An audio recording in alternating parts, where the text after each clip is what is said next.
káàbọ̀ sí orí ìkànnì wa tó ń pè ní Koikimedia, bringing the world closer to your doorsteps.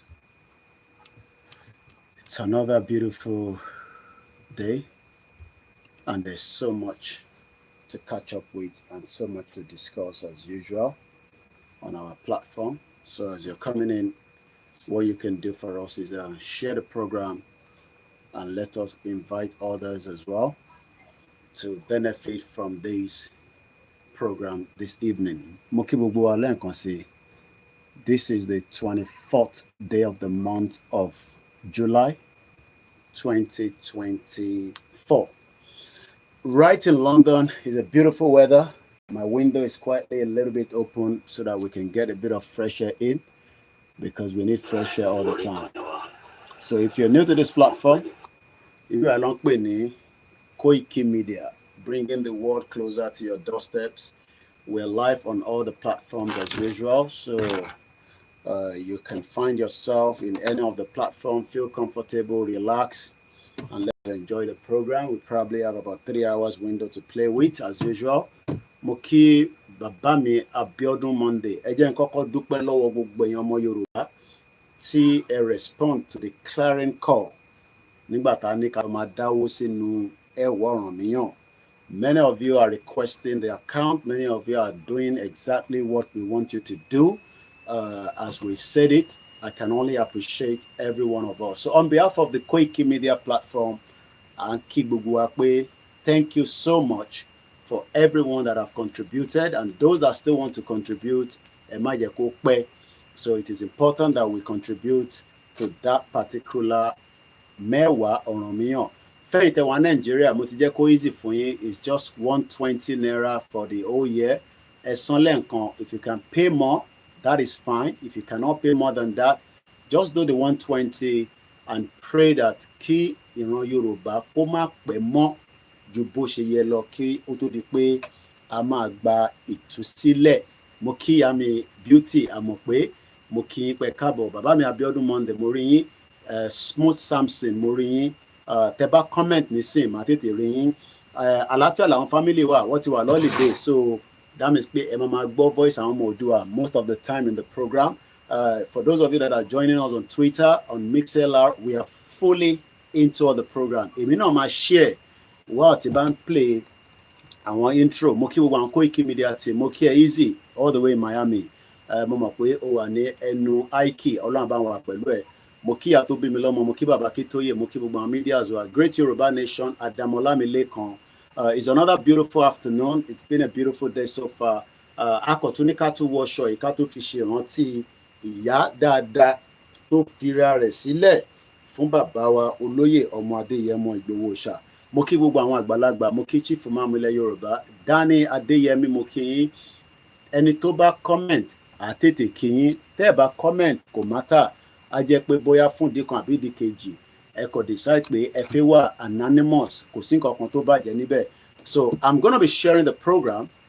So Alade Sakiru, mo kí yín, mo kí gbogbo ọmọ Yorùbá bẹ ṣe ń wọlé ní méjì mẹ́ta, gbogbo yín náà ni mò ń rí lórí screen. We have multiple screen, like I always say. We are live.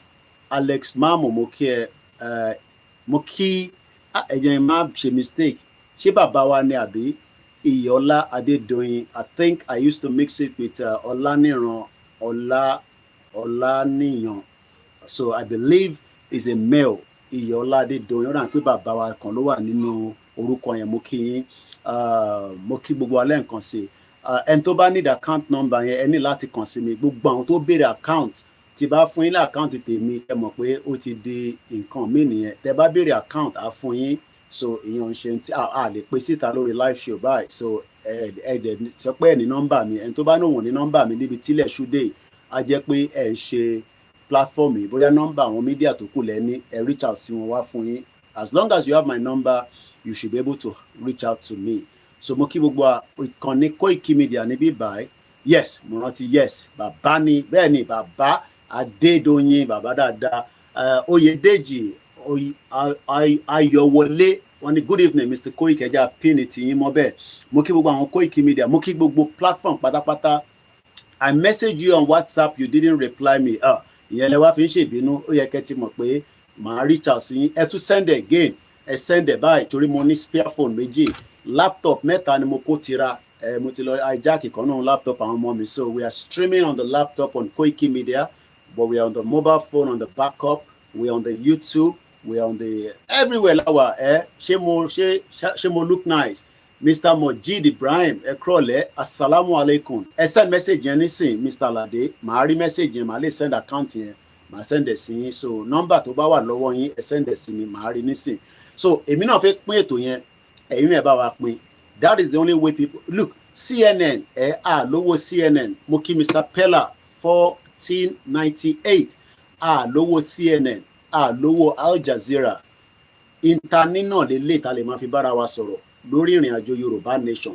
So ẹ má bẹ̀rù pé láti lè àwọn kan máa ń bẹ̀rù pé bí a ta bá share àwọn tí ó mọ̀ yín wọ́n ní ìwọ náà ń gbọ́ Koiki, báwo ló ṣe wá rí, ẹ má worry, kò sẹ́ni kankan tó ń wá wa, inta ń ṣe kò ń ṣe terrorism.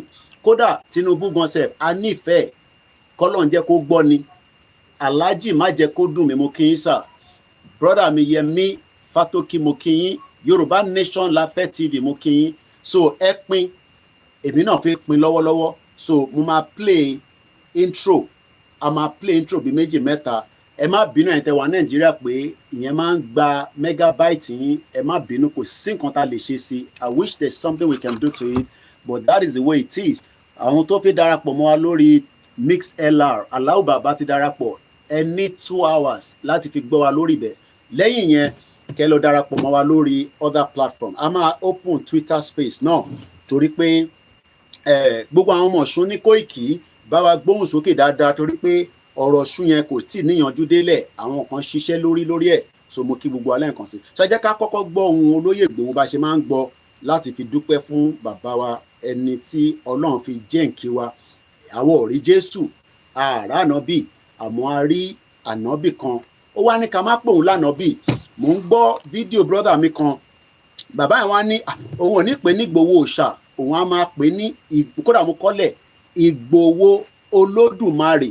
So tá a bá ń sọ pé Ìgbòho òòṣà, a máa ní Ìgbòho Olódùmarè, Ìgbòho Olódùmarè, torí Ọlọ́run ló ń bá wa fìṣọ́ ẹ̀ṣọ́. Ọlọ́run tó wá ń bá wa fìṣọ́ ẹ̀ṣọ́ yẹn kò ní gbà kúrò lọ́wọ́ wa, torí táktọ̀ bá ti kúrò nínú múvì yẹn ò ní dùn mọ́. So a ní táktọ̀ yẹn kó dàgbà kó dògbò. Ẹ̀yin náà wo àwọn tó ń act movie, àwọn Indian movie star, àwọn àgbàlagbà tòyìnbó, àwọn tí Yorùbá náà, gbogbo wọn dàgbà kó túbọ̀ dàgbà sí. So mo kíyàwó Bọ́sẹ̀ Mákindé Adédòkun, torúkọ la fi ń pe ọba. Mo wá kí pé tọ̀wọ̀tọ̀wọ̀ mo fi ń kí. Mo kí gbogbo ẹni tẹ́ wà ní Àlímọ̀ṣọ́, mo kí gbogbo ọmọ Yorùbá ní different province tẹ́ wà. So ẹ jẹ́ ká gbọ́ ilé ká wá máa fi máa share program yẹn. Ẹ̀yin náà ẹ bá wa pín, ẹ má dojú tì wá, ẹ bá wa pín program yìí, òun ló lè jẹ́ kí ó kárí ilé, ẹ bá wa pín.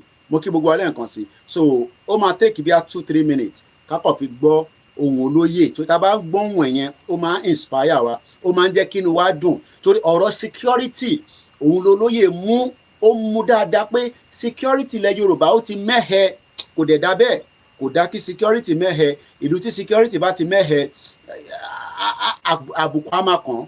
Ẹ jẹ́ ká gbọ́ olóyè ní bíbá, mò ń bọ̀.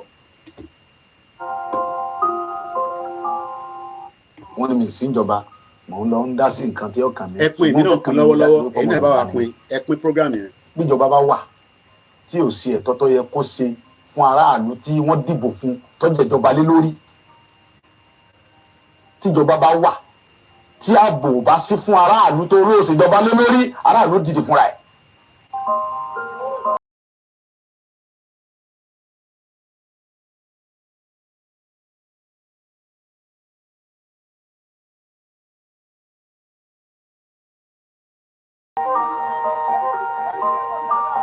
Kì í ṣe pé mo pàṣẹ àbí mo dédé pàṣẹ àbí mo kàn sọ nǹkan tí ó wá látọkàn mi. Nǹkan tó fa ọ̀rọ̀ yìí ni pé ẹ̀yin náà wò láti bí ijọ́ mélòó kan sí bí ọ̀sẹ̀ bí méjì ń sìn nípa àwọn Fúlàní tó wà ní gbogbo Bàràpá. Ẹ wo dókítà wa, Dr. Fatai, PhD doctor, ọmọ Yorùbá. tó kàwé tó gboyè ó wá lọ sí òyìnbó ní àìní ọdún ó lọ ṣiṣẹ́ ó wá dé ó kówó dé ó wá lọ lu bàbá ẹ̀ ní gangan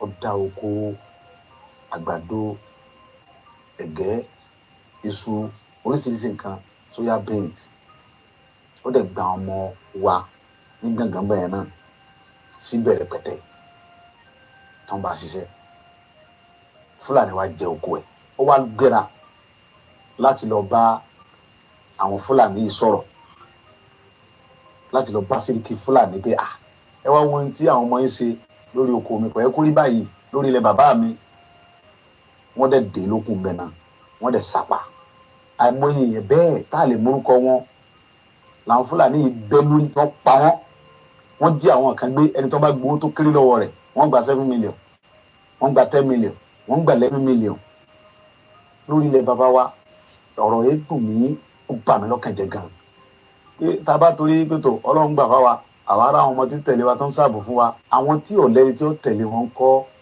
ìdí nìyí tó mú mi lọ síbẹ̀ yẹn ìgbà tí mo dẹ̀ débẹ̀ ohun tí mo lọ fún ni pé láti lọ bá pé sógun tí ń ṣẹlẹ̀ yìí lórí ilẹ̀ wa sọ da ẹ ti ń gbé pẹ̀lú wa adìfàyè gbà yín àbáyín jà àṣẹ nǹkan jàmbá fún yín ọ̀rọ̀ yìí ni mò ń bá Sẹ́ríkì sọ̀rọ̀ làwọn ọmọ rẹ̀ yóò mọ̀ sí mi mo gba ìbọn yẹn lọ́wọ́ ìkan yọ àáké àgbà ìkejì tún yọ ìbọn mi ìyẹn ti ẹ̀yìn ẹni bá wọnú fídíò yẹn tó ra fídíò wọn ó yin ìbọn yẹn sí mi kí n tó lọ́bọ̀ yẹn mọ́ lọ́wọ́ ẹ bá gbọ́ fídíò yẹn pé ìbọn bẹ̀rẹ̀ sí dáhùn bẹ́ẹ̀ wọ́n yin ìbọn sí mi ń bẹ̀ kí n tó bájà wá ẹ̀yin pípò yìí tí n bá bájà wá ẹ̀ ní dúró tẹ́ ẹ̀ bá ti wá lè wá àtúnṣe sí ọ̀rọ̀ jíjígbé àti pípa àwọn ẹ̀gbọ́n wa àtàwọn àǹtí wa àwọn bọ̀dá wa àtàwọn ìyá mi àtàwọn bàbá mi tẹ́lẹ̀ wọn lò kó mọ́ yé o ó fẹ́ tàkẹ́ forí lẹ̀ bàbá wa lẹ̀ ọ̀rọ̀ náà ń fà yìí sọ̀rọ̀ ẹ̀sìn kí sọ̀rọ̀ ọjà àwọn kan gbé wọn fẹ́ pa àwọn mùsùlùmí kílọ̀kàn mi kan mùsùlùmí kílọ̀kàn mi kan kírísítẹ̀ kílọ̀kàn mi kan gbogbo náà ń fà yìí èmi ò nídìí kankan àlàáfíà Yorùbá ni mò ń wá mi fẹ́ kankan bẹ́ẹ̀ wọ́n dúnkokò tọ́pọ̀ jù wọ́n dúnkokò ntọ́lọ́hún táwọn tí ń dúnkokò náà mọ̀ pé àwọn ń dúnkokò mọ́ mi ṣùgbọ́n ohun tí èyí jẹ́ kí ẹ̀rù bà mí ni pé ó ń bẹ nínú Bíbélì pé tí ẹ bá ń jà fún ẹ̀tọ́ ẹ̀ lórí nǹkan bàbá rẹ̀ tó bá kú síbẹ̀ kò sí nǹkan kan torí pé mo mọ̀ pé gbogbo nǹkan tó ń ṣe yẹn fúngbà díẹ̀ wọ́n dúnkokò àti bí ìjẹ ìrìn tọrọ ní ṣẹlẹ̀ ń sìn ní wọ́n ti ń pè mí àwọn fẹ́ wá wọ́n máa arrest mi sẹ́ni mẹ́sẹ̀jì oríṣiríṣi pé wọ́n fẹ́ wá gbé mi nílé ẹ̀rù kẹ́kọ̀ọ́ sì bà mí. gbogbo àwọn ọba tó wà bẹ̀ pátápátá inú wọn dùn wọ́n sì fọwọ́ sí pé ìyà tí ń jẹ àwọn yìí ti tó àwọn òfin Fúlàní lórí ilẹ̀ bàbá wọn mọ́ pépà ti tó àwọn tí wọ́n ń pa iná làwọn jọba lé lórí tí fídíò sì wà àwọn ọba gan ni wọ́n ń pè mí pé ìyà tí ń jẹ àwọn yìí ti tó àwọn tí wọ́n ń pa àwọn ọmọ àwọn tó ń pa yìí lọ́jọ́ ọ̀la àwọn náà làwọn sì jọba lé lórí ó ti tó bẹ́ẹ̀ kò sí àgbààgbà Yorùbá tínú rẹ̀ dùn sí pé kò sínú àgbà ẹ̀rù ń bà àwọn bàbá wa ní inú tí wọ́n ní òdùn bí wọ́n ṣe ń pa wá bí Fúlàní ṣe ń jẹ gbé tó ń gbowó lálá lọ́wọ́ inú wọn òdùn ṣùgbọ́n ẹ̀rù ń bà wọ́n kọ́ bá mọ́ yọ wọ́n nípò bí tí wọ́n wà sẹ́wọ̀n yìí pé nígbà tí wọ́n ń jí àwọn aráàlú gàngàn gbé tí wọ́n ń pa wọ́n tẹ́nì kankan sọ̀rọ̀ ń bọ̀ ya wọ́n lọ jí ọmọ ọba gàngàn gbé ọmọ ọba tí ń bẹ lórí yẹn gàngàn lọ́wọ́lọ́wọ́ wọ́n jí ọmọ bàbá gàngàn gbé fúnra ẹ̀ tó fún kó díẹ̀ bí wọ́n sì gba 4 million lọ́wọ́ bàbá kan tó gbọ́ ọmọ bàbá fún bàbá àwọn Fúlàní torí pé ń bọ̀ ọba ya àyè ti gba àwọn Fúlàní ìdòdò pé wọ́n wá gbé ọba fún ẹ̀ nú ààfin wọ́n nìkan lọ kí buwọ́lá lọ dáwọ́jọ àwa Yorùbá sì sùn a sì dákẹ́ a sì sọ̀rọ̀ àwọn bàbá wa dẹ̀ dákẹ́. So that is what Olóyè stand for. Ìrẹ́jẹ kọ́ máa rẹ́yàn jẹ Olóyè ò náà like mo kí bàbá mi Adéọ̀ṣun rọ́wọ́ mi ẹ má bínú mo tún busy láti àárọ̀ náà ni gbogbo apẹ́yẹ káàbọ̀ sórí ìkànnì náà mo kí ọpẹ́ ẹ bá wa kí ìkan náà ọmọ wa ní birthday Ọ̀nàchè ọmọ dáadáa very loyal gbogbo iná rẹ ti máa gbọ́hùn ẹ̀ nígbà tí gbogbo program ta ti ń ṣe bọ̀ ẹ bá wa kí gbogbo àwọn tó ti ṣe birthday náà tó jẹ́ ti ọmọ Koikimedia gbogbo náà ni mò ń kí bọ́lé ní ti Ọ̀nàchè mo kí Ọ̀nàchè dáadáa mo kí gbogbo àwọn tí wọ́n ń ṣọjọ́ ìbí náà lénìí àti àwọn ọjọ́ ìbí kankan tó ń súnmọ́ bọ̀ àwọn ọjọ́ ìbí ńláńlá kò ń ṣe gbogbo ẹ̀ náà la wá lè announce officially but àwọn ọjọ́ ìbí kan wà tó special tó wà ní ìgbà àyà wa, àwọn ọjọ́ ìbí tí ó súnmọ́ wa bí iṣan ọrùn. Oyè tó bá ní kankan súnmọ́ yàn bí iṣan ọrùn, ó ti yé yín, ká má fi gbẹnu sọ̀rọ̀ tán. Jàmọ́ Bíọ́dún mo kí ẹ jẹ́ ká play anthem wa ká máa wọnú ètò náà lọ díẹ̀díẹ̀. Èmi ti pín, ó wá kù sẹ́yìn lọ́wọ́, bẹ́ẹ̀ náà bá wa pín, tẹ́ bá wa pín alhamdulilayi, tẹ́ bá wa pín alhamdulilayi, tẹ́ bá wa pín adúpẹ́ lọ́wọ́ Jésù Kristi, tẹ́ bá wa pín náà adúpẹ́ lọ́wọ́ Jésù Kristi, tẹ́ bá wa pín adúpẹ́ lọ́wọ́ àwọn onílẹ̀, tẹ́ bá wa pín adúpẹ́ lọ́wọ́ àwọn onílẹ̀. Wọ́n ti ní káyé bu yín mọ́ pé ká fi búbú sílẹ̀. Ẹ jẹ́ ká máa wọnú ètò lọ. 3 minutes before 7 time kan náà lájọ wà pẹ̀lẹ́ ìtẹ́ wà ní Nàìjíríà. Mo ò lè help ẹ tó bá gbé bùkátà ẹ wá, èmi náà ní bùkátà tó pọ̀, family tó tóbi dẹ̀ ni mí, so má gbé bùkátà tá lè jọ gbé nísìnyí ni pé kájọ gbé Yorùbá nation, kájọ sọ kalẹ̀ kó lè jiná, kó lè ṣàǹfààní fẹ́mi, kó ṣàǹfààní fún wọ, kó ṣàǹfààní fún gbogbo wa. Mo wá tún kí ìyàwó ọ̀rẹ́ mi kan náà tí ọjọ́ ìbí ẹ̀ bọ́ sí tèní nílùú Amẹ́ríkà. Ó ṣeé ṣe kó lè má máa gbọ́ nísìnyí, but màmá rẹ̀ máa ń gbọ́ mi dáadáa. Kọ́ lọ́ọ́ bá ń dúró tì í, kó bá ń dúró tọmọ ẹ̀, kó bá ń dúró tí ìyàwó àti baálé rẹ̀ náà. Mo kí Tiamiu Ahmed, mo kí gbogbo ẹ̀ tẹ́ wà ní Òkè Ògùn, mo kí gbogbo ẹ̀ tẹ́ wà ní ìlú Abẹ́òkúta, Èkìtì, Oǹdó, Kogi, Kwara àti gbogbo ibi tí ilẹ̀ Yorùbá ń bẹ sí àti tí gbogbo ibi tí a ní ẹ̀ka. Mo kí ìyá mi dáadáa Ellen Ọbáfẹ́mi. Ẹ jọ̀ọ́ ẹni tó bá ní àwọn dọ́kúmẹ́ǹtì kan, dọ́kúmẹ́ǹtì tí wọ́n ní Aláàfin àkọ́kọ́ tó sign pẹ̀lú Queen ti gbà náà lọ́hùn. Ẹ mọ̀ pé wọ́n ní treaty kan wà tí Aláàfin tàná, and I'm very serious now. Treaty kan wà tí Aláàfin Adéyẹmí, kò ń ṣe ìtòṣẹ́ wàjà o, bàbá ẹ̀ wọ́n náà wà tí Queen tí kò ń ṣe Queen eléyìí o, ó ṣeé ṣe kó jẹ́ pé Queen ní tàkọ́kọ́, wọ́n ní wọ́n sign treaty kan. So ẹ jọ̀ọ́ bàbá rẹ̀ ni tó bá nírú document yẹn lọ́wọ́, ẹ fi ránṣẹ́ sí mi ASAP, ẹ bá fi ránṣẹ́, mo bẹ̀ wá, mo rọ̀ wá, ẹ má yẹ kó pẹ́ rárá. Ẹni tó bá nírú document yẹn tó wà very very valid, tó wà lọ́wọ́ yín, bóyá ẹ̀wọ̀n èèyàn kan tó ní ní àbẹ̀ ti kà níbì kan ni, torí we need it. Request kan wá fún a dẹ̀ need it. Mo kí ìyàwó Grace Olúṣòótọ́. So ẹ ká play anthem wa, kíkí yẹn ti ṣe díẹ̀. 60 angel ẹni tó bá kù ẹ máa bá wa lẹ́nu ẹ̀. Ẹ gbọ́ wọlé share button lẹ́ẹ̀kan sí, thumbs up and like the program. Mo kí gbogbo wa lẹ́ẹ̀kan sí pé ẹ káàbọ̀ sórí ìkànnì náà. Koikimedia, bringing the world closer to your doorstep. Yorùbá nation, no going back. Orílẹ̀-èdè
mo kí brother mi Shiny Oduwusi bàbá dáadáa, wọ́n ní Koiki ẹ kú ìrọ̀lẹ́ o. I am watching from Manchester. I love you.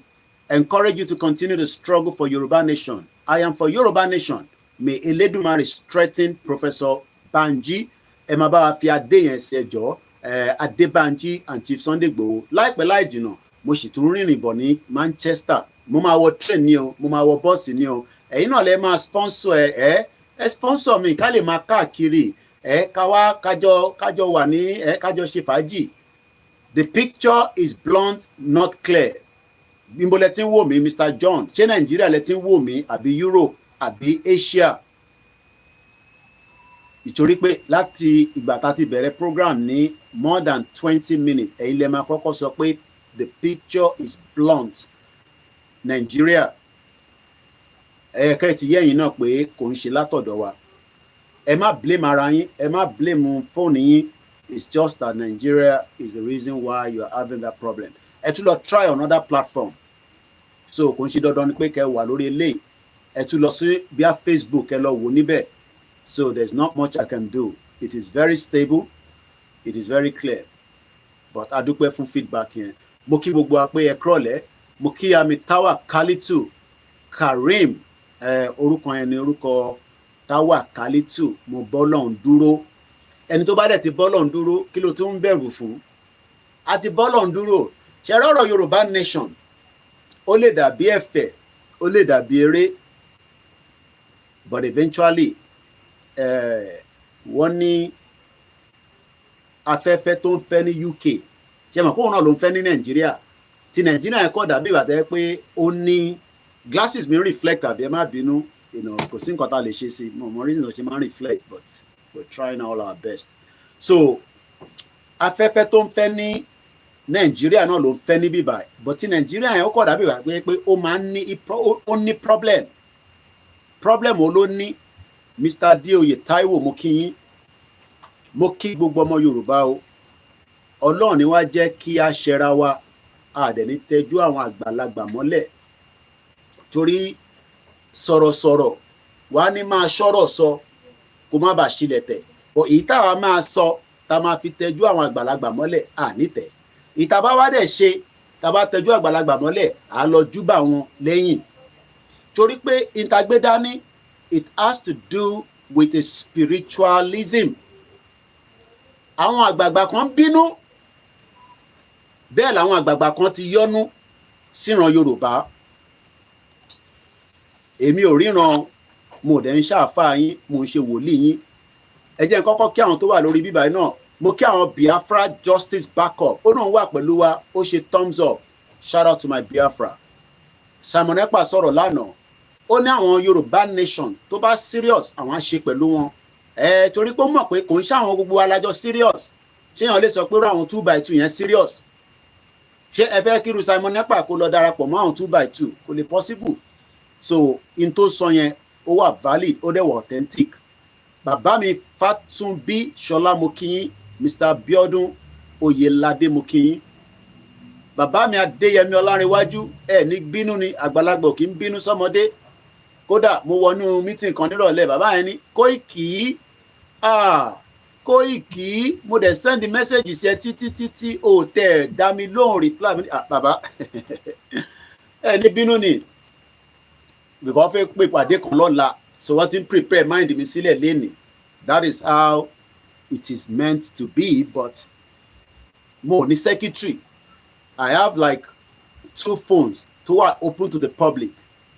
Ẹni tó béèrè account number ní sí mo ti send ẹ̀ sí wọn. Ọlọ́run ọmọdún tó ti ń béèrè. It's not an easy task. Mo rí grandma ní lẹ́nijọ́ mẹ́ta àwọn òwò program pé because pressure yẹn ti pọ̀ jù nígbà tá à ń ṣe prayer níjọ́ Tuesday. Ìyàwó Grace Senior JP. Mo wá sọ fún grandma mo ní máa wá bẹ́ẹ̀ náà. But tó bá jẹ́ pé bẹ́ẹ̀ náà ṣe ń sọ pé ó sú yín ẹ wo program mọ́. Káwa náà sọ pé ó sú wa ní jáde. I wanted to sleep. But mo hàn pé tí bá lọ sùn nísìn, olùkọ́ tó máa lọ jí lọ́wọ́ lóru ni. Wọ́n máa tún máa ṣe program. A ti ṣe kan lágo 4 láàárọ̀ yìí. Just for 40 minutes. So mo kí gbogbo wa. Mo kí Mr. Muhammad. Orúkọ yẹn fẹ́ jọ obìnrin. Wọ́n ní ẹ kú iṣẹ́ takuntakun. Ibi tí laptop yẹn dẹ̀ wà jí, so mo gbọ́dọ̀ lo glasses mi. Ṣé obìnrin ló wà behind orúkọ yẹn àbí ọkùnrin? Muhammad Muinat. So that means pé surname yẹn ló máa jẹ́ Muhammad. Olórúkọ ńlá sallallahu alayhi wa sallam. Mr. Stephen Mokin, wọ́n ní God bless you. Wọ́n náà wò wá láti Cyprus. Ẹ̀yin lẹ́ ń gbádùn ní Cyprus.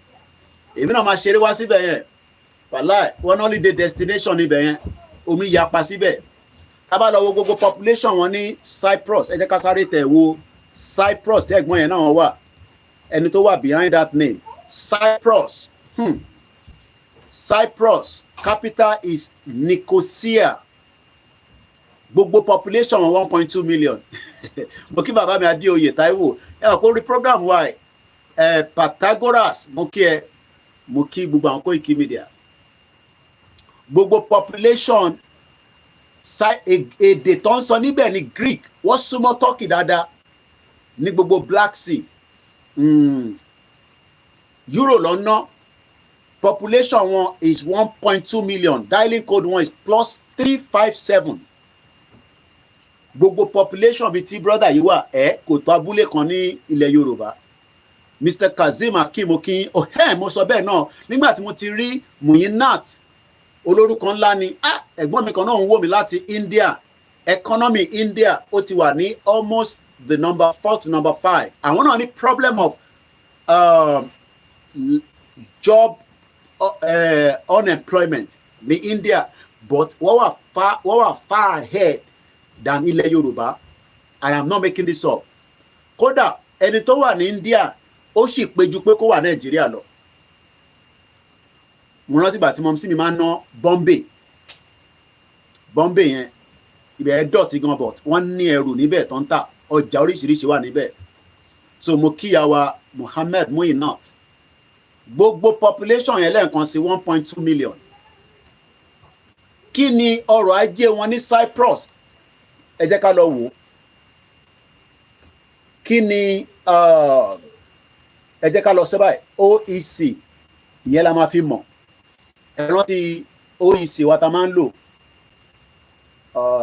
That is the import and export. Ẹ jẹ́ ká lọ wo kí ló import, kí ló export, kí ni wọ́n ń tà tó fi ń ṣọrọ̀ ajé, kí ló ń wọlé tó fi ń ṣọrọ̀ ajé. Gbogbo àwọn ìyá tí wọ́n wà labroad tí a kọ̀ lọ ń nulẹ̀ tá à ń ta bọ́ tá à ń ṣe gbogbo ilé. Ó yẹ ká wà Nàìjíríà ká máa ta ṣó, ká máa ta pẹ́ńsù, ká máa ta wóróbo ká dẹ̀ máa fi build Yorùbá economy. A gbìyànjú bọ̀dá mi yẹn confirm ẹ̀ wọ́n ló pé àwọn táwọn ṣe wà ní India dàpé káwọn wà Nàìjíríà. And moreover India kò ń ṣe pé ó nífẹ̀ẹ́ ọ̀pọ̀lọpọ̀ àwa dúdú, but ní choice. So mo kí gbogbo ẹ̀yin tẹ́ wà ní India. So afẹ́kẹ́kọ̀ọ́ kan lára Cyprus. Tá bá lọ wo import wọn àti export. Ẹ jẹ́ ká kọ́kọ́ wo export. Ta ló mọ̀ tán pè ní export? But kí n tó play yẹn, kí n tó sọ yẹn, because kí n má lọ gbàgbé, mò ń gbọ́ news ìyàwó mi tó wà ní India. Èmi náà ní ìyàwó kan níbẹ̀, Vantage yẹn, Paliki yẹn, tó bá ń sọ̀rọ̀ báyìí, mo máa ń farabalẹ̀, kódà mo máa ń rewind ẹ̀ bí ẹ̀mẹ́ta. Ó ń sàn kankan lọ nípa ọba ìlú yìí. Kódà ìyẹn ló tún tètè inspire mi pé ká wá ṣe program nírọ̀lẹ́. Mo kí gbogbo àwọn medias wa. Mo ń bọ̀ lórí Cyprus, but mo lè sọ fún yín pé ní 2022 export wọn export ìtọ́tà síta kódà cheese wà níbẹ̀. Ẹ kọ nọ́mbà yẹn sílẹ̀ 4.9 billion. Ẹ rántí pé population wọn is only 1.2 million. But ìtọ́tà síta táwa Nigerians rà lọ́wọ́ wọn ó wà nínú ẹ̀. But mò ń bọ̀ ẹ jẹ́ ká sáré gbọ́n tí Vantage sọ torí pé ìyẹn ṣe pàtàkì. Ọ̀rọ̀ tó sọ yẹn màá play ẹ̀ náà. Ìtẹ́ bá wá kọ́ nínú ẹ̀ ẹ bá mi fi sínú comment section. Mo kí àwa Ìyábọ̀ Olúbùnmi Olúwọlé, kò ní bàjẹ́ fún gbogbo wa. Mo kí àwọn àgbàlagbà, mo kí àwọn ọ̀jọ̀gbọ́n là ń bá sọ̀rọ̀ lórí ètò yìí. Ní kẹ́ má fẹ́ràn Nàìjíríà, àmọ́ kódà bó fẹ́ràn Nàìjíríà Ọlọ́run sọ pé Nàìjíríà máa pín ìtàjà yẹn sílẹ̀, ó ti pọ̀ jù. So mo ń bọ̀. Ẹ máa wonder pé kí ni mo ń ṣe ní background, ẹ̀yẹn má worry nípa yẹn. Vantage aago 4:30 1 hour ló máa fi ń ṣe program yẹn. Èyí tó ṣe ní less than 2 hours ago 51,000 people ti wò. Torí pé kò ń ṣe èmi nìkan náà ni mò ń gbọ́. Ó tún ṣe padà sẹ́yìn ni, kí ló dé tó padà sẹ́yìn kẹ̀? náà má padà sẹ́yìn láti ń wò lọ tẹ́lẹ̀ mò ń bọ̀. Mo kí gbogbo ọmọ Yorùbá nílé lóko. Welcome to the program. All right, mo mọ ibi tí màá ti mú. Màá màá fast forward ẹni. Mo kí ìyá tó bí mi lọ́mọ, mo kí Professor Adébánjí Akíntóyè, Ọlọ́run á jẹ́ a rí yín pé bàbá, àgbà yín á túbọ̀ kalẹ̀ fún wa, ẹ̀ ní ṣe lásán. Gbogbo ẹni tó bá ní ẹ̀ ní kó wa délẹ̀ lérí, àwọn Ọlọ́run ní tẹ̀lé wa débẹ̀. So accident kan ṣẹlẹ̀ ní Napel lénìí, ẹni tọ́lọ̀ bá náà wọ̀n tí ì pa kò ní kú. Pilot kan péré ló escape out of 21 people tó wà lórí flight yẹn. But ìlú yẹn ni the worst aviation record, the worst ní gbogbo àgbáyé. Ọlọ́mọ ẹ̀ kí wọ́n máa fi ìlú ta wà nú ẹ̀ kọ́ máa fi pàtàn pé where are you from? Nigeria? Oh, poverty capital of the world. Oh, corruption, crime. Kódà kò ń ṣe gbogbo àná là ń ṣe, but wọ́n ti kó gbogbo àpọ̀ mọ́. Ó gbẹ́nu lé, wọ́n ní Tinubu ti sọ̀rọ̀ sókè pé lè ṣe protest. Màá sọ fún yín, breaking news ni mo ṣe rí lọ́dọ̀ Sahara. Ẹ jẹ́ ká gbọ́ nípa ọba ìlú yìí tó ń pè ní King Charles. Ta ni King Charles? Mo ń bọ̀ kí n tó release ẹ̀ ní sùúrù. King Charles, according to Ntofesoy, get richer while NHS get poorer. Kí ló ń pè ní NHS? NHS ni the National Health Service tí gbogbo wa ń lò nílùú yìí. Ó dàbí ìgbà tí wọn náà bá ní General Hospital. Now, mo fẹ́ kẹ́ farabalẹ̀ kájọ gbọ́ ọ̀rọ̀ tó fẹ́ sọ yìí. Ìǹtẹ̀ bá mú nínú ẹ̀ gẹ́gẹ́ bí ẹ̀kọ́ ní kẹ́ bá mi fi sínú comment section. Èmi náà ti gbọ́ díẹ̀ bọ́ mo gbọ́ tán. Ó yá gbóhùn sókè.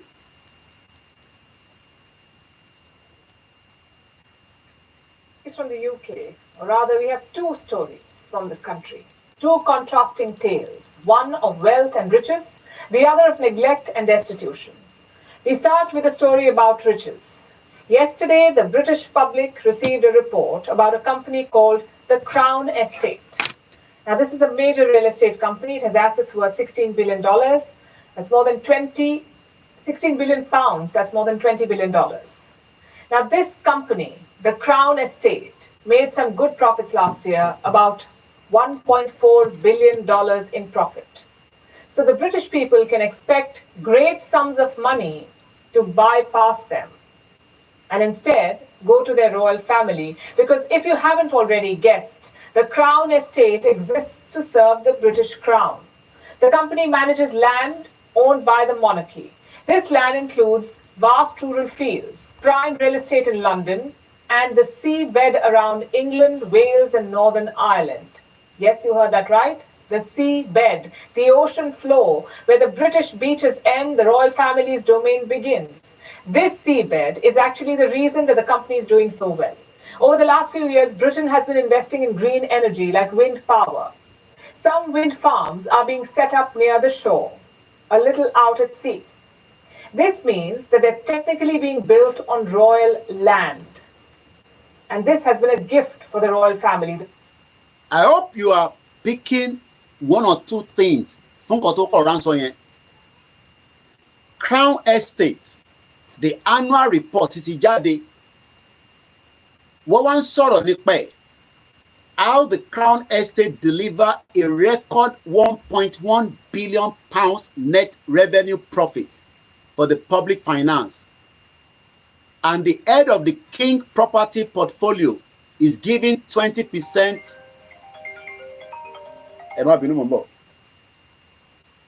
Hello? Yeah. Motor alert program. No. All right. Ẹ má bínú ẹ̀yin wa, ẹ mọ̀ pé family come first ní òyìnbó sọ. A máa láti end yìí ká wá start again. Ẹ má bínú. Let's go back again. What she's talking about is very, very unique and important. Ní ọ̀dọ̀ tiwa, à ń sì ń sọ̀rọ̀ Ọ̀ṣun Òṣogbo. Wọ́n wá ní ọmọ Yíbò kan, ó ṣe kí ni, ó ti bá wa trademark ẹ̀. Àwọn èèyàn ti gbé ìgbésẹ̀ lé lórí o. Update kò tí dọ́dọ̀ mi délẹ̀, but ó tún update kan tó dọ́dọ̀ mi, but wọ́n ní kí n má ti sọ sórí social media.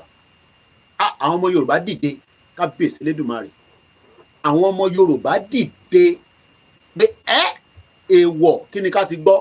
Now ṣe rí omi àmọ́ value omi tó wà nílẹ̀ Yorùbá ọ̀nà dẹ̀ jẹ́ ká mọ value ẹ̀, but Tinubu àti àwọn tí wọ́n náà jọ ń ṣe government tó jẹ́ àwọn representative wa, ẹ má jẹ́ kí wọ́n gba waterways omi wa.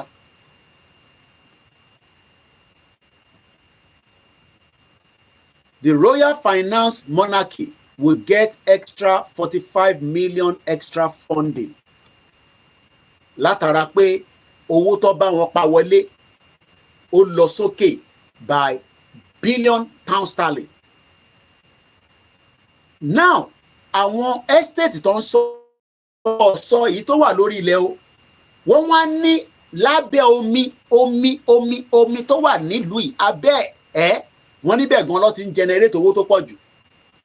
And look at where we are as Yoruba people. Àwa ń suffering all over the world, looking for means of livelihood, means of surviving. And when we are here trying to explain to Yoruba people, àwa dàbí ọ̀tá ara wa, kò dẹ̀ jẹ́ kó rí bẹ́ẹ̀. Kò jẹ́ kó rí bẹ́ẹ̀. But it's because àwọn tí wọ́n jẹ́ olóṣèlú tó ń ṣe government, wọ́n try láti sọ fún yín pé ọ̀rọ̀ Yorùbá nation kan ló kàn nísìn, kódà wọ́n ní regionalism ló kàn.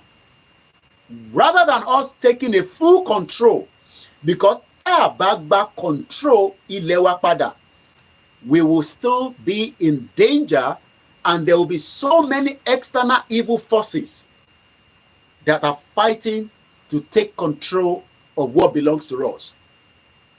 Ibẹ̀ láti gbọ́ tí Fáṣọlá náà ń talẹ̀ fún Dangote over $100 million. How long ló fi tà fún? Ṣé wọ́n tà fún pátápátá ni àbí wọ́n tà fún pé kó lò fún 100 years gẹ́gẹ́ bí a ṣe ń fight amalgamation nísìn? So in tí woman yìí ń sọ, màá tún rí wọ́n àyàn padà sẹ́yìn ká tún jọ gbọ́ lẹ́ǹkan sí ká tó máa tẹ̀síwájú. I want us to understand something, that ilẹ̀ Yorùbá ó jẹ́ kó generate billions of dollars, then kó wá jẹ́ currency Yorùbá, nínú ẹ̀ la máa ti wá máa tọ́jú aráàlú. Àwa rọ́bà tó lo góòlù, tẹ́ bá béèrè pé ọba ìbólẹ̀ ti rówó tẹ́ fi ń ra góòlù yìí, a ní lórí ilẹ̀ yìí náà ni, but àwọn mẹ̀kúnnù wọ́n sọ́fà. Tá bá bi olóṣèlú pé kí ló dé tó jẹ́ pé yìí nìkan lẹ́ ń gun mọ́tò tó lẹ́ condition, tèmi bá dé Ìbàdàn nísìnyí tí bá fẹ́ wọ mọ́tò àwọn Micra kò sẹ́ condition nínú ẹ̀, wọ́n náà ń ṣiṣẹ́ lọ́wọ́lọ́wọ́, wọ́n ní kódà Dàpọ̀ Abíọ́dún ní kò ń ṣe gọ́ọ̀mẹ̀ntì kan ló máa build the roads. They keep telling us lies upon lies upon lies upon lies. Irọ́ ìlọ́ ti wá gbé kalẹ̀ fún wa for a very long time. Àwọn kan wá argue pé ṣé ká lọ ṣe protest ni, kó má ṣe protest. Kódà àwọn èèyàn ní Koiki, kí ni opinion tiẹ̀ gangan lórí ọ̀rọ̀ protest? Mo ní àná ń jàjàngbara, àdéhùn nǹkan tó máa spark. Ẹ̀yin kan wá ń sọ pé tó bá jáde, ẹ gbọ́ mi dáadáa o. Torí pé àwa mọ̀ sọ, ẹ̀yin lẹ mọ̀ gbọ́, torí ẹ ti tẹ́tí ní ìṣẹ̀fẹ́ gbọ́n tí mo fẹ́ sọ. Koiki tó bá ti dé agenda àwọn ọmọ Yíbò ni, wọ́n máa wá dé kúrú ni, wọ́n máa da kiri kọrú ni. Fáwọn àtà náà fẹ́ Yorùbá nation, ṣó yẹ káwa máa wọ́rì pé ìntáàrí jẹ nínú ẹ̀, ẹ gbọ́ mi dáadáa, ìntáàrí jẹ nínú ẹ̀, kí láǹfààní ẹ̀?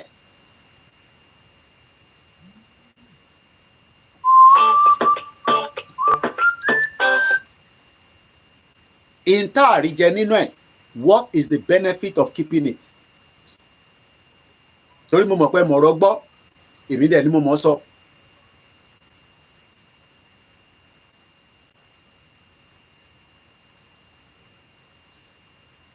A wà lórí live program báyìí, àfi tó bá pẹ́ fẹ́ dá sórí òfurufú ní mò ń ṣe lọ́wọ́lọ́wọ́, if otherwise a máa sọ̀rọ̀. Mo ṣe all right, sir.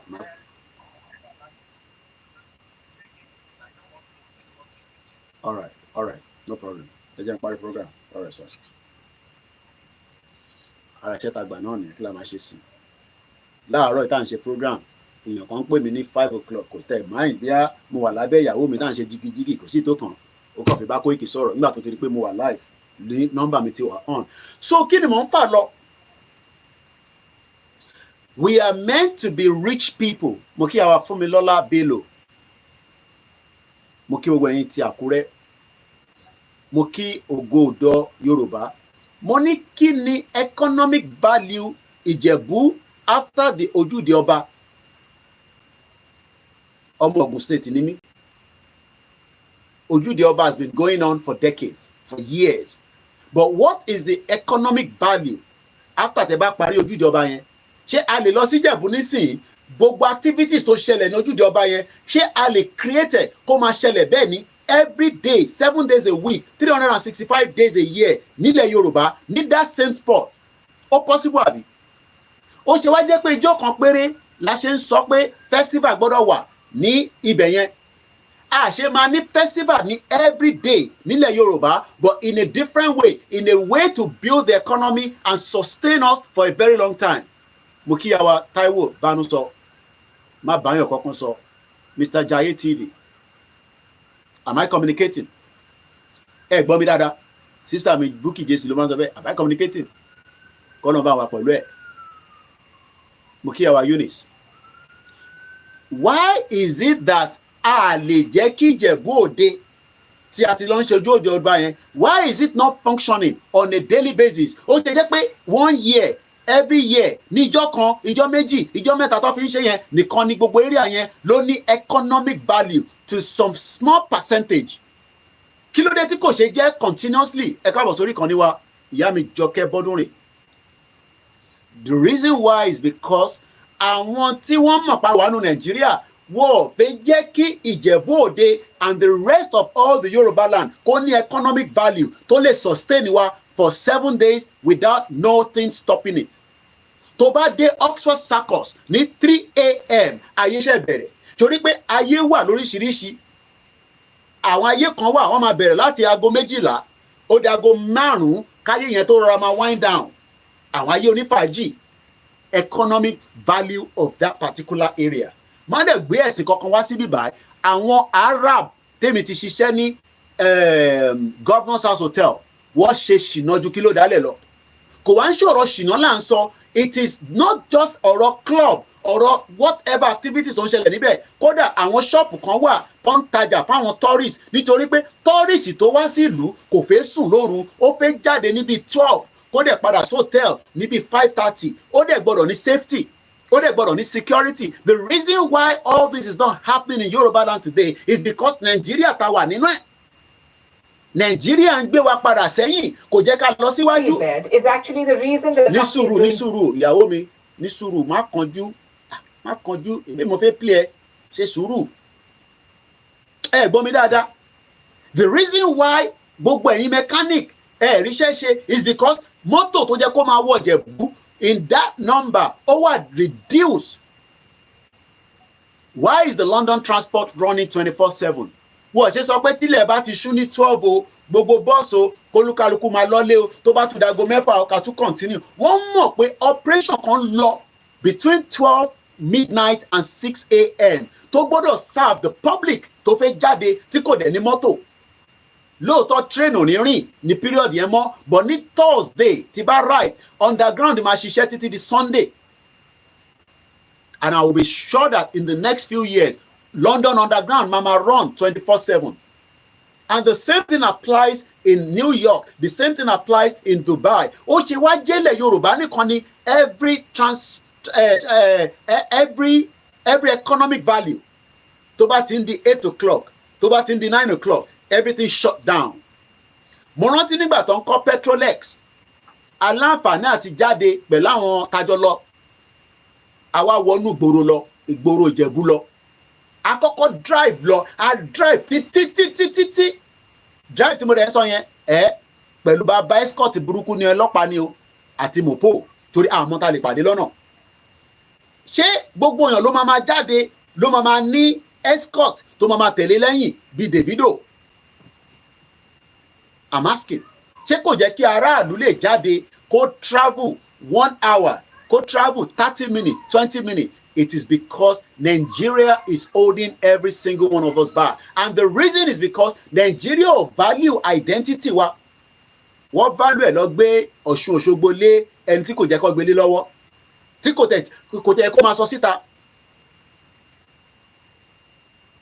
Bàbá mi Lawrence ni, a single person should not hold us down. Whatever that need to be done should be done.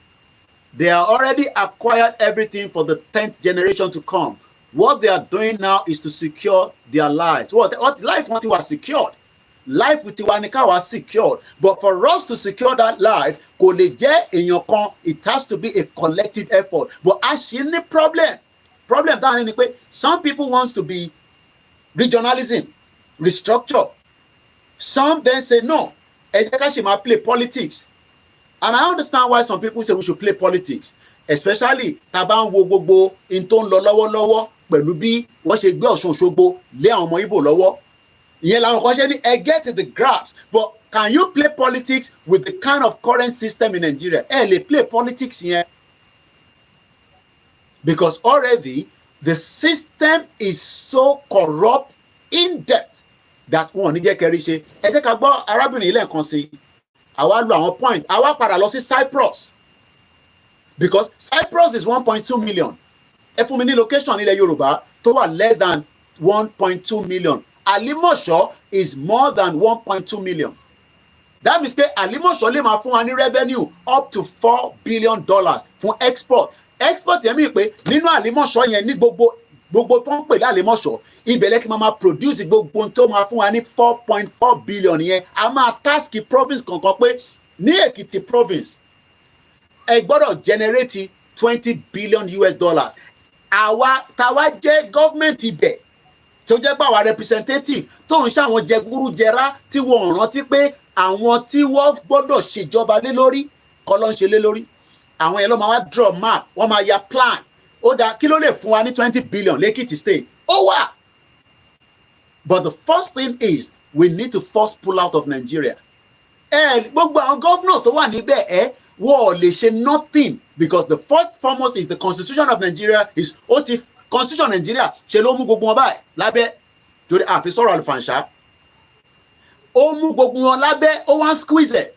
So they do not have the right, the outright, the 100% right to go and do or explore whatever tó wà lábẹ́lẹ̀.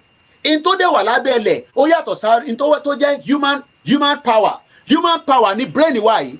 In tí Ọlọ́run gbélé gbogbo wa lórí brain yìí, òun gangan ni a máa fi execute in tó wà lábẹ́lẹ̀.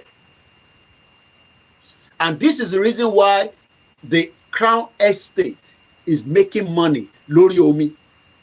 Mo kí doctor wa, àwọn ni wọ́n ní kí n máa wọ ilé Ọmọlúàbí apparel, ẹ lọ sórí website wọn, ẹ̀yin náà bá ń bẹ̀. Jẹ́rìpó lọ, mo bèrè jẹ́rìpó dúró dáadáa lórí native. Now ẹ jẹ́ ká gbọ́n tí Taliki tó sọ lórí ọ̀rọ̀ King Charles. This land includes Nisuru, ó ti lọ too fast. 16 billion pounds, that's more than Mo fẹ́ kó bẹ́ẹ̀ láti. One of wealth and riches, the other of neglect and destitution. We start with a story about riches.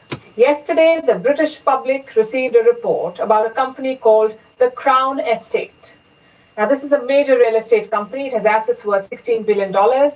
That's more than 16 billion pounds. That's more than $20 billion. Now, it has assets of 16 billion pounds, almost $20 billion. Ǹjẹ́ a lè sọ pé nílẹ̀ Yorùbá àwa náà lè value kankan Crown Estate ọwọ́ ta ló wà? Gbogbo Crown Estate ilẹ̀ Yorùbá wọ́n gbélé Tinubu lọ́wọ́. Wọ́n gbé gbogbo Crown Estate wa, wọ́n gbélé Jagaban lọ́wọ́. Ó wá ń fìyẹn molest gbogbo èèyàn, ó ń fìyẹn oppress gbogbo ọmọ Yorùbá. Kódà ó lóun lọ́wọ́ ìjọba lọ, ẹ rántí nígbà tó lọ sí Ọ̀ṣun. Ìyá mi Táíwò Bánúsọ ní prudent tax by each local government can generate a lot of revenue to run Yoruba land. The whole Crown Estate ilẹ̀ Yorùbá ó wà lọ́wọ́ Tinubu báyìí, àfi tẹ́ bá ń parọ́ fúnra yín. Ìyẹn lẹ ṣe ń pè ní Jagaban. And what he wants to do, bóun kó pẹ́ láyé ju bó ṣe yẹ lọ, within the next 60 years kò ní wà láyé mọ́, bọ̀ṣẹ́ mọ́ tó máa ṣẹlẹ̀, àwọn ọmọ ẹ̀ ló máa wá di the next powerful Crown Estate of Yoruba land. Ṣèyí Tinubu, Dèjì Tinubu àti ìyàwó ẹ̀. Táwọn yẹn náà bá tún wá lọ, wá tún wá gbé fún the next person. So wọ́n wá ń pàṣẹ in tó jẹ́ nǹkan bí gbogbo wa, we need to stop it. If we do not stop it now, right, Ṣèyí Tinubu máa wà powerful ju bàbá ẹ̀ lọ lọ́jọ́ iwájú tá a bá tètè stop gbogbo tó ń lọ nínú Nàìjíríà nísìn, because Ṣèyí Tinubu mọ̀ pé kóhun tó tún di president ó máa pẹ́. So in tó máa ṣe ni pé a wá lo Crown Estate tí bàbá ẹ̀ ti jí, because ó lè ní gbogbo tí bàbá ẹ̀ ti jí nílẹ̀ Yorùbá a máa fi dominate gbogbo ilẹ̀ Yorùbá, a wà powerful tírú àwa bá sọ̀rọ̀ wá ní kó lọ eliminate ọ̀tá wọn. That's what they're gonna do. So this is the reason why we need to stop them now, so that kí a má fún wọn ní access sírú ẹ̀ mọ́. If we do not do that now, we will all be in danger and the next few more years, because Ṣèyí Tinubu ò ní bá wọn jà fún north, kò ní bá wọn jà fún presidency, but a máa dominate ilẹ̀ Yorùbá just like he's playing the monopoly. Wọ́n ní Dangote ń play monopoly, ṣé Ṣèyí Tinubu ò play monopoly ní Lagos State? The whole Crown Estate tí bàbá ẹ̀ ti jí because Tinubu ti dàgbà, age tó add mọ́ age ẹ̀, mo fún ní another 60 years ó máa padà kú náà ni, kò sẹ́ni tó ní kú. And don't tell me about that. Ikú máa wá kọ́lọ̀ máa mú wa lọ nísìnyí. Níjọ́ Sunday 2 family died, family méjì ló kú níjọ́ Sunday ní A61 motorway. Kí ló fà á? Wọ́n ní ọlọ́kadà tó drive ìyẹn padà kú, ọkọ àti ìyàwó ló wà lórí ọ̀kadà yẹn, wọ́n ṣe celebrate 25th birthday wọn. Then there is another 4 family, ọkọ ìyàwó àtọmọ méjì, ọmọ 11 years old àti ọmọ, ó rà ń pé the other one is about 4, àfi tí bá tó check paper yẹn wà sálẹ̀. Eléyìí ṣe ṣẹlẹ̀ níjọ́ Sunday ni o.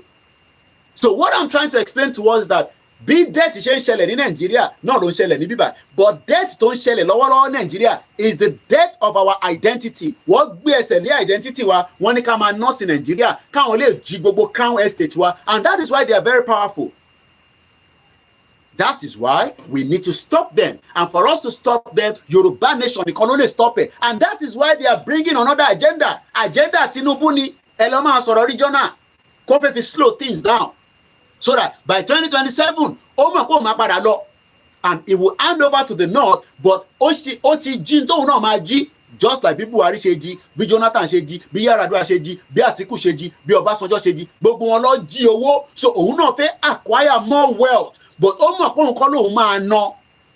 Mélòó ló fẹ́ jẹ sínú kun ẹ̀ bó ṣe wà yẹn?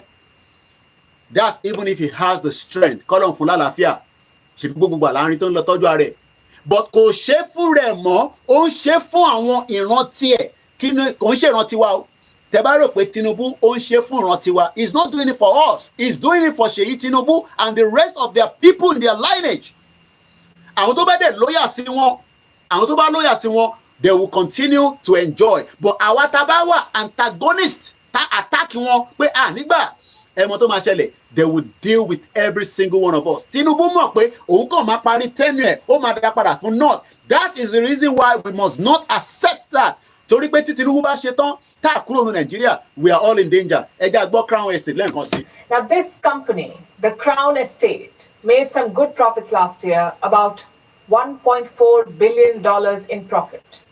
So the British people can expect great sums of money to bypass them and instead go to their royal family, because if you haven't already guessed, the Crown Estate exists to serve the British Crown. The company manages land owned by the monarchy. This land includes vast rural fields, prime real estate in London, and the seabed around England, Wales, and the seabed around England, Wales, our own seabed. Tó bá mọ̀ tán pè ní seabed, àwọn nǹkan kan wà lábẹ́ omi tó yẹ pé lọ́jọ́ iwájú tó bá fẹ́ wá rí turbine, àwọn wind turbine, kó tó ní ó fẹ́ rí ẹyọ kan, ó gbọ́dọ̀ ní value èyí tá fẹ́ gbà lọ́wọ́ wọn. Some of you don't know the value of what is about to happen in Yoruba land. Àwọn Yoruba, àní mi ò fẹ́ gbé ní UK mọ́sẹ́ bí ṣe ń sọ̀rọ̀ báyìí. I am tired, because brain power tó wà lórí kò jẹ́ kó jókòó síbí báyìí mọ́, ó jẹ́ kó ti padà sílé, àtiwọ́ tó ní brain power nílé kájọba yan á ṣe. Kódà mo ready láti lọ tún kọ́ọ̀sì mi ṣe tó bá jẹ́ pé eléyìí tí mo ṣe kò ní fún mi ní nǹkan tí máa fi máa generate owó nílẹ̀ Yorùbá. I am ready to go and retrain and do something that will involve whatever my passion is. Àwa jókòó sí abroad. Mo wá ń wonder àwọn tó wà labroad. Wọ́n náà wọ́n ti arrive. Wọ́n lọ sójú ìdí ọba. Kò sí ọkọ̀ tó rọ̀ǹgì níbẹ̀ o. Ẹ dé gèlè. Ẹ wọ agbádá. Ẹ ṣe gbogbo ẹ̀. Ẹ tún padà sí abroad. Ẹ dẹ̀ máa mọ̀n. Ẹ máa mọ̀n. But ibi tó yẹ ká lọ tọ́jú gangan, a lè tọ́jú ẹ̀ lábẹ́ Nàìjíríà àfi tá a bá pull out. Crown Estate is one of those that is making money for the royal family. Báwo ni Crown Estate ti wá? Kí ló ń ṣe fún wa padà? Value wo ló ń fún wa? Lára Crown Estate wa kọ́ lọ́tà fún Dangote fún 100 million. Àbẹ́ mọ̀, gbogbo ala mọ̀ náà, ẹ má parọ́ pẹ́ mọ̀, mò ń bọ̀. Fídíò yẹn wà, mò ń bọ̀ padà lọ́dọ̀ Pẹ̀lẹ́kì. A máa ṣe padà sórí Cyprus. Gbóhùnsókè Fáṣọlá, kí ló sọ láàárọ̀ yìí nígbà tá à ń play lọ? Kí ló sọ ìwọ́dà? Gbóhùnsókè Fáṣọlá. Ní sùúrù rìfánárì wo lẹ́ ń kọ́? Yọ 419. Ìjọ sọ fún wa pé o gba 100 million. Ǹjẹ́ Fáṣọlá jáde? Ìjọ wà nínú èmi ò sí ní Lagos State, ẹ̀yin ọmọ Lagos State. Bẹ́ẹ̀ ni ìyá mi Ìyábọ̀ Olúbùnmi wọ́n ní very creepy assholes. Àwọn olè. Tinubu gbé gbogbo Crown Estate ilẹ̀ Yorùbá. Ó gbé dání sọ́wọ́. Àwọn ọba tó bá fẹ́ ṣe kinní kan, a ní kan fáyà wọn. Ṣé àwọn ọba yẹn tí wàá ra sí pé ẹ jẹ́ káwọn ara máa wà báyìí. Kóìkì ẹ má kó bá wa. Bọ̀ àwọn sọ fẹ́yìn bàbá wa. Ẹ bá wa gbóhùn sókè dáadáa. Ẹ ti láwọn ọmọ tó dáńtọ́. Tinubu kò lè pẹ́ títí mọ́ 60 years. But fíà wa ni pé ó máa gbé gbogbo Crown Estate ilẹ̀ Yorùbá á transfer fáwọn ọmọ ẹ̀. Tó bẹ́tà kí gbogbo aká stop ẹ̀. Kò dẹ̀ sí nǹkan tó lè jẹ níbẹ̀ tó lè dàbí pé ká ní gbogbo ẹ̀ lọ́wọ́ ara wa through constitution, through government of Yoruba people. Mo kí àwa bàbá mi Benjamin Adumati. Ẹja gbọ́n tí former governor Fáṣọlá sọ. Gbogbo tó sọ nísìn kò sọye tó fẹ́ gbà lọ́wọ́ Dangote fáwọn bàbá ẹ̀. Bọ̀ báyìí ló ṣe sọ fáwọn bàbá ẹ̀ pé tẹ́ ẹ̀ bá gbé ilẹ̀ yẹn fún kódà ó náà fẹ́ gbọ́dọ̀ Ọlọ́run. Ilé adé lọ sí Saudi nísìn alọ tawaf. Wọ́n ní lágbára Ọlọ́run. Ó ní kó má gbọ́rọ̀ Ọlọ́run kankan wá. Àní mùjẹ̀mùjẹ̀ ní gbogbo wọn. Ẹ̀yin lẹ́kàn rí wọn pé as good people.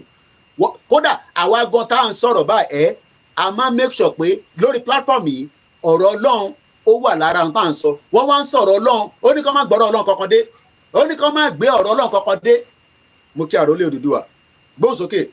Rí fún yín bí ṣe rántí àbẹ́ rántí. Mo dẹ̀ ní ṣé ẹ fẹ́ mọ́ ká máa gbé lọ. Kí lẹ sọ ń gbà yẹn? Ṣé ìfẹ́ tẹ bá fẹ́ nawọ́ yín sókè o? Àwọn tí òye ṣe ti gbọ́ mi sì ṣọ́ ti wé yín. Ṣé mo pa lè gbé kínní lọ sí Badagry ṣá? Badagry gangan lè pó wà.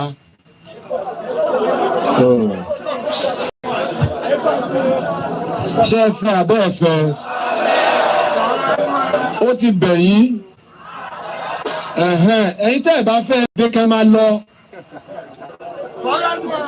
Ẹ̀yin tẹ́ ẹ bá ti fẹ́ dìde kẹ́ máa lọ ká mọ iye àwa tó kù. Tẹ́ ẹ bá fẹ́ dìde kẹ́ máa lọ.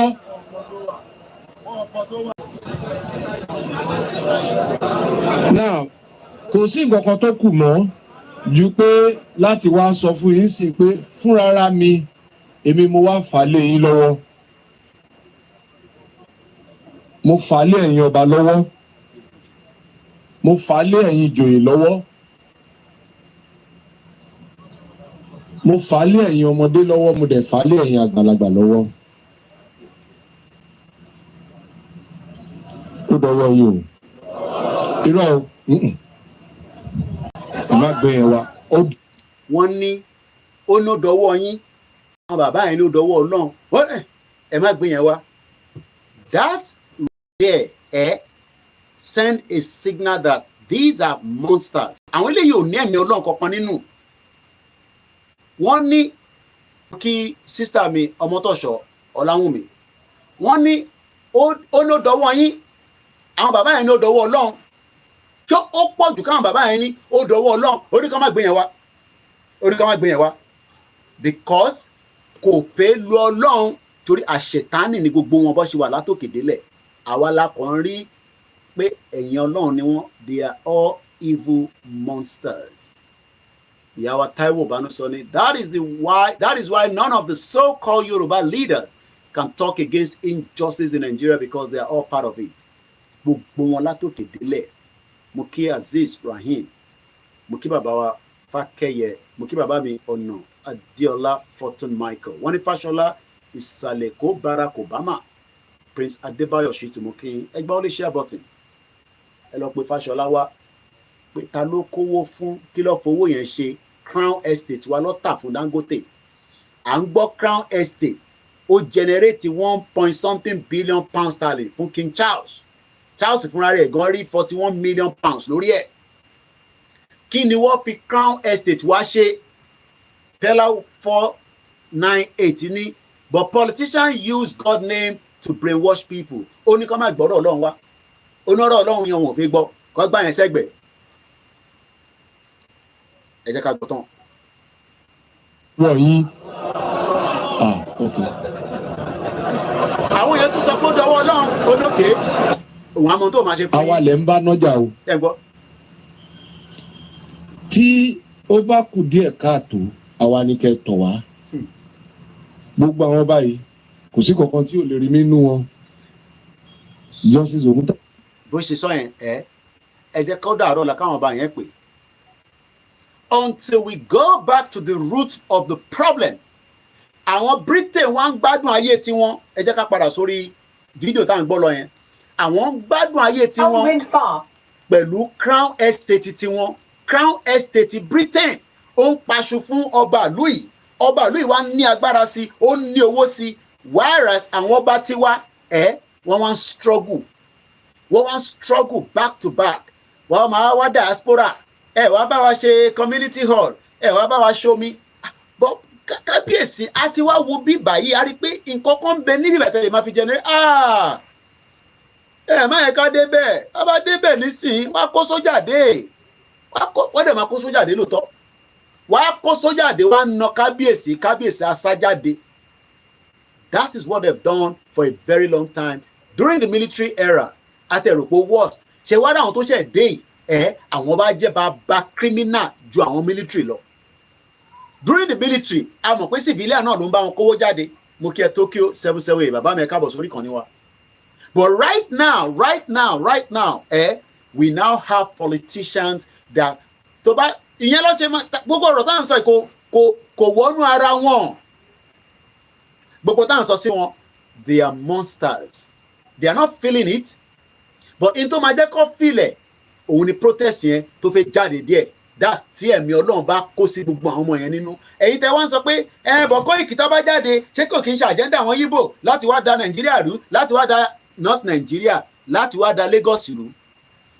Mo wá ń bi ẹ̀yin tẹ́ ń sọ bẹ́ẹ̀ nígbà tó pín $100 million níbo ló pín sí àbẹ́yìn náà gbà ń bẹ́ẹ̀ mò ń bi yín ni o especially àwa tá a ní adúró fún Yorùbá nation tí mo dẹ̀ sọ fún yín pé tí kò bá sí crisis ẹ gbọ́ mi dáadáa crisis Yorùbá nation lè wáyé o.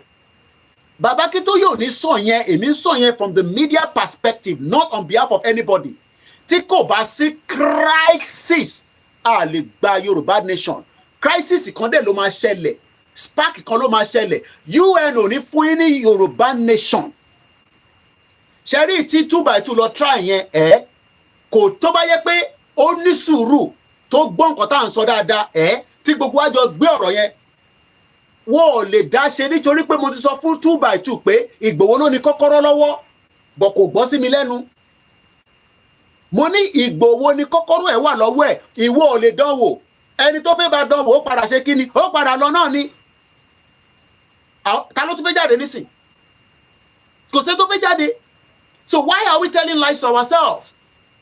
Diplomacy máa jẹ́ kí ìrìn àjò yìí a máa wà lẹ́nu ẹ̀ for the next 30 years because Jagaban ní owó láti bribe anybody around the world kó fún wọn lópo.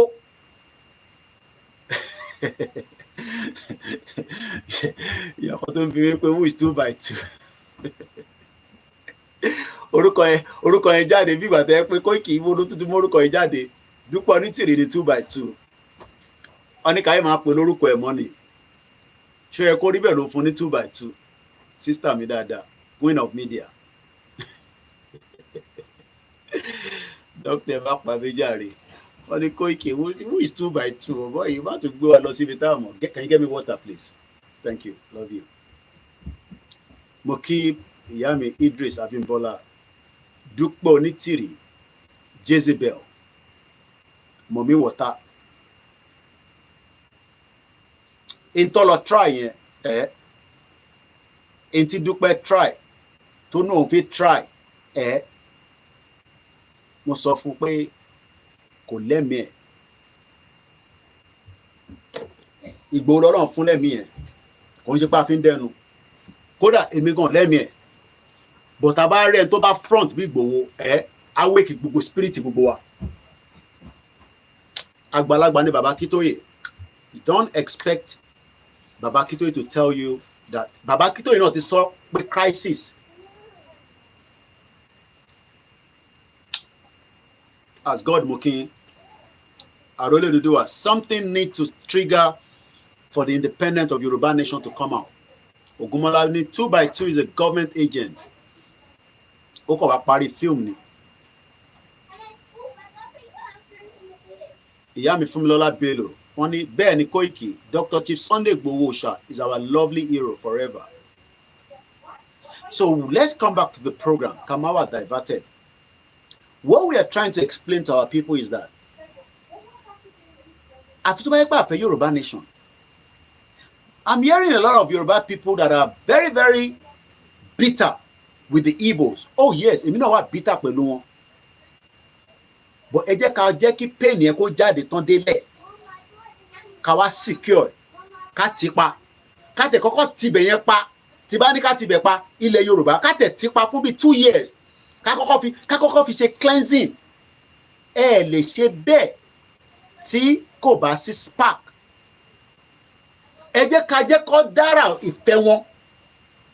Ẹ gbọ́ mi dáadáa. Mo ń lo brother mi kan máa ní Mr. Koiki ẹ máa ní ẹ̀gbọ́n Yorùbá bọ̀ ẹ ń lo ẹ̀nà àbí nǹkan ẹ̀nà ṣẹ́nà lẹ́ ń pè. Mo fẹ́ fi gbogbo ẹnu sọ̀rọ̀ kan délẹ̀. Ẹ̀yin ìyá mi, ẹ̀yin bàbá mi, ẹ̀yin ẹ̀gbọ́n mi, mo fẹ́ sọ̀rọ̀ yẹn sọ. Mo fẹ́ gbé gbogbo ọ̀rọ̀ yẹn jáde délẹ̀. Ẹ jẹ́ ká jẹ́ kí wọ́n tẹ̀fẹ́nu wọn ní gbogbo ilẹ̀ Yorùbá. Ẹ gbọ́ mi dáadáa.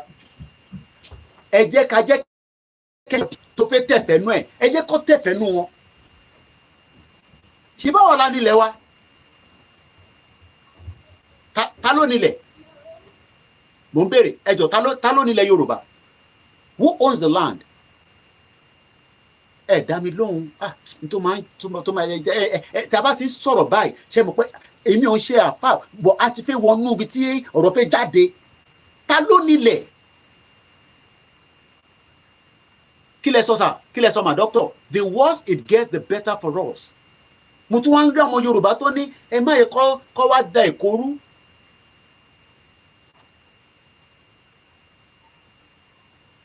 Àwa la nílẹ̀. Àwa la nílẹ̀. Ẹ jẹ́ ká jẹ́ kó tẹ̀fẹ́nu wọn.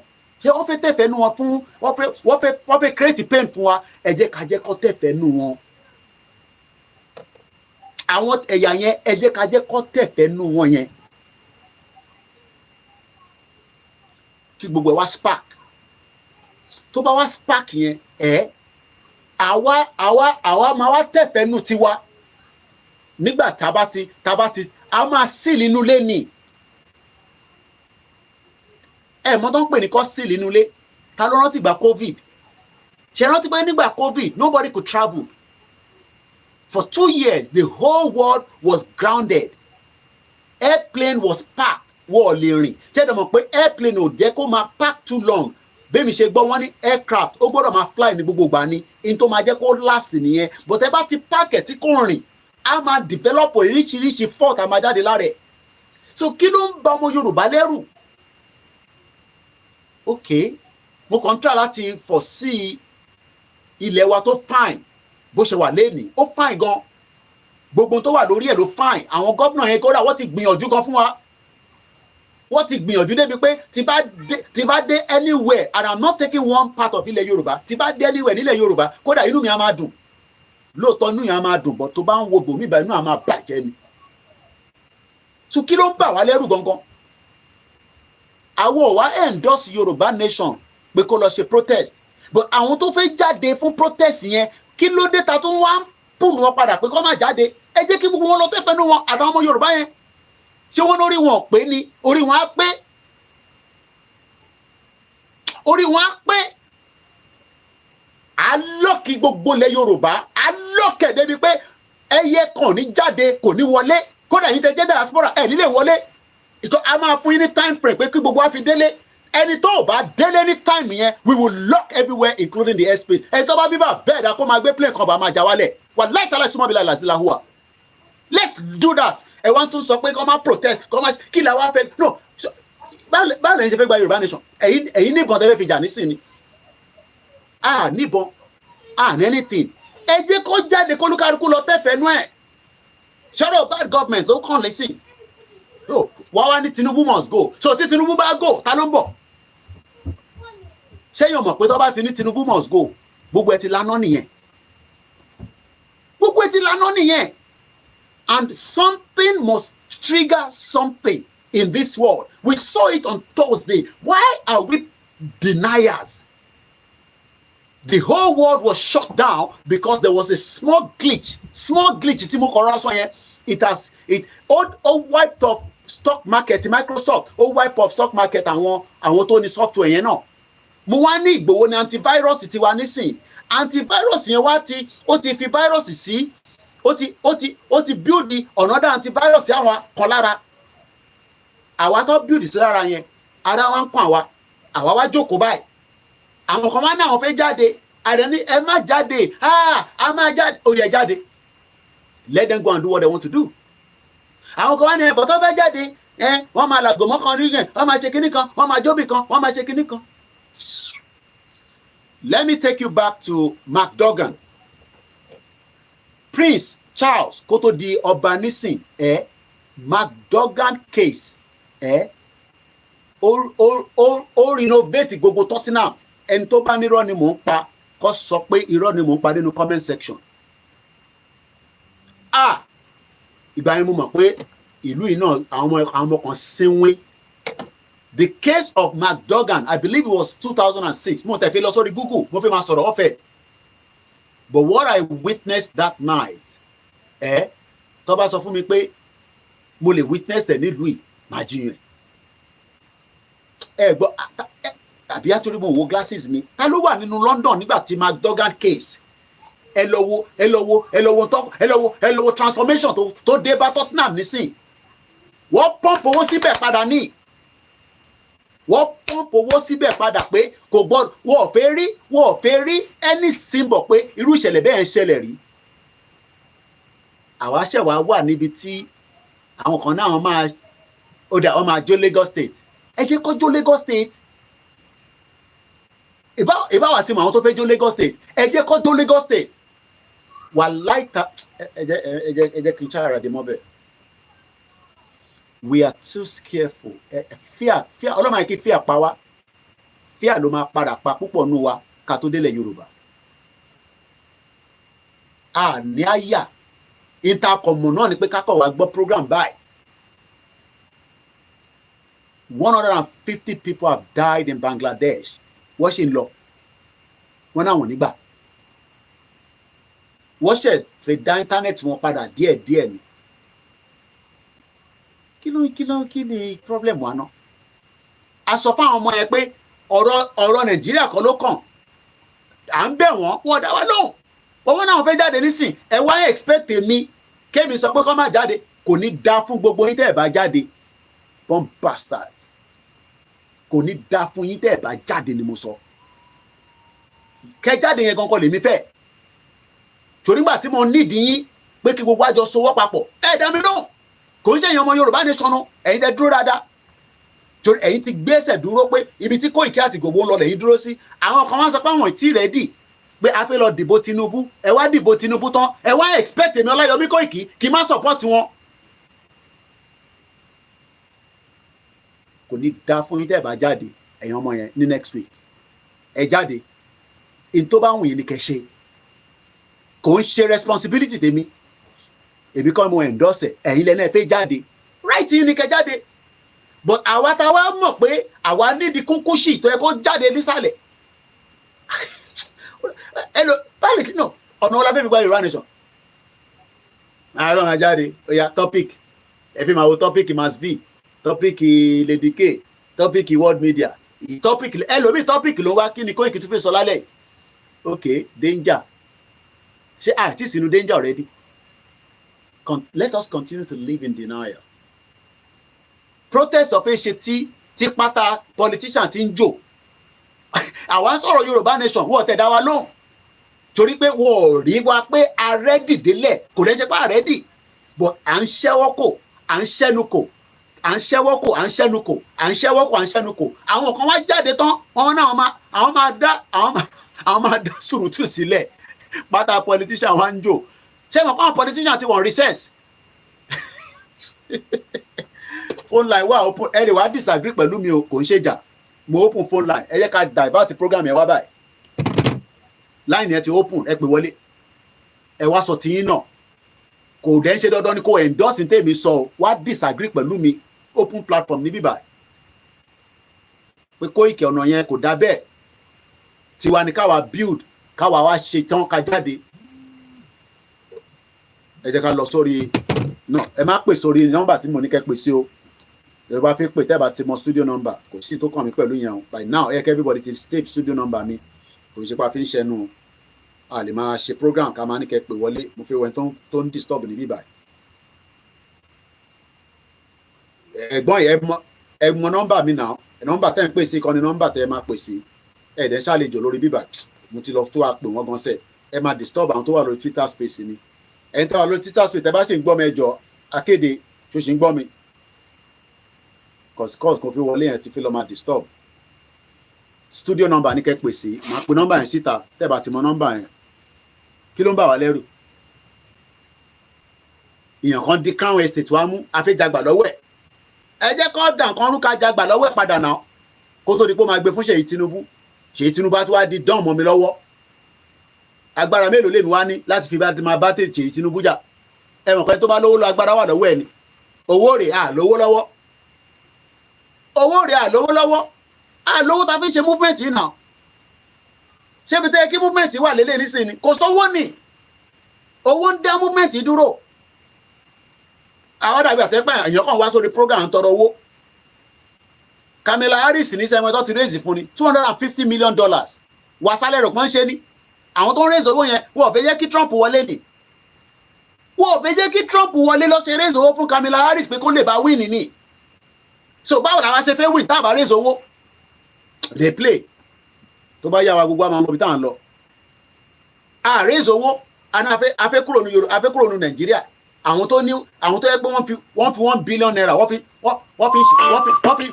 fi ń jó gẹ̀lẹ̀dẹ̀ ẹgbẹ́ mi raise 50 million kẹ́mọ́ tí máa ṣe before the end of this year ẹ pè mí ní 50 million kẹ́kọ̀ọ́ ẹ má kọ́ lé mi lọ́wọ́ ẹ kò sọ pé Koiki 50 million ẹ ti wà níbí báyìí màá lè sọ àwọn kọ̀ọ̀kan tí máa ṣe fún yín màá ní kẹ́ lọ ṣe fún mi àwa wà níbí báyìí àwa ń ṣeré àkàn sọ̀rọ̀ ṣé ọ̀rọ̀ yìí nìkan la máa sọ lójoojúmọ́ ni ṣé ọ̀rọ̀ yìí nìkan la fẹ́ máa sọ ni ẹ̀gbọ́n ẹ ti mọ nọ́mbà tẹ́ kẹ́ pè sí ẹ máa tún pè nọ́mbà yẹn ara ń kan mí gan ní ara ń kan Gaza. ẹ má bínú. ara ń kan Gaza ẹ má pè nọ́mbà tí kò yẹ kẹ́ pè ẹ wojú screen kẹ́ tó gbé call ó yẹ ẹgbọ́n sókè ẹ ti wọlé sá. ṣe studio number kọ́lé yé ni. eléyìí ni studio number ìtàn ẹ̀kọ́ pé yàn ṣe studio number ẹ̀yin ni kẹ́ save ẹ̀ dáadáa lórí fóònù yín ẹ tó bá máa save fóònù yẹn save ẹ̀ studio number. ara ń kan àwa náà ni. ẹgbọ́n sókè. ẹ kú ètò bàbá. mo dẹ̀ fẹ́ yàn kọ́ support mi ẹ má endorse mi ẹ sọ tí yín ni kólúkálukú sọ tiẹ̀ mi ti sọ tèmi. tèmi lèmi fẹ́ sọ kí yàn kankan má dẹ̀ criticize yàn kankan ẹ lè criticize èmi nìkan ẹgbọ́n sókè. opinion tèmi lèmi fẹ́ sọ. à ń gbọ́ yín sà.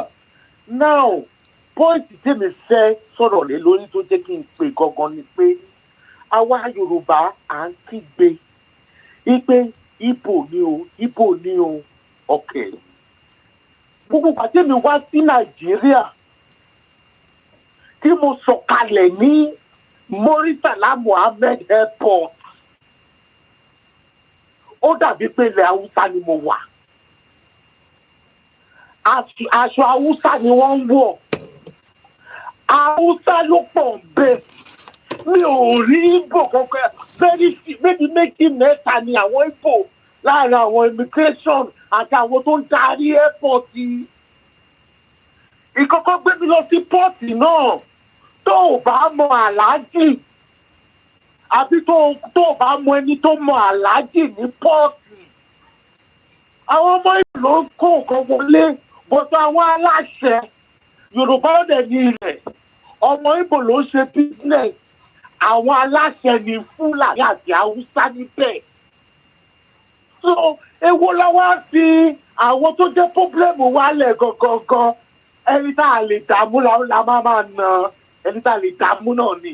Kọ̀tẹ́mi níbẹ̀ nìyẹn o. Ẹ máa bẹ́ tó yín lọ, ẹ ṣé gan. Ẹ ṣé gan ni. Nọ́mbà tẹ́ máa pè sí fún gbogbo ẹni tẹ́ fẹ́ pè +44 code 74 04 40557 tí kò bá wọlé a máa gbé ká máa bá program yẹn lọ. Mo kí gbogbo wa, mo kí bàbá mi Jàmọ́ Abíọ́dún, wọ́n ní fire help bomb nìyẹn. So what we are trying to say is that ẹ wo in tó ṣẹlẹ̀ ní Thursday Friday stroke weekend with the spark. Kí ló ń pè ní spark? Mo kí akéde gbóhùnsókè ní kíákíá ẹ ti darapọ̀ mọ́ lórí Twitter space. Ẹ jẹ́ ká gbọ́ yín láti inú Twitter space ká tó máa tẹ̀síwájú. Mo kí gbogbo ọmọ Yorùbá lẹ́ẹ̀kan sí pé ẹ káàbọ̀ sórí ìkànnì wa Koikimedia live. Ààrẹ Odùduwà ní one thing about America, they will never allow a woman to rule. But wọ́n tẹ̀ ti raise owó fún. So àdé wọ́n tẹ̀ ṣe raise owó fún. So ìyẹn lè máa fẹ́ máa dẹ́rù da Trump náà ló máa lọ re-strategize. Àwa náà dẹ̀ re-strategize especially ìgbà tí kò ṣe pé a disrespect ẹ̀yin ìyá wa. But Dúpọ̀ Onítìrì tó dé yẹn ó bá nǹkan jẹ́ gan. Ó dá nǹkan rú gan. Àwọn onílẹ̀ ló gbà fún ni. Gbogbo ẹ̀kọ́ la máa sọ ni. Wọ́n mọ̀ pé àwọn dá nǹkan rú. Gbóhùn sókè akéde ní kíákíá à ń gbọ́ yín sà.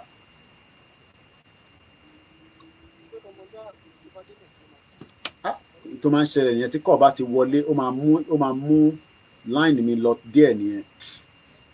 Ó yá ẹ máa sọ̀rọ̀ lọ.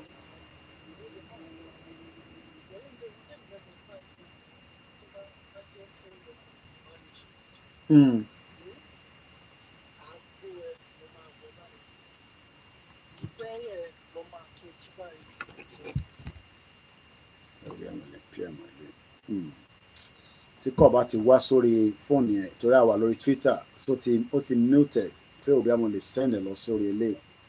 So ẹ má bínú akéde máa padà wá báyìí because àtẹ̀gbọ́n kan tẹ sọ̀rọ̀ rárá ó lọ́lẹ̀ pátápátá ni but we come back to you in a minute. Ẹ má bínú. So if I have to cut off the Twitter and come back, we will have to do that because if not, gbogbo àwọn tó bá fi sọ̀rọ̀ lórí Twitter space ní gbọ́n rárá and it's unfair. Ẹ jọ̀ọ́ ẹ̀yin tẹ́ bá fi pè wá, let's stick to the normal studio number. Tẹ́ ẹ bá mọ̀ ẹ béèrè lọ́wọ́ mi. So what I'm trying to say is that we want to go out of Nigeria. We are making the right thing by trying to avoid bloodshed. But the Nigerians are saying that they are feeling the pinch of Nigeria right now. And they want to come out. But people are saying, oh, agenda àwọn Igbo ni. Ẹ jẹ́ ká gbámọ́lẹ̀ pé agenda àwọn Igbo ni. Ẹ sì jẹ́ ká jẹ́ kó tẹ̀fẹ́nú wọn. Káwa wá fi ìfẹ́nú wọn yẹn. Káwa wá fi ọgbọ́n ọmọ Yorùbá ká lọ fi wọ̀n wọn lọ́jọ́ iwájú. Pẹ̀hẹ́n. Kí lẹ rò pé òyìnbó ṣe ń gba fingerprint gbogbo wa nílùú yìí? Àwọn tó gba fingerprint tó jẹ́ àwọn ọmọ tó bí sílùú yìí. Wọ́n ti lo N9. Mo mọ̀ tẹ́yìn pé social security lẹ́yìn pẹ̀lú America. But each of the N9 ó ti wà link pẹ̀lú your father. Wọ́n mọ bíbá bẹ́ẹ̀ ṣe dé UK. Because kì í ṣòyìnbó. Regardless of how you got your nationality become nationalized. Kì í ṣe English. We are not English people. So whether you have this passport of this country or not, you are not. One more route, one more bitotiwa. So, and that means that there are certain things that they will be very, very careful with. And don't be deceived about the prime minister. In the end, one mind to dìbò fún. Game ní gbogbo ẹ̀. Wọ́n deal pẹ̀lú Gordon Brown nílùú yìí. Very very highly intelligent man. Lóòótọ́ ó jẹ́ prime minister bọ̀ kò ń ṣe pé wọ́n dìbò fún. Nígbà tó bá di pé kó wá dìbò yẹn gangan wọ́n máa fi ọmọ kọ wọ́n. Kí ló wá ń bà wá lẹ́rù? Ìtọ́ ṣe fún Rishi Sunak nìyẹn. Òun kọ́ ló máa kọ́kọ́ ṣe fún, and it will not be the end. Bó bá wọn Kẹ́mi Badenoch kó fi jẹ leader conservative. Tó bá dé àsìkò tẹ́ election bọ̀ wá yọ dànù. Àwọn ọmọdé òmùgún pè lẹ́fọ̀. So àwa fẹ́ kúrò ní Nàìjíríà. Àtiwárà àwọn kan tó fẹ́ ràn wá lọ́wọ́ díẹ̀. Kò ṣe pé tiwọn yẹn ló máa jẹ́ ká push. But if it's going to be part of it, why are we scared? Wọ́n pín $100 million. Ààrí impact ní Lagos State. By now, ó yẹ kí gbogbo kò jẹ́ kẹ́ ní títì tí kò ní ṣiṣẹ́ ní Lagos State. Why are we deceiving ourselves? Why are we liars? 20 minutes la máa fún yín maximum. Ó pọ̀ jù nìyẹn. Torí mo mọ̀ pé ọ̀rọ̀ yín máa ń lọ díẹ̀, bá máa ń gbádùn ẹ̀. Ká lè fẹ́ lómi láyé ni. Tó bá ti pé 20 minutes, máa disconnect yín sà. Ẹ kúrò sókè. Tẹ́ ti wọlé. Àbẹ́ ti wọlé. Bí a bí tẹ wà ní o network yín látọ̀dọ̀ yín ni o. Because àwọ̀ òkè ní bíbà. Okay. Yeah, ẹ kúṣẹ́. Àwa nìyẹn. Well done. Yeah. Ọ̀rọ̀ tẹ́ ń sọ, you are very correct. Very, very correct. Because tí ọjọ́ burúkú tí èsì máa gbomi mu tí ò bá orí mu. Níjọ́ tí gbogbo wàhálà táwọn Haúsá àti àwọn Yíbò ń fà lẹ́sẹ̀ nílẹ̀ Yorùbá yẹn lọ́wọ́lọ́wọ́ báyìí. Wọ́n á sún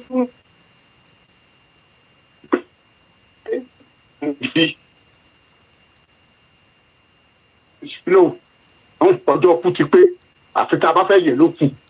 So ti èyí sè, so it's a gradual thing because if you look at a lot of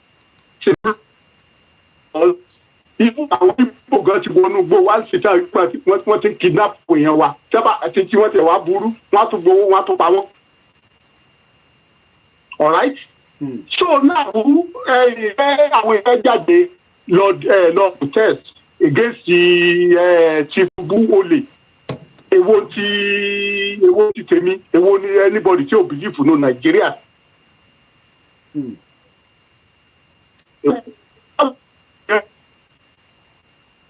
Network yín dára kòkó àgbọ̀n rárá bí a kẹ́ try wa again. We can't hear him at all. He's bouncing in and out. Ẹ má bínú. Bí a kẹ́ tún try again. Bí a kẹ́ move location. Let me change my background. Ó dà pé iná ẹ̀ ti wà too much. So let me see if this will be better or maybe I should use a green one because ó lè jẹ́ pé iná tí mo tàn lẹ́yìn mi as well. Ó ń reflect padà sínú bí àyìn lẹ́ni ẹ̀ ṣe ń complain lẹ́ǹkan. So ẹ ká gbé picture Tinubu àti bàbá sí. I see how that one will reflect for now. Mo kí gbogbo alẹ́ nǹkan sí. Ẹ má bínú pé it's just that iná tí mo tàn lẹ́yìn yẹn and I can switch the light off. Tó bá yẹ pé ó ní impact. So let's see if that would make a bit of a reflection a little bit. So mo kí gbogbo alẹ́ nǹkan sí. Ẹ má bínú because we have to, and then moreover I'm just using the laptop and load the full software. So mo kí bàbá Fab as well. Màá pè padà again in a few minutes. Let's see if your line will go a little bit better this time because gbogbo nǹkan sọ lẹ́ẹ̀kan àtẹ̀gbọ́n kankan rárá. So what we are trying to say is that we are in a crossroad. Ẹgbọ́n sókè nísìn. Mo fẹ́ òbí a máa clear there nísìn. A little bit. Go ahead. Yeah. Sort of. Hello? Yeah. Hello? Go ahead. Yeah, it's more sọ̀rọ̀ lẹ́ẹ̀kan ni pé you are very correct. Pé àwọn tó ń sọ pé káwọn èèyàn má jáde lọ protest olè Tinubu, all right, Tinubu. So káwọn èèyàn jáde, àwọn tó bá fẹ́ jáde tó wù wọ́n tẹ́sí belief no fake Nigeria yẹn, wọ́n jáde kán lọ protest irọ́ tí wọ́n fẹ́ protest. Despite pé èmi personally èmi ò support topic tí wọ́n mú pé àwọn fẹ́ àwọn fẹ́ ending of bad government. How will you end bad government in Nigeria? How? àwọn gbẹrù aago ló múrú àjẹ àyẹwà ló múrú àjẹ àyẹwà ganan ó fẹ́ pé àwọn tó wà Nàìjíríà yẹn Ṣòwòrẹ́ nìyẹn Ṣòwòrẹ́ ló mú bad government end bad government.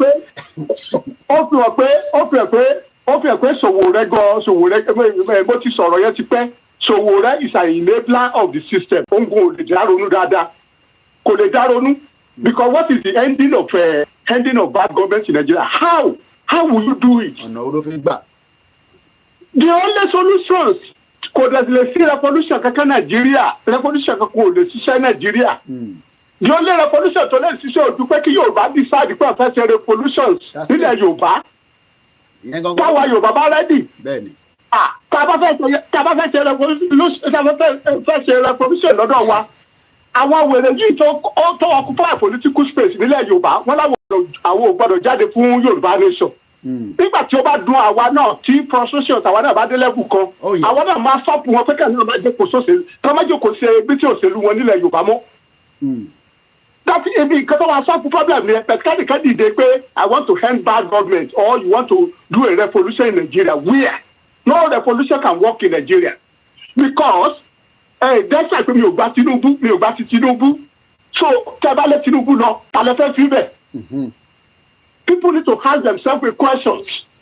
You understand? End bad governance. Tade máa gbé padà wọlé. Ẹ lọ gbé military wá. Yóò ṣe ni wàhálà àtẹ̀fẹ́ kírẹ́tì máa ju wàhálà àtẹ̀fẹ́ kírẹ́tì ó máa ju problem ṣẹ̀fẹ́ solve lọ.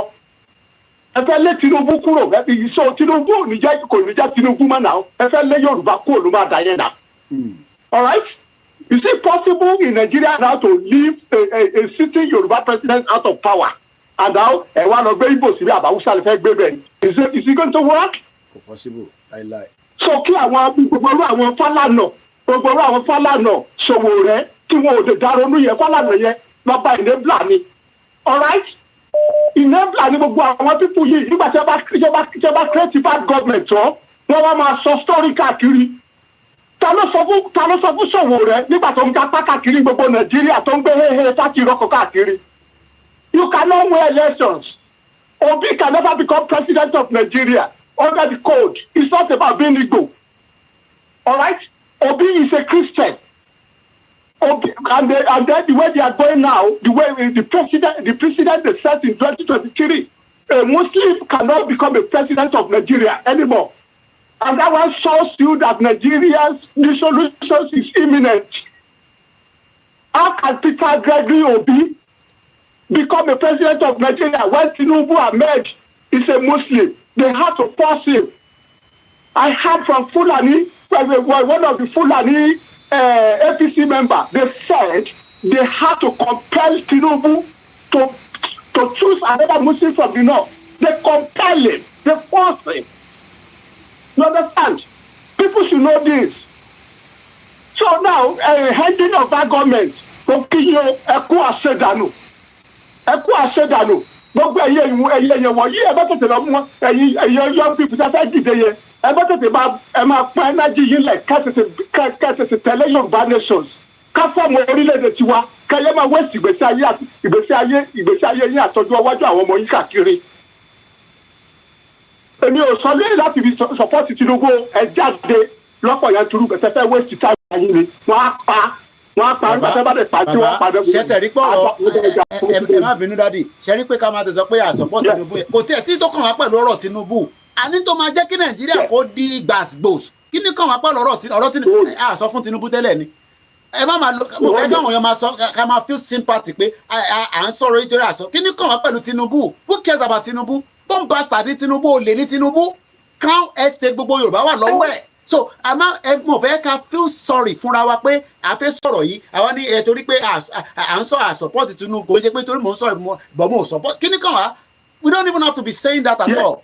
We don't care about Tinubu because at the end of the day, we told him that Nigeria is no longer working. But nítorí pé France àtàwọn Westerners wọ́n sì sọ pé Nigeria máa work kó keep it together for some time. Kó kàn ṣe tiẹ̀ kó jẹ́ owó tiẹ̀ ń bẹ̀ kó jí tó máa jí kó move tó kù kó dẹ̀ kó rọrùn rẹ̀ máa lọ. Another 60 years from now Tinubu will be dead. He will be a dead man. À ń sọ̀rọ̀ future wa. Koiki sórí ọ̀rọ̀ kan náà ni èmi àti ẹjọ́ ń sọ ni gbogbo àjọ ń sọ ń sìn. ètò ìṣẹ̀lẹ̀ ni pé ṣe rí àwọn tó fẹ́ jáde mo gbà ládùúgbò kan jáde en masse. That's it. Can push to a logical conclusions. But tí mo kàn guarantee wọn ni pé tí mo kàn guarantee àwọn tó ń sọ pé hand bad government gbogbo sórí táwọn story for the god ìyẹn ò lè ṣẹlẹ̀. Story for the god. They wanted to create more problem than the problem they wanted to solve. And that is the reason why America were worried, because the country could become a warlord in that kind of situation. They fẹ́ warlord. Èmi gan fẹ́ di warlord, Ìgbòho fẹ́ di warlord. We need a Yoruba independent government. Ìyẹn la ti sọ fún gbogbo èèyàn pé kájọ sowọ́ papọ̀, because àwọn though ó tún wá ní kankan tí mo fẹ́ bí ẹ má bínú pé mo fẹ́ divert díẹ̀. Why tó yẹ pa máa dúró de àwọn senator kan l'Amẹ́ríkà, àwọn bàbá arúgbó kan kọ́ wá decide ilé ayé tiwa. Why do we have to wait for them? Ìyẹn la ti sọ pé nǹkan kan láti spark kí gbogbo ẹjọ́ spark. Wọ́n máa wá pé gbogbo wa pé ìzílẹ̀ kan pè wá or ká decide fúnra wa. Ẹ̀gbọ́n sókè sà. Koiki, yes. Sórí nípa yẹn ojú ló ń kọ́ wa sóti èyí sì ojú ló ń kọ́ wa. Ṣẹ́rí gradually because àwọn máa fi country méjì kan ṣe àpẹẹrẹ fún ẹ. Oh, understand? USSR, formerly Russia, formerly called USSR. They were the most powerful country in the whole world before. You understand? Yeah. But kí ló pè wọ́n corruptions and the culture of impunity. They have to split it into about 16 or 17 countries. The same thing applied to Yugoslavia. Then Yugoslavia have to split it into about 7 countries. Yes. Okay? Now, if you look at the latest one, Sudan, you understand? Yeah. In fact, in Sudan, old Sudan, ọ̀rọ̀ Sudan dàbí ọ̀rọ̀ Nàìjíríà ni. Tọ́jú pé àwọn dúdú ló ní gbogbo Sudan yẹn, dúdú bí èmi àti ẹ. Kí ló ṣẹlẹ̀? Wọ́n lo Islam láti fi àwọn tó dàbí Fúlàní láàrin wọn yẹn, wọ́n lo Islam yẹn, ẹ̀sìn Islam láti fi kó wọn lẹ́rú. Wọ́n wá lo military láti fi dominate wọn. Military government. The same thing happened in Nigeria. The Hausa Fulani, they've been using military government to dominate us and colonize us. And they were able to succeed again in 1999 when they are handing over government to, in 1999 when they are handing over government to force. They create a constitution for us, which is 1999 constitutions. 1999 constitution is an extension of military government. In fact, the reason why our life was after the military left, during the type of military regime, only the head of state only can only access the owó. So the only can only di owó. Because the governor of state cannot have military to le di owó. Listen, since 1999, all the sanctions on Nigeria were lifted. You understand? Nigeria economy start booming when we get the democracy in 1999. But what happened? In 1999, because I want to divert a bit, Dangote said something. He said he went to Obasanjo's birthday. I didn't read it in the paper. I heard it from him on national television on Nigeria. Dangote said, Baba, he said in 1999, there is no billionaire in dollar in Nigeria when you came. Baba, you promised to create some of us. You promised to create about 50-something of us. Baba, you managed to create some of us be able to fulfill your promise. In other words, Dangote last week was coming on television. Dangote bẹ̀rẹ̀ sí máa sọ fún wa wípé refinery tó ń kọ́ yẹn òun ò gba incentive kankan lọ́wọ́ Nàìjíríà. Ṣé àdìpọ̀ lórí burúkú ni màá ṣe pé Dangote yẹn? That's right. Dangote was created by the Nigerian government. So they cannot create two but it's one.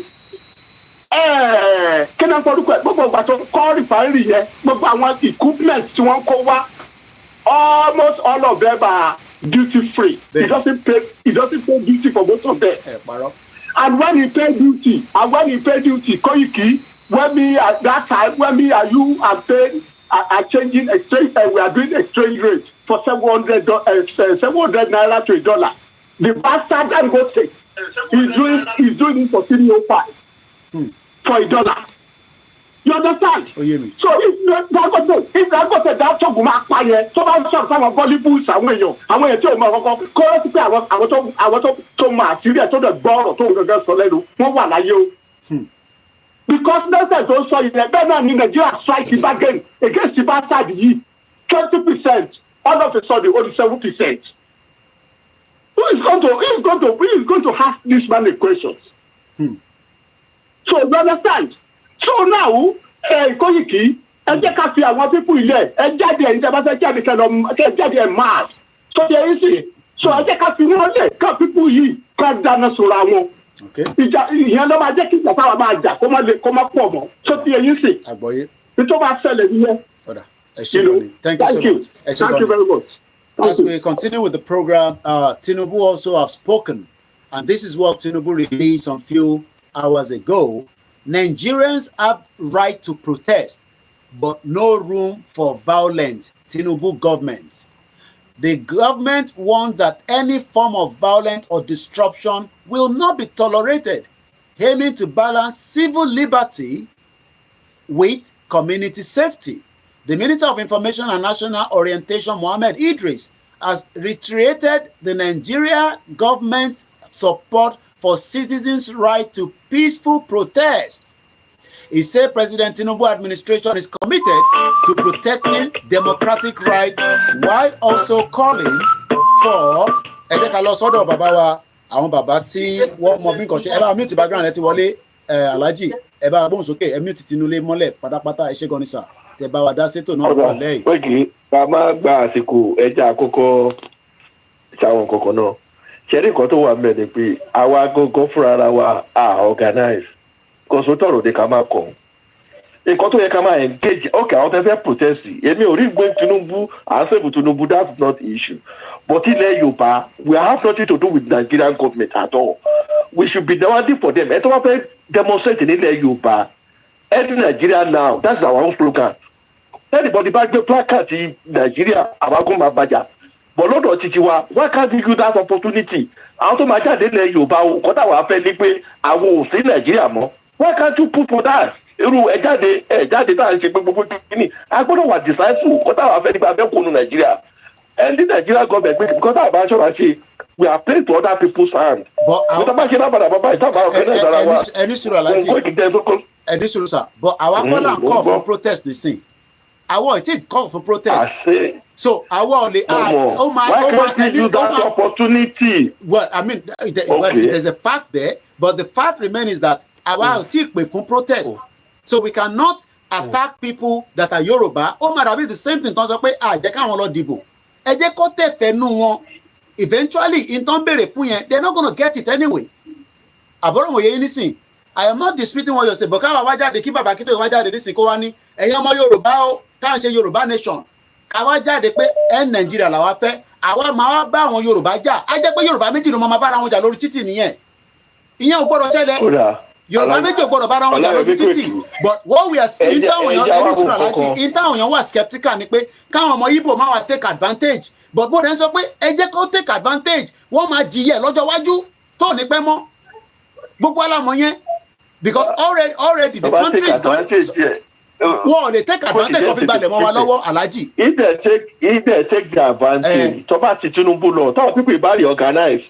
so tábà ẹni sùn so àwa wá jẹ́ òmùgọ̀ so wá ti Tinubu lọ àwa máa sì jẹ́ kí Nàìjíríà exist gbogbo àti mọ̀mí tó máa end sí nìyẹn kò lè possible Alhaji. àwọn tó gbónú wa Koiki àwọn tó gbónú wa kéré púpọ̀ tí ò bá ṣe yẹn ni gbogbo àwọn olórí gbogbo àwọn Tinubu tá à ń pariwo yìí owó Yorùbá tó ń pín billions fún nírú àwọn Dangote tó fi ń kọ̀ tó ilẹ̀ Yorùbá tó ní òun ò gba àkọ́kọ́ tó lóun fún $100 because ara àgọ́ náà tá a sọ náà ni gbogbo àtọ́jọ́ ìgbòye àwọn náà ló ń darí wa tó ń sọ pé kíní irú àwọn àti pé Koiki bá fún ẹlẹ́sàbù kan wọ́n ṣe Supreme Court tó give judgement lórí local government appeal to America appeal to everywhere even in every state have a whole Supreme Court wọ́n jọ local government kó lọ gbé sọ́dà Abuja adẹ́yọ̀ ìdáná fi tí sí àwọn kókó tí òkè yé wa nìyẹn nísìnyí wọ́n máa ṣe election ní Yorùbá wọ́n máa kọ̀tún ẹ̀ láti Abuja all these little problems ẹ bọ oníṣà àtọkọnu wo ògùn akọlá kàwé ní. àti ṣe analysis lórí ntẹsán yẹn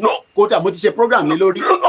mo kọ mẹ́sàn-án yẹn wá ní pé púpọ̀ nu wa wà láì Koiki nítorí ẹ̀ láti ní problem púpọ̀ nu wa gọ̀ so mo mi ò sọ Koiki mi ò rò bó fẹ́ understand problem tí mo sọ ṣé àti kìíní yìí àti tó kéré jù ní problem tá a níyì ìdán kò ṣe kó tó yẹ ká máa fà tọ̀ Yorùbá fẹ́ jáde kò yẹ pé ká máa kó àwọn bàbá kan ṣebí inú ẹ̀ làwọn bàbá kan àwọn tájọ́ mu tọ́jú tó pé ní journalism tí ibi tí Yorùbá dé yìí ẹ wá láàgò Koiki I'm not saying it figuratively but ẹ bá gbé Yorùbá kalẹ̀ almost 80% wa lógo òun la ṣe ń lose out yìí Yorùbá àwa economy Yorùbá tó fi ń ràn Nàìjíríà láti gbogbo ẹ wá wo poverty tó ń lọ pé kínní that's why people can take advantage that's why àtẹ̀yọ̀ kan lè jókòó tó máa náà òun fẹ́ marketing ní Òṣogbo ọmọ jíbò ló gbọ́dọ̀ wà involve all this problem how can we àwọn kan tí yóò ń jẹ ọ̀jẹ̀ máa gbọ́ tí ọmọ máa fọ́ bójú because nígbà míì ọkọ̀ dákẹ́ pé mo la fẹ́ bá yàrá já sí báyìí pé gbogbo àwọn pèrè tá a dìbò fún tá a ṣe pé kínní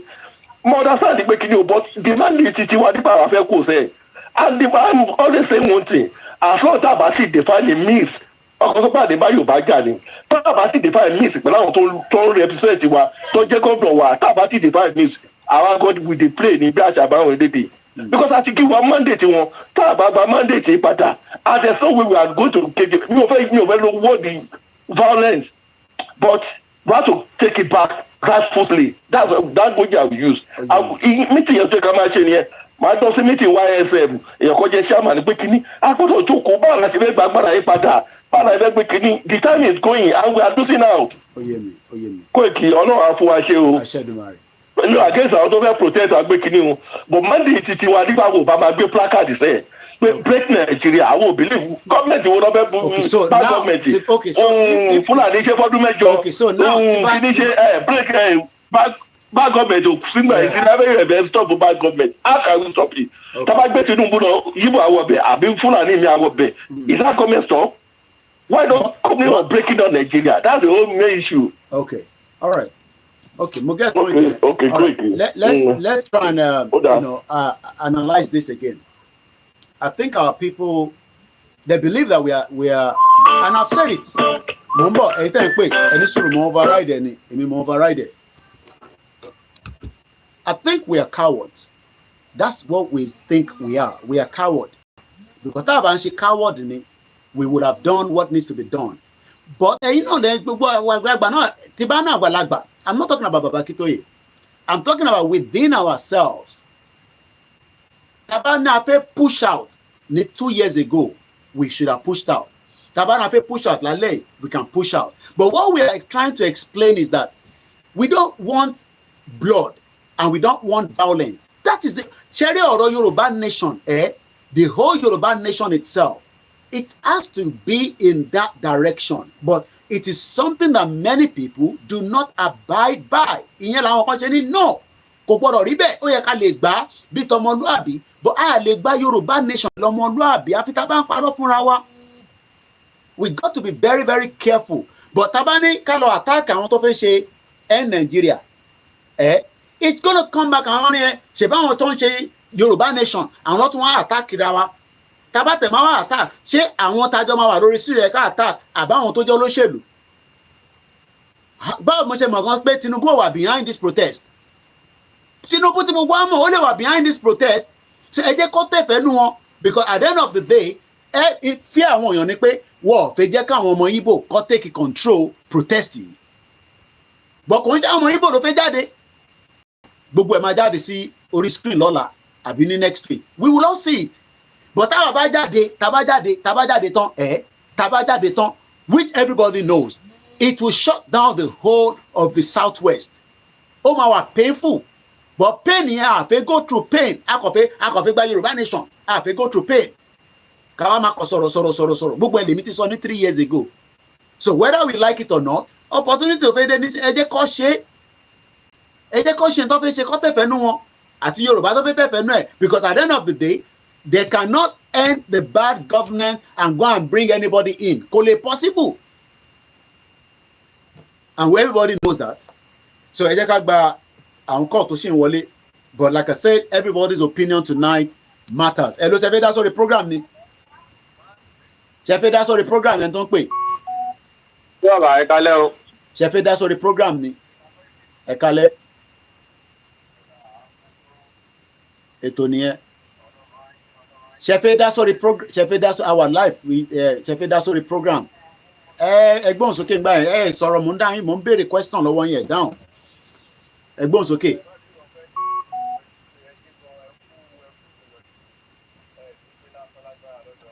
Àmín. Gbé sókè lẹ́yìn yín Àmín. pẹ̀lú àṣẹ lọ́dọ̀ Ọlọ́run. Àmín. Ẹ ṣe gan. Ṣé ẹ rí ọ̀rọ̀ ìlú yìí níbi tó gbé dé lọ́jọ́ ìní? Ó ti kọjá nǹkan táwa gangan ń rò. Kí ni láti túmọ̀ ní pé gẹ́gẹ́ bí ọ̀sẹ̀ máa ń sọ, èmi máa ń sọ fún ọmọ ọ̀ṣẹ́ mi pé Nàìjíríà ò lè dá a mọ́. Okay. Kò lè dá a mọ́ ká gbàgbé lórí bóyá pé ó lè dá a bóyá lè kàn lè ṣe ó lè dá lẹ́yìn pé ká pín kólíkálùkù lọ́ ń lọ ẹ̀. Okay. Kò lè dá a mọ́. Okay. Pé kó tó di fáyìn lọ́mọ wúrà kú lọ́dún yẹn lọ́hùn, ó ṣe rẹ́kọ́ọ̀dù kan pé ìlú yìí ti bàjẹ́ o, nǹkan ti wọ́n, oúnjẹ ti gbówó lérí o. Okay. Àyìnlọ́mọ wúrà ti kú sóti pé 44 years. Kábíyèsí. Wọ́n ọ̀dẹ̀ rí solution sí láti 44 years yẹn Okay. títí wá di wákàtí. Okay. Kí náà wá ń retí, kí náà ń dúró dè. Tá a bá sì ń dúró, ó gbọ́n àgbàlagbà wa, àwọn aṣáájú wa tó sì ń dúró lórí restructuring, wọ́n sì ń tọ́ra wọn jẹ ni. Èmi mọ̀ pé kò ní pẹ́ kò ní jìnnà gẹ́gẹ́ bí olóyè gbòó tó jẹ́ bàbá wa ṣe sọ, ó sì máa yé gbogbo wọn pàtó tójú wọn wáyé sí ní í já. Tíkú yẹn ń pa wọn, tíbi yẹn ń pa wọn, tí wàhálà yẹn dé gan, kò tẹ́lẹ̀ máa kọ́ wọn. Jẹ́rí prógámù tẹ́ ẹ̀ ń ṣe ojú òun máa ń fọ́ lóyún, kí nǹkan tí mo sọ yẹn ti yé yín. Wọ́n sì ń bọ̀ wà àbẹ̀yìn fúnra yín gbà Mr. Koiki, Mr. Gbowó síbù gbó, ẹ wá gbà wá ẹjọ́ torí Ọlọ́run. Ó sì kù díẹ̀. Ìyá yẹn kò tí ì jẹ wá tán. Nígbà tó bá túbọ̀ jẹ wá dáadáa, àwọn tó kù tí wọn ò dá sí yẹn, gbogbo bẹ́ẹ̀ ṣe ń ṣe tán rí bí aláìníṣẹ́. Ẹwọ́rú òru ẹ̀ ní ìmọ́jú, ẹ̀sùn mọ́jú, mo wo program mi dago 5 ni. Mo pè ní gbogbo táìmù yẹn náà píìkì ẹ̀. Tí ẹ lọ́pọ̀ kan pè ní 5:20. Gbogbo program mi kò nígbà tẹ̀sí program tí mi ò kí ń wò. Nǹkan tí mo sọ ẹ ti ń yé yín, Ọlọ́run á máa fún yín ṣe o. Àmín, ẹ ṣé gan ni. Ẹ ṣé. Thank you so much. Yes, sir. Mo kí bàbá wa, so bàbá wa ló ń pè wá ní àárọ̀ tí màá ta fi ń sọ. Ní public announcement, attention o, wọ́n ní òrò máa jáde. Wọ́n fẹ́ gbé òrò jáde ní Lagos State láti on the 1st títí di 15. Let's come back to the program and get the fact right. Kí ló ń dá wa dúró, kí ló ń delay wa? Kí ló ń dá wa dúró, kí ló ń delay wa? Ṣọmọlúàbí wa ló ń dá wa dúró ni àbí à ń try to please as many people before things goes the other way around? Ẹ bá ń fi sínú comment section. Kí ló ń dá wa dúró? What is holding us back, or why are we being held back? Ṣé torí pé àmọ́ta lè ṣe ni? Mo kí ìyá wa Jọkẹ́ Bọ́dúnrìn, wọn ní olórí burúkú ni àwọn àgbà ilẹ̀ Yorùbá, alálẹ̀ máa mú gbogbo wọn ni. Mo kí bàbá wa Jimmy Koya, Joseph Boboye, mo kí gbogbo yín bẹ́ẹ̀ ṣe darapọ̀ mọ́ wa. It's a full program and people are listening around the world. Ṣẹ́gun wanna welcome Triple DRS. What is holding us back? We're creating the awareness, and we have done that perfectly well. And there's nothing wrong if we create more awareness. But ṣé ọmọlúàbí wa ló fẹ́ yẹ ká tẹ́ báyìí nísìn? And tí ọmọlúàbí wa, because some of us tá à ń sọ̀rọ̀ nísìn kò ń ṣe gbogbo wa la ready láti bá meet tẹ́ ń gbọ́ nínú background, lè máa gbọ́ wa, ń ṣàlejò bàbá yìí. Dẹ̀ wà nínú group pẹ̀lú mi, mute tẹ́ fi ń gbọ́ mi mọ́lẹ̀. Mo ti kúrò mẹ́. Ẹ fi máa gbọ́ra yín, ẹ̀tù ìwúlẹ̀ fi kúrò mẹ́. Ṣé ẹjọ́ ń gbọ́ pẹ̀lú àwọn èèyàn mute mọ́lẹ̀ tí àwọn èèyàn wà ń bẹ̀ ni? Ẹgbọ́n sókè. Kò ní kúrò mẹ́ báyìí. Ṣé ẹ ti gbọ́? À ń gbọ́ yín. Ẹ kú ètò ṣàkúṣẹ́ sà. Ọlọ́run á jẹ́ kí gbogbo ẹ̀yìn ní ìyànjú. Àwọn aládẹ̀jẹ́, àwọn alámájẹ́ kó ní ìyànjú. Ohun tí mo rí gbogbo kan tó wà lẹ̀ lójú wípé gbogbo àwọn mídíà tí a mọ̀ pé ó fà ó ṣùà fún Yorùbá nation wa àti àwọn YSDM. Mo rò pé it's time for them. Bóyá 2 times in a month kọ́ máa ṣe fundraising. Kọ́ máa respect pé àwọn èèyàn kàn máa fàyọ̀nù lọ dáwọ́. Ìgbọ́n tí èèyàn bá dákẹ́, tí a bá dákẹ́, táwọn tẹ̀ fẹ́ ra pure water tí ò bá sówó tá a fẹ́ fi rà á máa wò bí ẹ̀pà ni. Gbogbo tá à ń ṣe yìí owó ni kókó. Without money we are not going anywhere lọ síbi kankan because tá a fẹ́ gbé anybody lọ sí any place tí ò sówó tó fẹ́ fi ìrìn àjò. Báwo náà yẹ fẹ́ lọ wọn ṣáà ní kó yẹ sápá pọ́n lọ. Owó tá à ń sọ ìrìn àjò láti Yorùbá ní ṣẹ̀rí tá a sọ pé a lè sòwò bí a ti lè sọ $100,000 rí mi ò rò bẹ́ẹ̀. A dẹ̀ sọ pé a fẹ́ gba nation kì í ṣe country 10,000 millions of people. So I'm about better YSDM. Come create time. We have 2 times in a month. Come as a fundraising. One pick a date, okay, on the 1st or on the 30th, okay, come up with fundraising. Why do you know YSDM? Tell her, God, the cons of parents, you can't get lost anywhere. You see, that all a lot on you, but you want to learn, you can must be flyer, poster, or you start at teacher, and the other come on the poster, can't you Google Yoruba? Whoever my create awareness.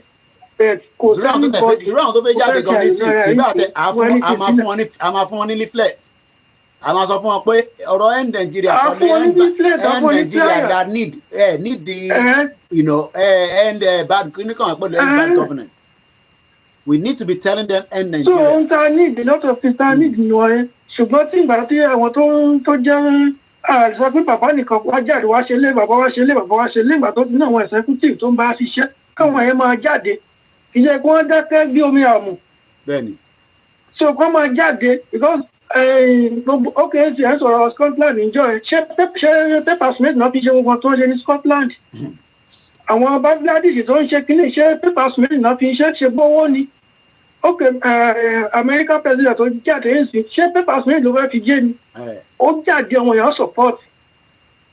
So I need àwọn team financial secretary financial YSDM wọ́n jẹ́ ìkọ́ mọ̀ tutù tẹ́lẹ̀ tó bá wà mẹ́ẹ̀ bá tutù kọ́ lọ gbọ́ ẹni tó lè sọ̀rọ̀ tó lè jáde tó lè sọ̀rọ̀ tó bold láti sọ̀rọ̀ so kí jẹ́ tó bá silent kó kú kó wá bá nínú ilé owó ò lè wá bá anybody nínú ilé ẹgbẹ̀já tanra wa o owó ò lè wá so kó wọ́n take time wọn ọlọ́pàá gbogbo àwọn kan yapa àwọn kan lọ sí kan àwọn kan lọ sí ohun tó fà á nìyẹn so a bẹ̀ wọ́n lọ́wọ́ tá a wà tá a wà pé a serious kò yẹ ká tún lù sí ọdún yìí táàtọ̀ ẹ̀ tí gba nation wa bẹ̀rẹ̀ kò yẹ ká àwọn kan tó yẹ ká ṣe nínú ọdún yẹ ká ṣe àti lù sọdún méjì tí àwọn èrè yẹn ti gbà lọ́wọ́ wa so àìdẹ̀sówó ló dá wa dúró sójú kan yìí táàtọ̀ ẹ̀ tí ráyè rárá tó tẹ̀ jẹ́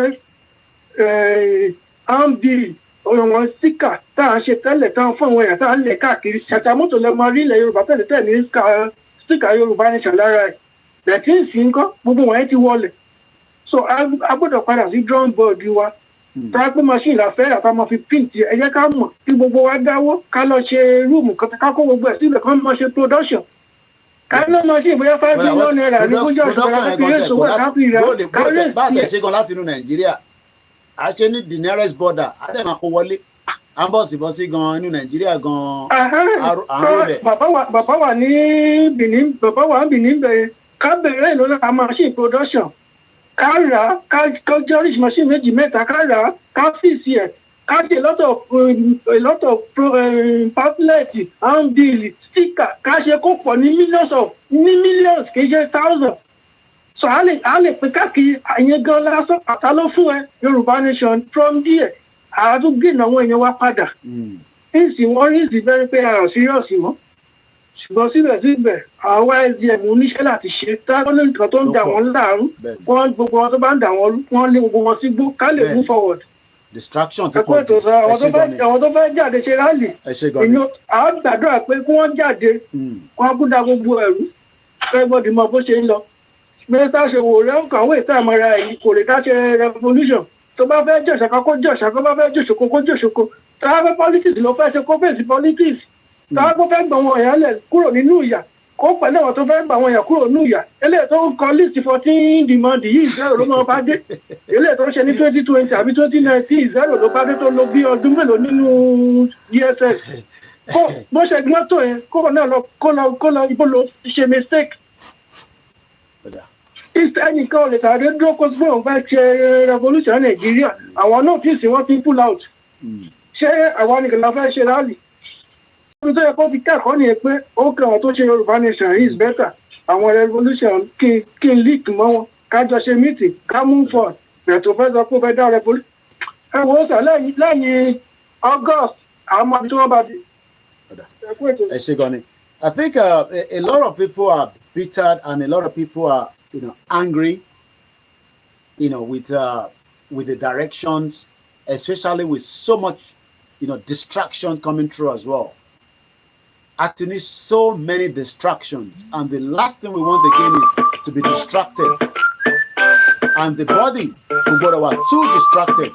See, body were too distracted. Many people will start having a little bit of, in confidence in that body. Okay, Lori Mixella.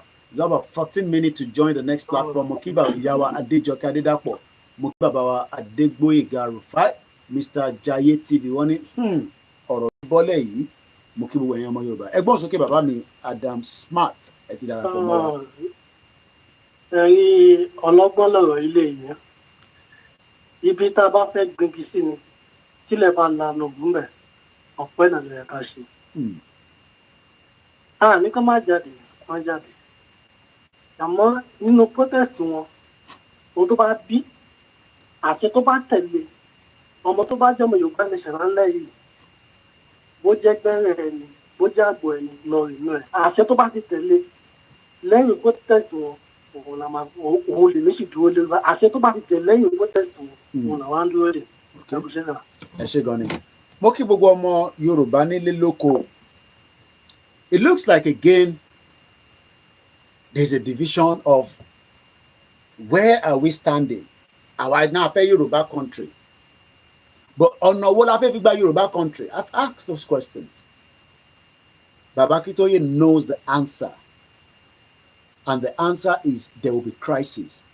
Ṣé Yorùbá nation campaign nìkan ló lè ignite crisis nínú Nàìjíríà ká tó lè lọ? Mo ń béèrè ni o, I don't know. Ṣé àwa mo kí ìyàwó lẹ́ẹ̀kan sí Adéjọkẹ́ Adédàpọ̀ mo kí Tony Age just reason says and I quote Oro is a great opportunity for a well-organized sit-at-home protest. Egbomiye, Mukentawa in America.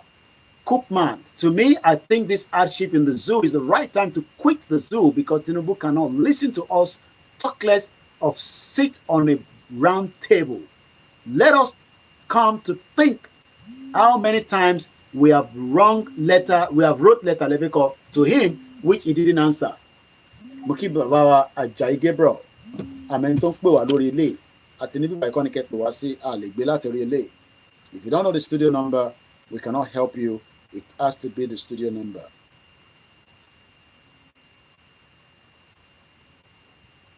Mo kí gbogbo alẹ́ nǹkan sí pé a kú ìjókòó a dẹ̀ kú ọgbọ́n àti làákàyè tí a fi ń tẹ̀lé ọ̀rọ̀ Yorùbá nation. Yorùbá nation wants to go through the diplomatic route.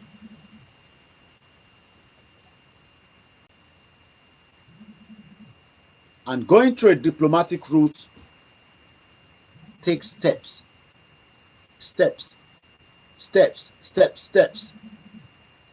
Ṣé Yorùbá nation nìkan ló máa jáde láti ignite crisis tó lè spark tí Nàìjíríà fi lè dé ibi tí a fẹ́ jẹ́ kó lọ?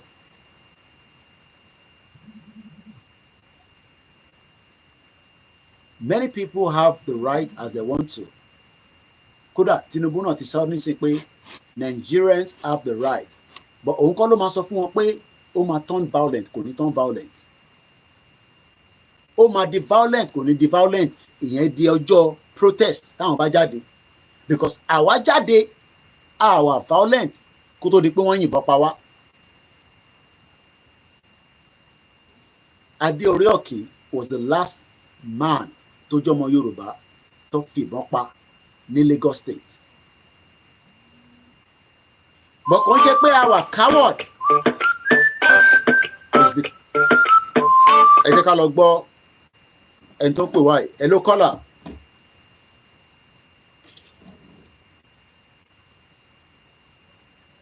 Network or àgbọ̀nyìn o. Hello caller wa àgbọ́yín tẹ́yìn bá ń gbọ́ wa àwọ̀ ògbọ́yín. Hello sir. Hello sir. Ẹ kálẹ́. Ẹ kálẹ́ sà. Hello. À ń gbọ́ ẹ kálẹ́. Mr. Jai TV. Mr. Jai TV ni. Ẹ̀gbọ́n sókè sà. Lórí ọ̀rọ̀ protest ẹ̀fẹ́ ṣe yẹn ni èmi fẹ́ sọ̀rọ̀ lórí. À ń gbọ́ yín sà. Torí mo gbọ́ mẹ́sẹ̀gì kan tí bàbá wa olóyè Sunday Igboho tó sọ pé a nídìí protest. So èmi dẹ́ wò pé àwọn tó fẹ́ ṣe kán ṣe fine. So kí wọ́n fi lè mọ̀ pé kí èṣe Yorùbá nation kan nìkan kọ́ ló ń pariwo pé nǹkan ń ṣe wá. Ṣe gẹ́ so àwọn tó fẹ́ ṣe yẹn kán ṣe fine. Tó máa lè dàrú kán dàrú. Àwọn náà ṣe yẹn á mọ̀ pé Yorùbá nation kan ló ṣe yẹn. So after yẹn so àwọn àmọ́ next solution to me to my own opinion yes sir. So àwọn tó bá fẹ́ ṣe kí wọ́n ṣe débi tí wọ́n bá ti fẹ́ gbogbo bágbá àwọn bá ṣe gbé kí wọ́n ṣe débi. So my own opinion yín yẹn ó dẹ̀ mú ó mú yes my yes own wá. Ọ̀dà. Sir? Mo ní opinion yẹn ó mú yes yes wá sẹ́ẹ̀ pé ibi tágbára tí wọ́n bá gbé dé kọ́ gbé débẹ̀. So èmi ti sọ bíi 4 months ago pé rally kan ṣì ń bọ̀ tó sì máa le ju ẹ̀sà sí lọ. So báyà tẹ́lẹ̀ tẹ́ fẹ́ ṣe ni ó máa le jù lọ ní báyà another one tó ń bọ̀ lẹ́yìn rẹ̀ ẹ jí ká wo bí wọ́n bá gbé dé náà sà. So Mr. Jai TV ló sọ̀rọ̀. Ẹ ṣé gan ni bàbá mi. Ẹ ṣé gan sà. Ẹ kú ìntẹ̀fí bá wa dá sí àmàrí yín bá Mr. Jai TV. Mo kíyàwó Ọlájírè Kókà. Mo kíyàwó Morufat Ọlákúnlé. Wọ́n ní we need to read because these protests can lead to something else. Anjorin Kayode ni, can two work together except they agree? We don't have anything in common. We don't have anything in common pẹ̀lú àwọn tó fẹ́ protest. In táwọn fẹ́ protest lé lórí nísìn, àwọn Yorùbá tó wà láàárín wọn, if they have listened to us, maybe, just maybe, but there's always an agenda. The Igbo's agenda, the Hausa's agenda, or maybe another Yoruba agenda. But something that we all know is that lè ṣe protest yìí kẹ wá sọ pé Tinubu go. So tí Tinubu bá go yẹn, ṣé ẹ mọ̀ pé Shettima ló máa di president? Is it an Hausa agenda or Fulani agenda? Bàbá mi Àlàbí Bashiru sọ̀rọ̀ tó mú brain wá. Wọ́n ní bọ̀ tí gbogbo wa bá sọ pé bó ṣe lọ yẹn tèbí tí Shettima bá débẹ̀ kí la tún máa ṣe ìbí bá ṣe máa pariwo náà lélẹ̀. And it's right because we are cowards. Àwa la máa wá proof pé a kì í ṣe cowards. Kò ń ṣeṣẹ́ Ìgbòho nìkan.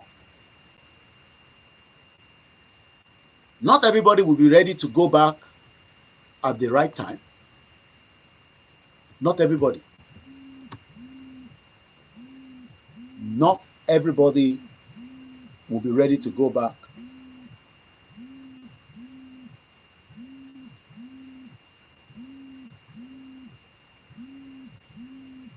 But I can assure us that I am ready to go out tomorrow morning. Tomorrow morning. Kádẹ̀ wà níbẹ̀ tí gbogbo nǹkan máa fi rúgbó. Èmi ready láti máa gbéra lọ láàárọ̀ ọ̀la. Kájọ wà níbẹ̀.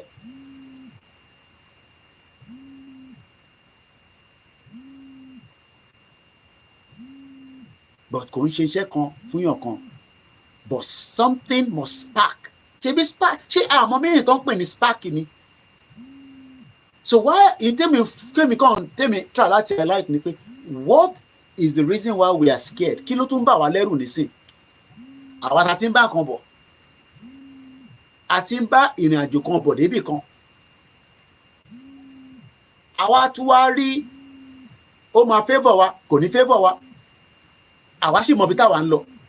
Because àwọn tó ń sọ pé end bad government, àwọn èèyàn tí mọ bí tó ń lọ. Because wọ́n wà decisive. They are not decisive. If you end bad government, so kì í ṣe tí máa lé wọlé because tọ́ba bishop ẹ fún mi ní few seconds sir. Tọ́ba destroy gbogbo nǹkan, wọ́n jó gbogbo nǹkan. so military wá dé bàbá Bashiru wa ní but tí military bá dé kí ló máa ṣe sí Koiki ṣe bí wọ́n ṣe máa tún máa pariwo náà lélẹ̀ ẹ jẹ́ káwọn bẹ̀rẹ̀ náà káwa máa wá gbọ̀n rùn káwa náà wá mọ bí ta fi bẹ́ sí but ẹ má yẹ káwa bẹ́ síwájú kọ́ máa mú tiwa mọ́ pé àwa la fi wá da Nàìjíríà rú because Nàìjíríà fúnra rẹ̀ ti dàrú ẹsẹ̀ Nàìjíríà tébùlù ẹ̀ ti gé méjì mẹ́rin ní tébù méjì ti yọnu ẹ̀ okùn méjì mo kí àwọn àdúpà gbọ́lá Bishop ẹgbọ́n sókè sà. ẹ kú ọ̀lẹ́ ẹ kú iṣẹ́ o. àwa nìyẹn. mi ò fẹ́ kágbópo lọ́lẹ̀ olóró ọ̀sẹ̀ kan iná ló kù. ìtọ́ lè má jáde ìtọ́ lè má jáde gan. ẹgbọ́n sókè. ẹ̀yin ọmọ Yorùbá tó wà nínú Nàìjíríà lèmi fẹ́ bá sọ̀rọ̀ o ẹ lọ ra oúnjẹ sílé o ẹ lọ ra oúnjẹ sílé.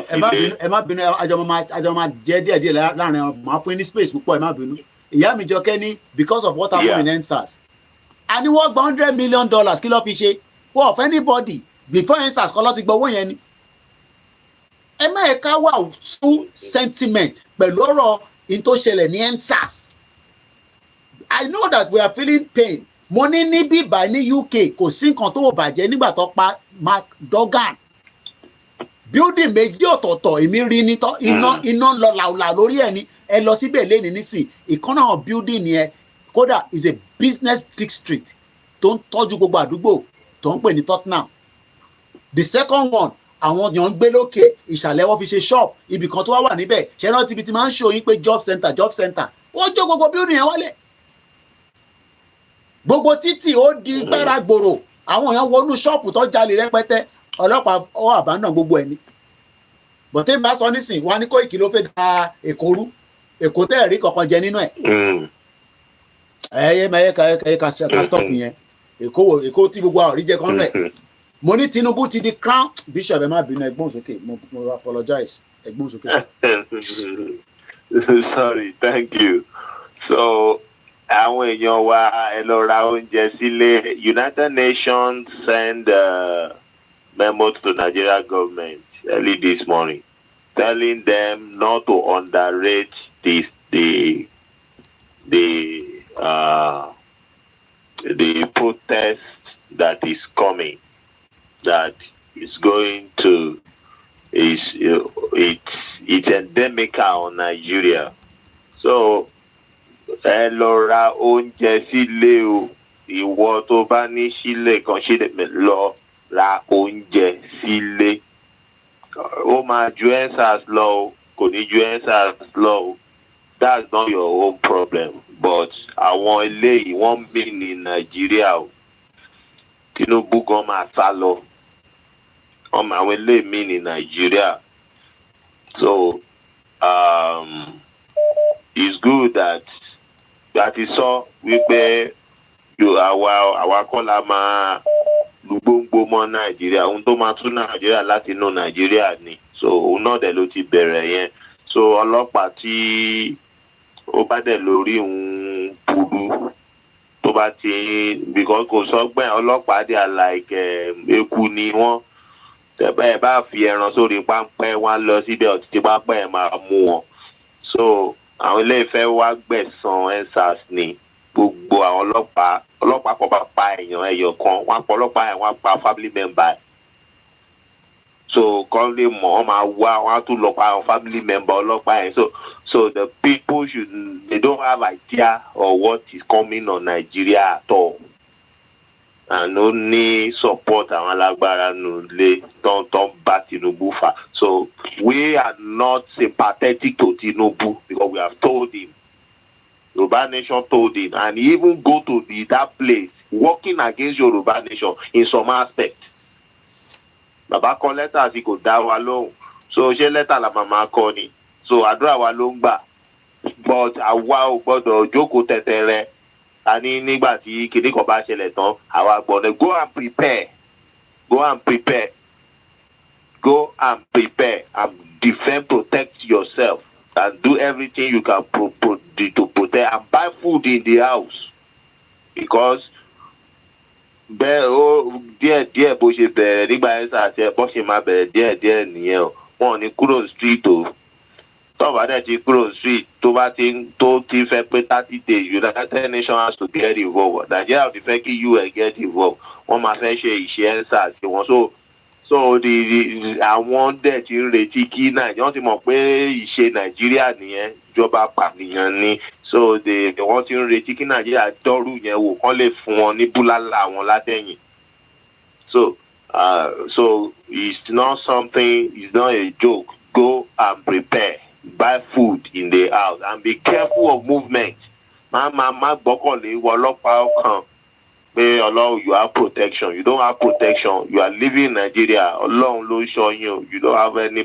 security except the way we have arranged secure yourself street by street LCDA by LCDA know that so those are the things. So thank you, Koiki. Bishop. Bẹ́ẹ̀ni, ìyá mi Adéjọkẹ́ Adédàpọ̀. Ẹ má dárúkọ Yoruba Nation. Yoruba Nation kọ́ ló fẹ́ jáde. It has nothing to do with Yoruba Nation. Ẹ ní láti wọṣọ Yoruba Nation. Ẹ má débẹ̀ kẹ́rin máa pariwo Ìgbòho ṣá. Ìgbòho kọ́ ló ràn yín ṣẹ́. But the problem is we are scared. We are scared. Today, we saw the aircraft. Gbogbo ẹni tó ń pè tẹ́ ń pèsè wrong number tẹ́ máa pèsè tó bá yẹ pé orí program lẹ fi ń gbọ́ mi báyìí tẹ́ fi dá sí +44 74 0440 5917 any other number àdégbé. Bishop sọ̀rọ̀ lẹ́ẹ̀kan lórí UN ẹ jẹ́ n kà fún yín mo ti lọ mú jáde Àtíkù náà wo báàkì protest Àtíkù máa padà jẹgba náà ni because Lagos tí ó ti fi ń pawó yẹn a máa padà shut it down mọ́ lọ́wọ́. Everybody knows that this will be the end of all their criminalities but kò lè end the bad governance. We came out in 2021 nígbà tí mò ń bẹ gbogbo yín pé kájọ sowọ́ papọ̀ ẹ̀yin tẹ́ dúró dè wá ẹ̀yin tẹ́ wà pẹ̀lú wa ẹ ṣì wà pẹ̀lú wa. Many of them left because they did not see value in the Yoruba Nation. Ẹ padà lọ di politician ẹ lọ ń gbowó lọ́wọ́ wọn. Lẹ́yìn kọ́rì a máa kan tí UN sọ nípa ọ̀rọ̀ protest tó ń bọ̀. Lọ́rọ̀ oúnjẹ sílé tó bá dẹ̀ lọ́wọ́ oúnjẹ máa prepare mind ẹ gbóhùn sókè à ń gbọ́ yín. Ẹ ló ṣe ń gbọ́ mi dáadáa. À ń gbọ́ yín sà. Ok ẹ ṣe gan. Nǹkan tí tiẹ̀ fẹ́ sọ ọ̀dọ́ wọn ti sọ náà question tí tiẹ̀ kọ́kọ́ fẹ́ béèrè fáwọn organizer protest ẹni pé kí ni wọ́n fẹ́ achieve gangan that's the main question kí ni wọ́n fẹ́ achieve pé end bad government how kò yé mi how ìgbà yẹn lè máa gbọ́n sí gan máa náà wọ́n fọ́ọ̀mù committee we look into it no kò bẹ́ẹ̀ sì Yorùbá nation ló ń ṣe léyìí àwa ni eégún gbẹ̀yìn Yorùbá nation ni eégún gbẹ̀yìn ẹjọ́ tẹ̀tẹ̀ ni wọ́n mú ó di ìgbà àsìgbò yẹn gbàdúrà mi nǹkan tẹ̀mí ń retí tó lọ Yorùbá nation kọ́ ló ń lọ sílé náà ó da àwa léégún àwa ni kò láti eégún kó máa jáde bẹ́ẹ̀ ni kọ́ńtẹ̀ má bà nǹkan jẹ́ kó má bà nǹkan wá jẹ́ lájọ́ sí pé kí wọ́n má jáde ṣe protest yẹn bàbá ńlá rọ mi ẹ jáde ṣe protest yìí àwa gan máa fi ọkàn bá gbogbo ẹ̀ lọ́mí lè ẹ ṣe gan. Mo kí gbogbo wa ẹ ṣe gan ẹ̀gbọ́n mi ay mo kí ọmọ Yorùbá nílé lóko ẹ fún mi ní few seconds ká tó fi sáré ka one or two things ẹ̀yin tẹ́ ti pè mo ti rí nọ́mbà yín I will call back. These are some of the headlines within the last 24-48 hours. There's already a recess at the National Assembly, 7 weeks. One hour until September. This day, Tinubu urged students to shelve the planned protest, says concerns being addressed. With gbogbo tó ń ṣe yín tó ń dùn yín lọ́kàn, òun ti address ẹ̀ kẹ́ bá òun ṣe sùúrù díẹ̀. Torí ẹni tó ń pè kákọ̀ pé kọ́ọ̀lì yẹn kó má dàbí ìgbà tẹ́ pé nọ́mbà tó ń pèsè yín náà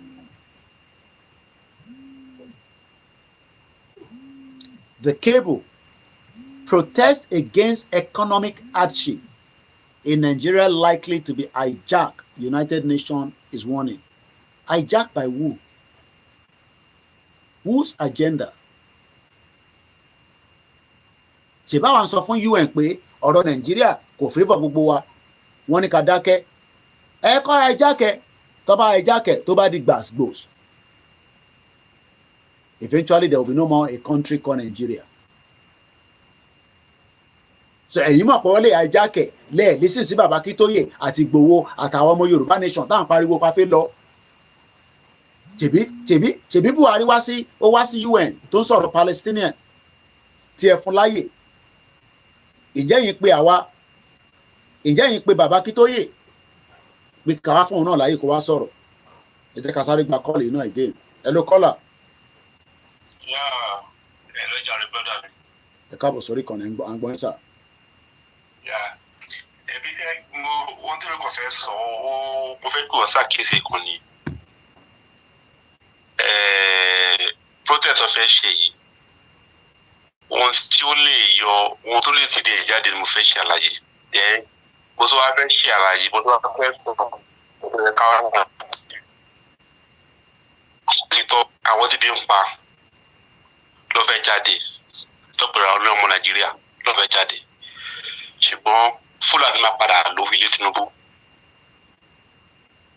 protest tó fẹ́ ṣe ló máa lé Tinubu kò sí wèrè tó fẹ́ jà bó ṣe wọ́n máa lé ṣáá ni but ohun tèmi wá fẹ́ sọ ni wípé tí wọ́n bá padà lé Tinubu ó máa wá padà wá máa claim Yorùbá nation kí làwa ń ṣe láti fífẹ́ tẹ̀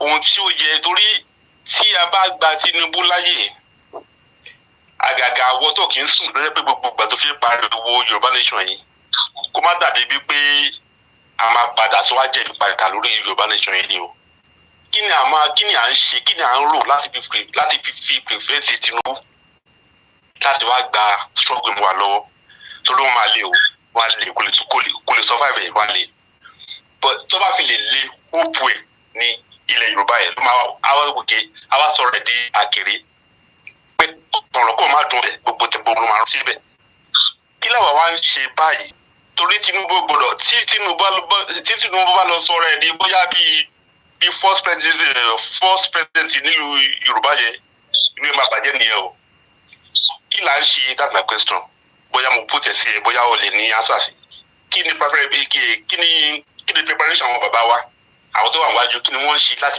prevent Tinubu wọn tó yẹ ká máa rò ní education lọ́rọ̀ protest wọ́n máa ṣe ìgbẹ́ yìí wọn tó bá fi lè mú wọn bẹ̀rẹ̀ protest yẹn lọ́kọ̀ọ́ mílẹ̀ wá lé Tinubu kò lè survive ẹ̀ bọ̀ kí ni àwa ń ṣe tí a fi gbà láàyè kó padà wọlé bàbá tí wàá jẹ́ ìbéèrè mi nìyẹn.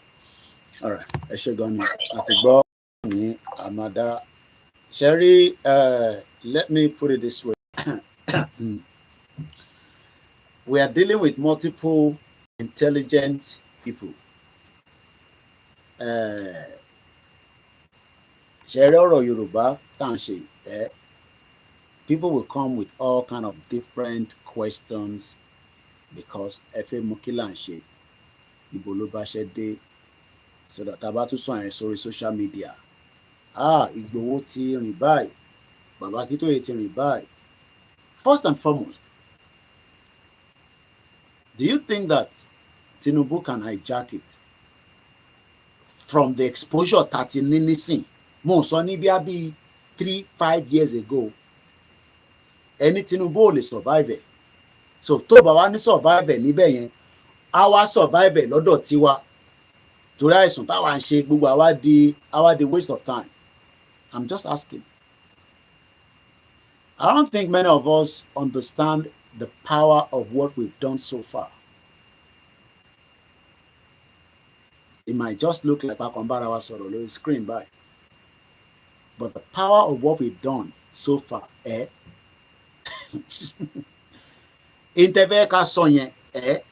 is not for me to say it.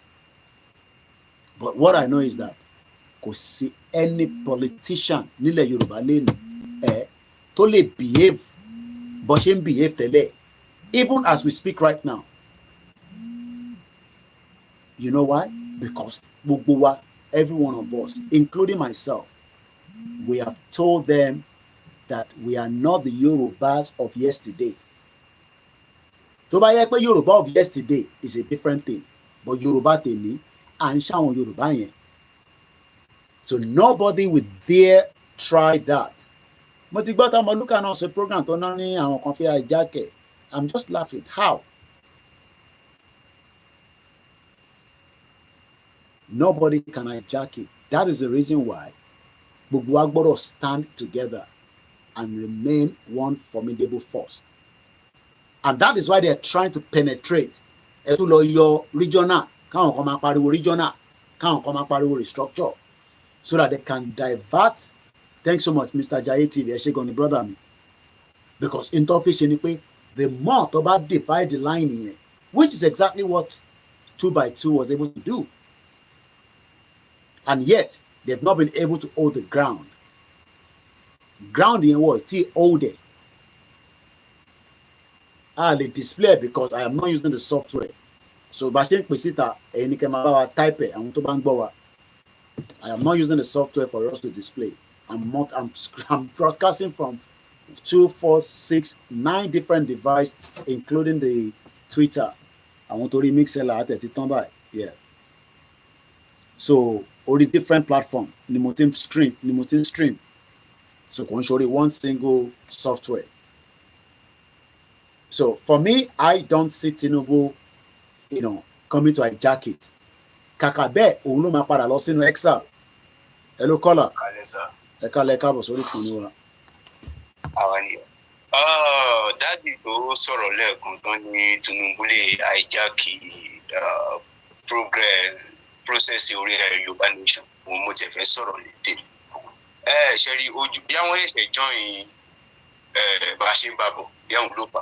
Ojú tán fi ń wo struggle yìí lójú olóyè Sunday Igboho àti bàbá Akintoye, I understand. Wọ́n really wo bí nǹkan tó yẹ pé ó wà so very powerful. Òun ló fà tẹ́ pé tẹ bá ń sọ fẹ́ lómi ń ta wọ́n máa ní àwọn owó ló wà ní tiẹ̀ wọ́n á ní ṣe Sunday Igboho tí ò lọ school yẹn àti bàbá Akintoye yẹn. You understand? So wọ́n mọ how strong the struggle yẹn lágbára tó, wọ́n dẹ̀ mọ how far tó ti lọ. So òun ni mo rò pé wọ́n fi sọ̀rọ̀ bẹ́ẹ̀. Ṣé bébì kan ṣì wà? Wọ́n á ní Tinubu wá lóun fẹ́ wá hijacking kankan. Àní fòkúta lé dànù. Just ordinary citizen wa ló jẹ́ Yorùbá. Àní lé dànù. Òkúta wa ń ràn yàn ni. Abáràn òkúta bá sẹ́ndì òkúta sí kò ní ràn. And then tọ́ba ni wọ́n lè kúrò. Hold on brother mi. Ó náà pé àwọn kan sì ń fojú. Hold on brother mi. Hold on brother mi. Mo lọ wọ bàtà tí máa ń wọ̀ sí kókó ọ̀kẹ́kẹ́ mi máa wọ̀ mù ní gbogbo ẹ̀. Ó náà pé ó ń gbóná tutù kó tẹ̀ yé mi. Ó náà pé àwọn kan tẹ̀ ní lóko Yorùbá ní ṣe akọ̀ wá fi ń ṣe múfì lẹ́rọ̀ fún àǹṣe ni. Mo ní bẹ́ẹ̀ mi ṣe wà báyìí mo rẹ́ẹ̀dì láti máa gbéra lọ láàárọ̀ ọ̀la. Èmi ò sọ́tẹ́ lèmi ò láti lọ brọ́dà tó ń pè Nàìjíríà lẹ́tí pé àbí mo rẹ́ẹ̀dì láti lọ bá wọn kájọ máa wà nínú Nàìjíríà kọ́ wá bíyàn kan dà kó sọ pé tá a bá gba Yorùbá nation kan àbí bá a ṣe ń lọ yẹn pé àwọn politicians àwọn mélòó ni wọn. Àwọn fẹ́ wá hijack. Àwọn mélòó ni wọn. Ibo ló ti ń bọ̀. So nǹkan tí mi kọ́ bẹ̀ òun gan protest yẹn tán bá ní wọ́n fẹ́ fi lé ẹ̀mí òun gan wà at stake. Táàbà ti jà nísìn gbogbo àwọn ọmọ yín tó kó passport dání tẹ̀ ní grandson grandchildren gbogbo wọn ìlú òyìnbó ló máa jókòó sí. Ṣẹ̀jẹ̀ káwa kan lọ forí fa. Ohun tí mo fẹ́ láti bàbá yẹn lé lórí nìyẹn. Kò ní ìdìbò wọn sọ pé bí àyàn kan máa wá hijack it. Nobody can hijack it. Olóṣèlú kankan lè hijack it. Ẹ ṣe kọ́sà. Gbogbo ẹ̀ ń wọ́rì nípa Àtíkù business lẹ́kọ̀ọ́. Ilé ìṣe nìyẹn náà bìkọ́ tẹ bá ní pé kọ́ máa ṣe nǹkan kan lẹ́kọ̀ọ́ Àtíkù ló ń control Èkó mélòó lẹ́yìn control níbẹ̀. Àbí bí Àtíkù rẹ̀ ti gbé gbogbo business ẹ̀ lẹ̀ lẹ́kọ̀ọ́. Ṣé ẹ mọ̀ kó Àtíkù ní business lẹ́kọ̀ọ́ ni?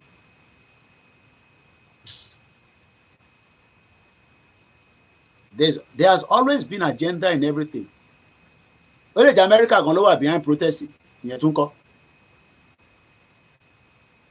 Ó lè jẹ́ UK ló wà behind it. Ó lè jẹ́ Yorùbá ló wà behind it. A kàn gbọ́ protest. But we need a spark. Bẹ́ẹ̀ ni ẹ̀gbọ́n mi Ṣẹ́gun Ọ̀nà Operation for Lumo But because some of us are still very, very, you know, we are heart wa oshi was soft. And the more about this soft heart, the David and Irolampa, Egbon's okay, brother me, Italo. Ọjọ́ kan máa pẹ̀lú. Family ńkọ́. Ọjọ́ wà lọ́lẹ́dẹ́ ẹ̀yìn kájọ máa jẹ ẹrẹsì kájọ máa jẹ ẹ̀bà kájọ máa pariwo mọ́ra wa. Stop it, do it, don't do it. Go there, don't go there. Òyìnbó táwọn máa sọ́nu ilé náà nísìnyí nìyẹn. Go there, no go there. Ó tẹ́ ìdí kan. Àwa tẹ̀ tún lédè. Èyí tó lédè. Ẹ̀yin mẹ́ta lẹ́yìn máa sọ́nu ilé yín. Ẹ̀yin sọ ìtàlọ́ ẹ̀ máa sọ Yorùbá ẹ̀ máa sọ English. Torí àwọn ọmọ tó bá ti gbé sítálì yẹn wọn ní gbọ́ English yẹn làwọn kan ṣe máa ń relocate wá sí London wọn ní gbọ́ English bá ṣe wà yẹn ọmọ yẹn èdè làwọn máa sọ. Another problem làwọn tún níbẹ̀ yẹn èdè nìkan làwọn máa sọ ìyẹn lọ́sẹ̀ máa ń kó wọn wá láti Germany Italy kọ́ wá kàwé níbí báyìí tó bá ti ń dàgbà díẹ̀ àwọn parents wọn ní kọ́ wá ṣe secondary school níbí báyìí ẹ̀gbọ́n sókè jàre brother mi. Àmọ́ àwọn ọ̀rẹ́ mi tó ti wà ń bẹ̀ yẹn sìn àdúrà tẹ́mi náà gbára bẹ̀ kọ́ kó lù ẹ̀ náà sí kó lù ẹ̀ kó. mo mọ bó ṣe ń lọ sẹ́ẹ̀ mo mọ àwọn tó ti wá síbi àtọ́ pé wọ́n gbá láti torí English ẹ jẹ́ ká máa bá ìta ń bá lọ ká má divert too much. Ọlọ́run kó ṣàánú wa àwa ń lu wa gan ọ̀lẹ́dẹ̀ wa fanakula ni wọ́n jẹ́ ká lè ṣèdè wa ìlú onílù la wà á ṣe èdèlédè la wá ń sọ à ń kọ́ tipátipá. Ọlọ́run kó ṣàánú wa kọ́nà kó tètè kú wa gbà. Odò a máa gbé ọ̀dàlẹ̀ lórí protest ẹ̀tẹ̀ mo tẹ̀fẹ́ sọ̀rọ̀ lé lórí. So àwa Yorùbá ní iṣẹ́ àgbọ́dọ̀ dá sí in the sense that tabati fi lè gbé anything flaka tó máa indicate pé divide Nigeria do this.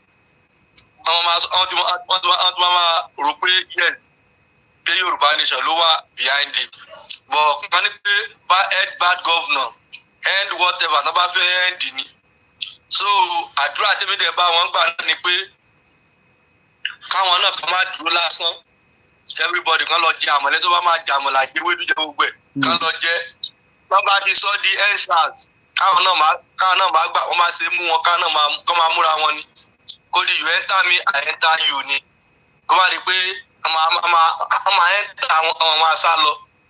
I don't think I think people I understand the feelings of pé ó rà ń pé Lagos nìkan lè ń shift ọ̀rọ̀ protest yìí sí ẹ tí mo tó fẹ́ jáde l'Abuja gan ni ẹ tí mo tó fẹ́ jáde láwọn ṣètò kù ni. ẹ jẹ́ kó ṣe bí àṣà ìyàwó Ọlájọkẹ́ wọ́n ní our own is to continue to study the situation at all the variables. Also, the dynamics should be thoroughly put into consideration. Ẹ jẹ́ kó tẹ̀sí jáde náà ká wo ibi tó fẹ́ lọ sí. Then we will know what kind of push táwa náà fẹ́ push jáde. Táwa àyẹ̀ tí peaceful ní kò bá ti dà wọ́n láàmú tó bá dẹ̀ ti dà wọ́n láàmú the other side wọ́n dẹ̀ máa rí. But púpọ̀ pé kò sígbà tí wọn ò ní dà wọ́n láàmú. Láwọn ọlọ́pàá yẹn àtà military yẹn nígbà tí wọn ò ní dà wọ́n láàmú. Bọ̀dọ̀ bá dẹ̀ ti dà wọ́n yẹn náà láàmú káyẹn náà mọ̀ pé yẹ̀ so fire for fire ni because gbogbo wọn náà ń jẹ̀yà àtọlọ́pàá ni àti military ni àti ikú ni o àwọn ọ̀gá àti top nìkan àwọn ló ń gbádùn so tó bá dẹ̀ ti you enter me I enter you wọ́n bá ti fọ́jú gbogbo ẹ̀ kiri God no vex. olùkàlùkù wa lọ fún ìjọba fẹ́ lélẹ̀ military ayé Nàìjíríà nǹkan tá a fẹ́ lélẹ̀ everybody máa lọ ní wọ́n lé Tinubu lọ ní nǹkan tá a fẹ́ lélẹ̀ olùkàlùkù máa dó lórí ọwọ́ ẹ̀ ni àṣọ fún ọ tẹ́lẹ̀tẹ́lẹ̀ àfẹ́ Nàìjíríà so àwọn Nàìjíríà dẹ̀ ti fọ́ Nàìjíríà lójú so olùkàlùkù dẹ̀ máa ṣe kí ni olùkàlùkù máa gbálé ìyá àti bàbá wọn lọ ojú báyẹn lọ nǹkan ló máa lítò nǹkan ló máa di nǹkan míì Kenya ń ṣe bad governance náà fi bẹ̀rẹ̀ ṣèbí ìsìn wọn ti ní pé Puto must go wọ́n yìí sì ṣe protest lọ́sẹ̀ yìí náà ń sìn so wọ́n ń continue ṣe protest wọ́n so ni. Táwọn náà bá ti lè sọ pé wọ́n ń gbé intimidation wa kán fèsì ẹ̀ fún wọn bàbá kán gbé intimidation wọn sá wọlé ìyá máa jẹ wọ́n ju tó ti jẹ wọ́n bọ̀ lẹ́yìn tẹ́lẹ̀ lọ o. Ìdèmí nìyẹn ìbò tá a ti máa gbé wọn náà. Ok, ẹ ṣe gan ni. ẹ ṣé gan ni bàbá wa mo kí wa mo kí gbogbo ẹ̀yin tẹ́ ń darapọ̀ mọ́ wa àti àwọn tó fẹ́ pè ẹ jẹ́ ká gba àwọn ìpè tó ti wá tí a lè pè padà mo kí àwọn backup team wa mo kí Mr. Lawal Najimu Oríyọmí mo kí gbogbo àwọn bàbá wa nínú Olúwa bàbá mi Adégbóyèga Celeb mo kí yín mo kí yàwá Rukayat Ọmọwùnmí mo kí ẹ Centric Coco wọn ní Yorùbá Nation no going back kò ń ṣe bí tẹnu lásán ẹgbọn sókè. mo kí yín Mr. Koiki. ẹ káàbọ̀ sórí ìkànnì wa. mo dẹ̀ kí gbogbo ilé pátápátá. ọ̀ngbọ̀n yín. gbogbo ògbé wa kò ní gbé ọ̀dà lẹ́wọ̀n. láṣẹ̀dùmarè. ṣé rí gẹ́gẹ́ bí ọmọdé tèmi nǹkan kan lèmi fẹ́ kí á fókọ́sì lé lórí gẹ́gẹ́ bí ọmọ Yorùbá nǹkan tó máa ṣẹlẹ̀ yìí yóò ṣẹlẹ̀ torí àwa gan bẹ lọ́hùn pé kó ṣẹlẹ̀ gan náà ni so ẹ dákun ẹ jọ̀ọ́ nǹkan tèmi kan fẹ́ sọ ní ẹ̀yin àgbààgbà abẹ gẹ́gẹ́ bí mídíà bẹ́ẹ̀ ṣe jẹ́ mídíà fún chief àti bàbá Akíntóyè tán bá lè lo avenue yìí láti strengthening security ilẹ̀ Yorùbá ní state kọ̀ọ̀kan gẹ́gẹ́ bí olùfẹ́ agbára tọ́lọ̀ ń fún wọn lórí security táwọn wò nílẹ̀ báyìí pé kán ṣiṣẹ́ lórí ẹ̀ within some days Ọlọ́run lè níbi Ọlọ́run lè sọ pé ibi tí ìyanu ti fẹ́ ṣẹlẹ̀ náà lélẹ̀ gẹ́gẹ́ bí ẹnìkan ṣe sọ lẹ́ẹ̀kan pé wọ́n á lé ṣàgàbà bàbá wa ní àlè bú wọn torí wọ́n ti ní ká mọ̀ bú wọn mọ́ kò sí nǹkan tá a rí ṣe sí bọ̀ kán jọ lórí ọ̀rọ̀ security yẹn kán jọ kán put more effort kán rò lérò wípé kò sí tí ó lè ṣẹlẹ̀ because mo wọ Twitter ní ṣìṣínà last week mo kàn rọra gbọ́ díẹ̀ lára ọ̀rọ̀ tí àwọn people yẹn sọ sá ẹ má jẹ́ ń tàn yín àwọn people máa ṣe o wọ́n á ṣe wọ́n dẹ̀ mí nẹ̀ gidi but kọ́lọ̀ ń gba ilẹ̀ Yorùbá fún wa gbogbo ọ̀nà tí ó bá jẹ́ kọ́lọ̀ ń gbà fún wa ní kókó so ó jẹ́ bí contribution tèmi ẹ ṣe o. gbogbo náà ni à ń kọ́gbọ́n and every day there's a lot of different discussion kódà ó yẹ kí wọn nu ìpàdé kan látẹ̀ǹkan but ibi tá à ń ṣe náà ara iṣẹ́ tí ẹ gbé fún wa náà èèyàn ọmọ Yorùbá torí everybody is concerned I am not concerned. ọ̀dà ẹ̀yin náà lẹ pè wá lẹ́yìn tó ń decline so no problem àní ká pè yín padà ní. A lot of people are concerned èmi ò wà mo ní family líle ẹlẹ́bí tó pọ̀ lèmi àní mi dẹ̀ fẹ́ appear nínú movie tó ń lọ lọ́wọ́lọ́wọ́ yìí kò wá ń ṣe movie tàwọn tó ń ṣe yìí o movie tọ̀dọ̀ tiwa lèmi fẹ́ make sure pé mo appear. But the fact is that many of us are concerned, especially our Tatigbeni diaspora. We are very, very soft. Àwọn tó wà nílé sọ pé àwọn ready, ẹ̀yin sọ pé ẹ̀ tí ready, we come and ṣe protest. Ẹ̀gbọ́n tí Bishop sọ, Bishop is on the ground. I should be on the ground as well. If I have the means to go, I will be on the ground ASAP.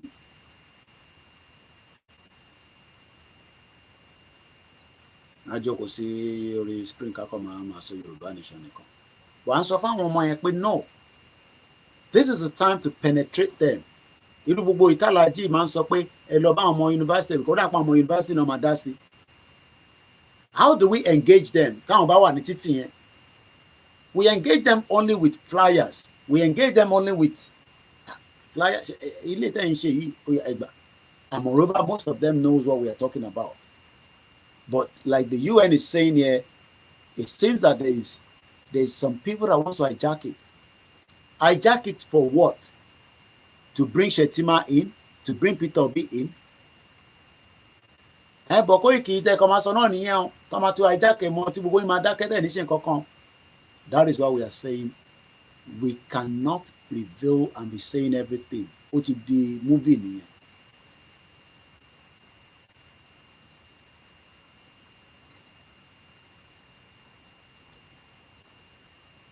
Baba himself told us that it has to be crisis. Crisis is on the Roman lead.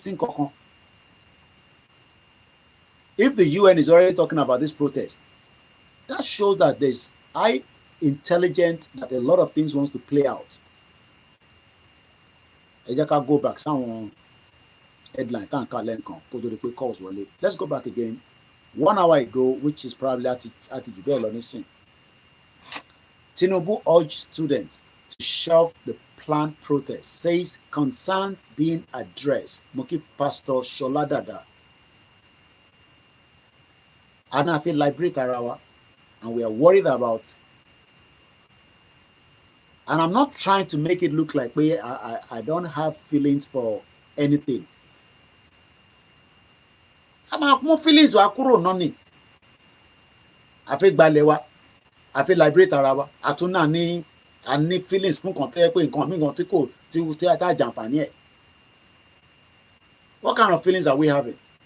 I think at that emotion money here now. Then we are not serious. Like I could just Yoruba nation by.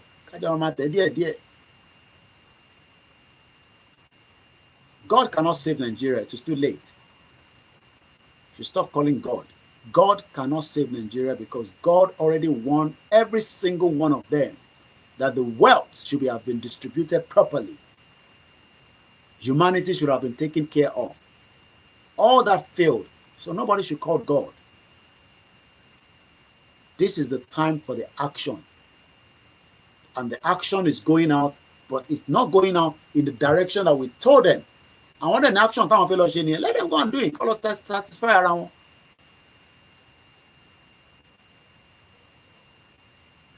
We're talking about a country that is going. So let's go back to some of the headlines. The Cable, protest against economic hardship in Nigeria likely to be hijacked. The United Nations is warning. So you and when they say the protest is coming. Gbogbo ìtawà ṣe l'Amẹ́ríkà ẹ ti gbàgbé tá ṣe ní UK. And this is why I say to anyone wà ní anytime sọ pé ẹ ti gba country. Protest lásán lọ fi ṣe báyìí ní UN sọ̀rọ̀ lé lórí. Èyí wá gba country UN kò sọ̀rọ̀ lé lórí. Ó dà pé ń ta gbogbo yín. Ẹ ń pariwo pé ẹ ti gba country. But yet the United Nations has not even talked about it. That's me. So United Nations can talk ahead of a protest, but we have been agitating for Yoruba Nation. Ẹ má long láti wà lórí ọ̀rọ̀ Yoruba Nation náà ni. Bó tẹ̀ jẹ́ pé 2 years, bó jẹ́ 1 year, bó jẹ́ 3 years. Do you know how many pressure of pé a lọ protest níwájú UN? Ṣé wọ́n rí gbogbo yẹn? So now that the protest is coming, they can now spot that something is happening. So ta ló sọ fún wọn pé protest ń bọ̀? How did the United Nations know that there's going to be a protest in Nigeria and they are not aware that the Biafra is crying, the Yoruba people are crying, and probably maybe the Hausa are crying for an independent country that will not bring a bloodshed? Hardship, Atiku, UN disagree over protest because Atiku no back it, the planned protest because only agenda. Atiku has an agenda. But that agenda will be stopped because enough is enough.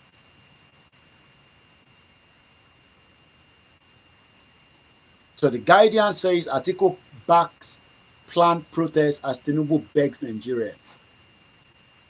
Head topics: planned protest against economic hardship in Nigeria likely to be hijacked by the United Nations 1 day ago.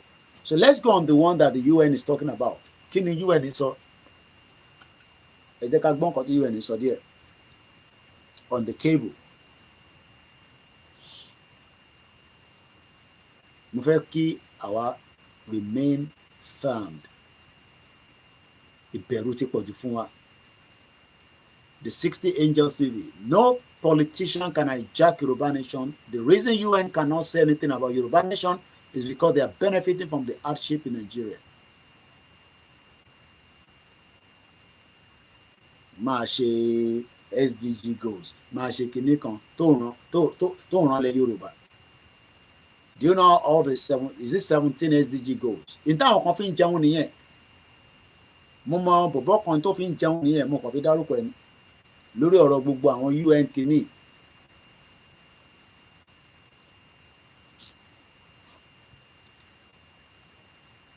So àwọn lè máa sọ nísìnyí pé kọ́ protect ilẹ̀ Yorùbá, àwa tó ń jí gbé lójoojúmọ́ wọ́n protect wa. Why are we putting sentiment to it? Do you know how many Yoruba people have been killed that this government, from the state to the federal to the local, did not protect? So you have a cow, our shieldy in Tombo. Our friend of Yoruba to you. Let it be, let it play out. Gbogbo abroad gbogbo ajoko sí ṣe bó ṣe rí tẹ́lẹ̀ nìyẹn ni some 50, 60 years, 70, 80 years ago. Why are we living in denial?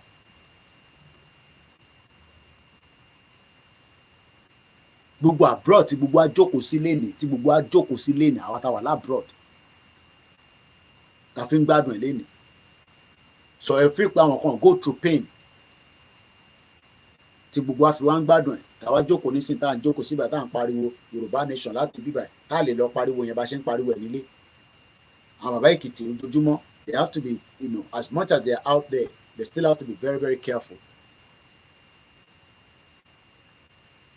Yawa Bisima Konjo, how can Tinubu say students should not involve in protest after giving their parents 70,000 naira as salary?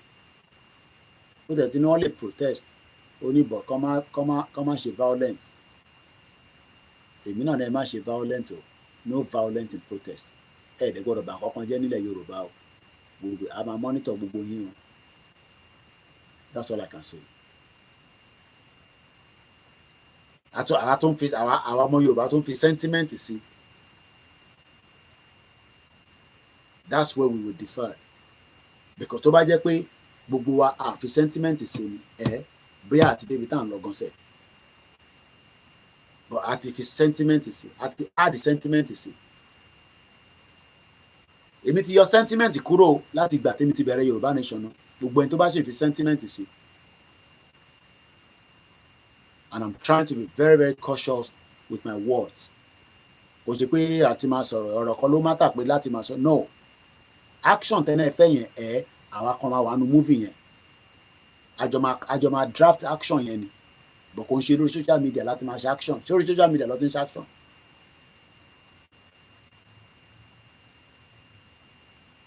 Àfi gba Yorùbá nation. Mo nílẹ̀ Yorùbá láti máa gbà. Tèmi mi ti sọ yẹn fún wa. So kí ló tún wá ń bà wá lẹ́rù? What are we scared for? Kí ló ń bà wá lẹ́rù? Oh.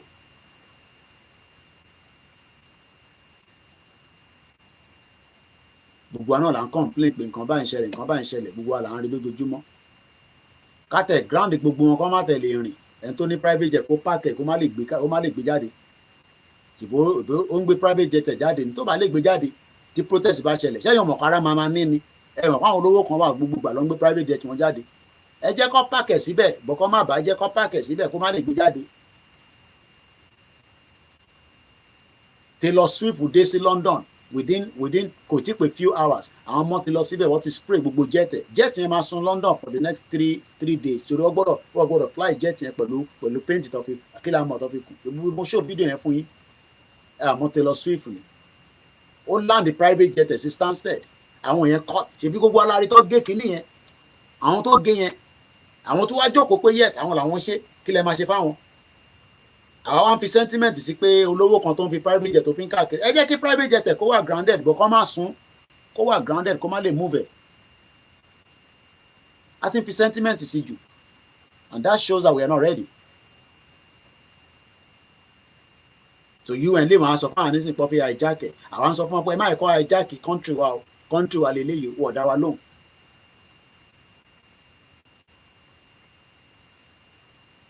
United Nations Department of Safety and Security so what any department kan tán pè ní safety and security so gbogbo bó ṣe ń jí wa gbé do you know how many letters we've sent to them tó ń tẹ̀rí tó ń ṣe gbogbo ẹ̀ ṣebí táwọn ò gbọ́ so tó bá yẹ pé lè ló máa yẹ kí UN gbọ́ tó máa dá sọ̀rọ̀ tó wà nílẹ̀ tí gbogbo wa máa padà sórí round table yes a sì máa padà sórí round table but without crisis ẹ lè padà sórí round table because Tinubu ò dá wa lóhùn nísìn. And he's not going to listen to anybody. Àfi tá a bá ń parọ́ fúnra wa.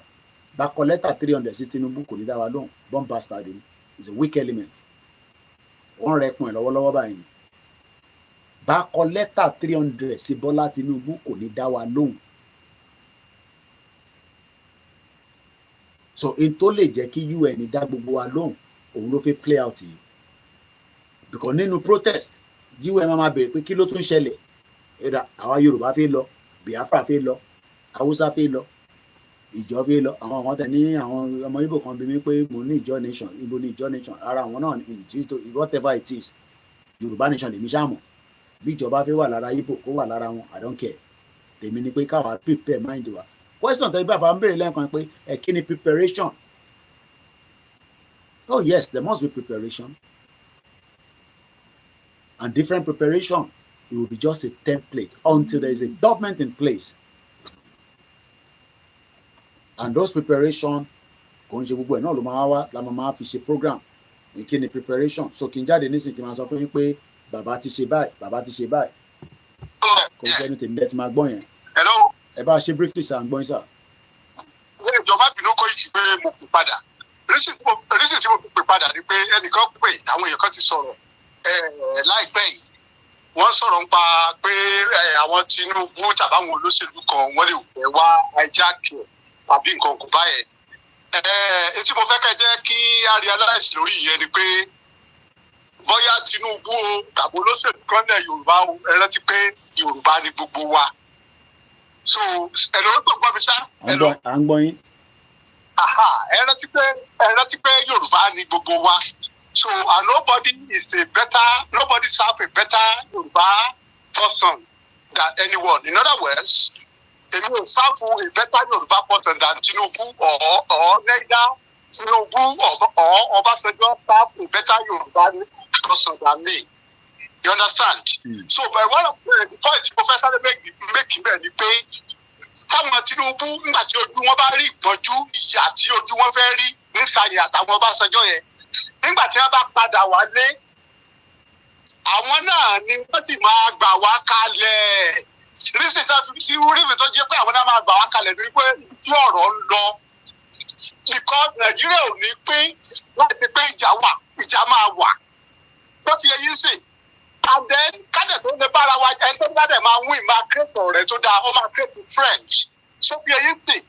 Àwọn tá a ní tí àwọn tá a ní níbẹ̀ Yorùbá àwọn náà ní olóṣèlú ìjẹ́ ti leverage lórí Nigerian as a country tí wọ́n ti fi mọ̀ yẹn káàkiri àgbáyé so ti ẹyẹ sè. Alright, so àwọn yẹn náà ni a mọ̀. So ìnáda wẹ̀ tí wọ́n bá forí kó mú jẹ́bọ̀ àti wọ́n bá dé gbogbo wa ẹ jẹ́ ká fọwọ́sowọ́pọ̀ ká fi gba orílẹ̀-èdè wa. Nígbà tá a bá gba orílẹ̀-èdè wa, it's not going to be put on autopilot. Yoruba nations, the new nation is going to set up a constitution. All of us will be part of. You understand? So, káwọn èèyàn máa bẹ̀rù pé wọ́n máa jákè kò fẹ́ ṣe bẹ́tà àdìdí wọn dà. So ti èyí ṣe. Ẹ ṣe gan ni sir. Ẹ ṣe gan ni. Mo kí bàbá wa Ọláolúwa tí wọ́n tún bá wa dá sí pé ṣé mọ̀ pé kò ń ṣe Yorùbá kan ní gbogbo wa á pọ̀. We have millions of Yoruba today around the world and those at home wọ́n ní bí 35 million ní wá.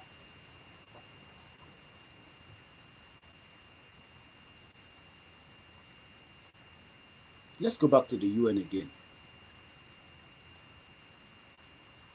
Ẹ jẹ́ ká lọ wá the English dictionary in tó ń pè ní crisis.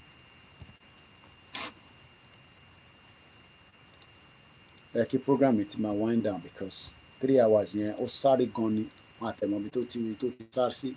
Crisis. Is Nigeria in crisis or are we heading towards crisis? Èwo níbẹ̀? Are we in crisis or are we heading towards crisis? Ṣé Nigeria ti wà in crisis? Àbó ṣe ń lọ towards crisis?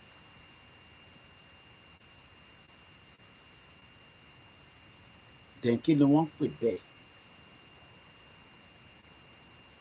Because at the moment, many Nigerians that are crying out today, they're crying out because into expect kọlọ́ba, but wọ́n ní kò ń ṣe yẹn nìkan. There is an hidden agenda that this protest could be hijacked. That means pé àwọn kan ti gbówó kan sílẹ̀ tó ń fọ́ndẹ̀ tó fẹ́ fi bà Lagos jẹ́, fẹ́ fi bà South West jẹ́.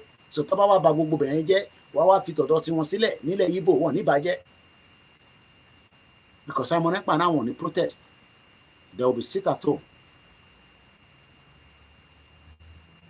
So àwọn olóò máa wá protest tó máa bà ilẹ̀ tiwa jẹ́. So àní rí wọn àní mọ̀ wọn.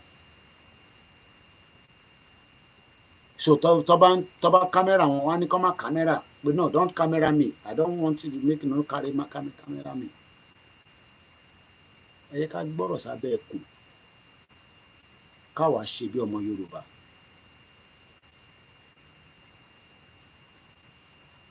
Kọ́ wá dán yẹn wò. Àwa mọ̀ tá máa ṣe. But àbá bẹ̀rẹ̀ sí sọ gbogbo ẹ̀ nísìn wá capture ẹ̀.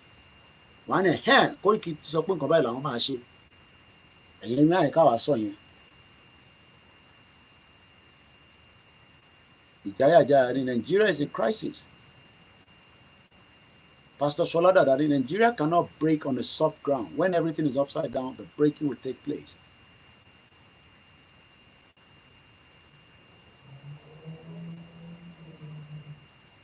Everybody has different views and different opinions. So opinion tèmi lórí nǹkan téèyàn kan sọ kò matter. Kò ṣe rí mistake táwọn èèyàn tí understand, I mean in táwọn tí understand ni pé expectation pé tá a bá ti dé country tá à ń sọ yìí, àwọn Saraki, àwọn Tinubu, is either they will align with the real serious of what is about to play out, or exile ló máa padà máa gbé. Bẹ́ẹ̀ báyìí ká fi gbogbo ẹnu sọ̀rọ̀. Àbáná àmàrà a máa ṣe báyìí, a máa ṣe báyìí. Intabiola sọ tọ́ọ̀fù jẹ́ kó débẹ̀ náà nìyẹn. Ẹ jẹ́ ká máa wòran. Bọ̀ pé Tinubu kan máa wá Hijacking. Ọmọ ẹ̀gbọ́n tí Hijacking lọ́wọ́ wa tá má ti wá sọ bàbẹ́. Nigeria ti wà in crisis. Pastor Shola wá agree pẹ̀lú yín. Expect kí Nigeria kókó break bẹ́yẹn. Kí ni nǹkan tó kí la fẹ́ gangan sef náà? Ṣáṣú ọ̀pátá ẹ̀fẹ́ Yorùbá nation gangan sef. Because as far as I'm looking at it, sometimes tí bá wà náà platform tí mo kàn ń gbọ́ tó lọ ń gbé kinní kan wá, ẹ̀yìn jẹ́ káwọn àwọn kan máa play wa pé ká wá defend ilẹ̀ wa. So àwọn ṣe mọ̀ pé ká wá defend ilẹ̀ wa. Ẹ ṣọ́ ọ̀pẹ ṣì nílẹ̀. Ilẹ̀ wo lẹ fẹ́ defend? Ilẹ̀ tó sì lọ́wọ́ gbogbo wa. Ilẹ̀ tó wà lọ́wọ́ Lebanese. Ilẹ̀ yín wà lọ́wọ́ Lebanese now. Ilẹ̀ wo l'Ọ̀ṣun state. Ẹ̀yin wọn yẹ gold tó ń kó jáde l'Ọ̀ṣun state tẹ́ fẹ́ defend. Ẹ̀yin fẹ́ defend Ọ̀ṣun state. Kábíyèsí gan lè sọ pé àwọn ọmọ tó ń lọ ní Ọ̀ṣun state ká má ti wá sọ èmi tèmi wà ní UK mo mọ tó ń lọ nínú Ọ̀ṣun state. Kábíyèsí gan gbọ́dọ̀ sọ pé àwọn ọmọ tó ń lọ nínú Ọ̀ṣun. Mo kí àwa Ìrètí Ebisuwa mo rẹ̀ kó mo pronounce ẹ̀ dáadáa mà.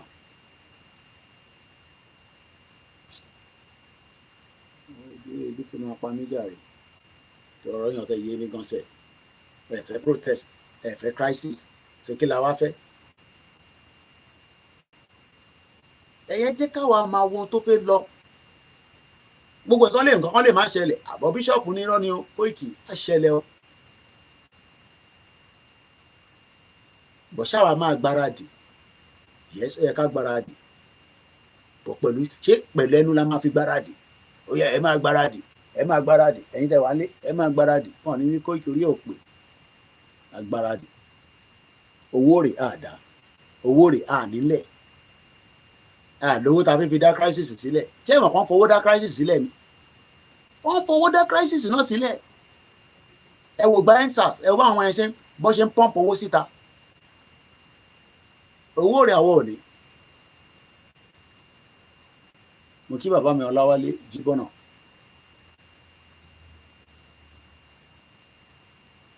Ẹ bá rẹ́dì láti fund àwa dáadáa ìní agbéra máa lọ láàárọ̀ là.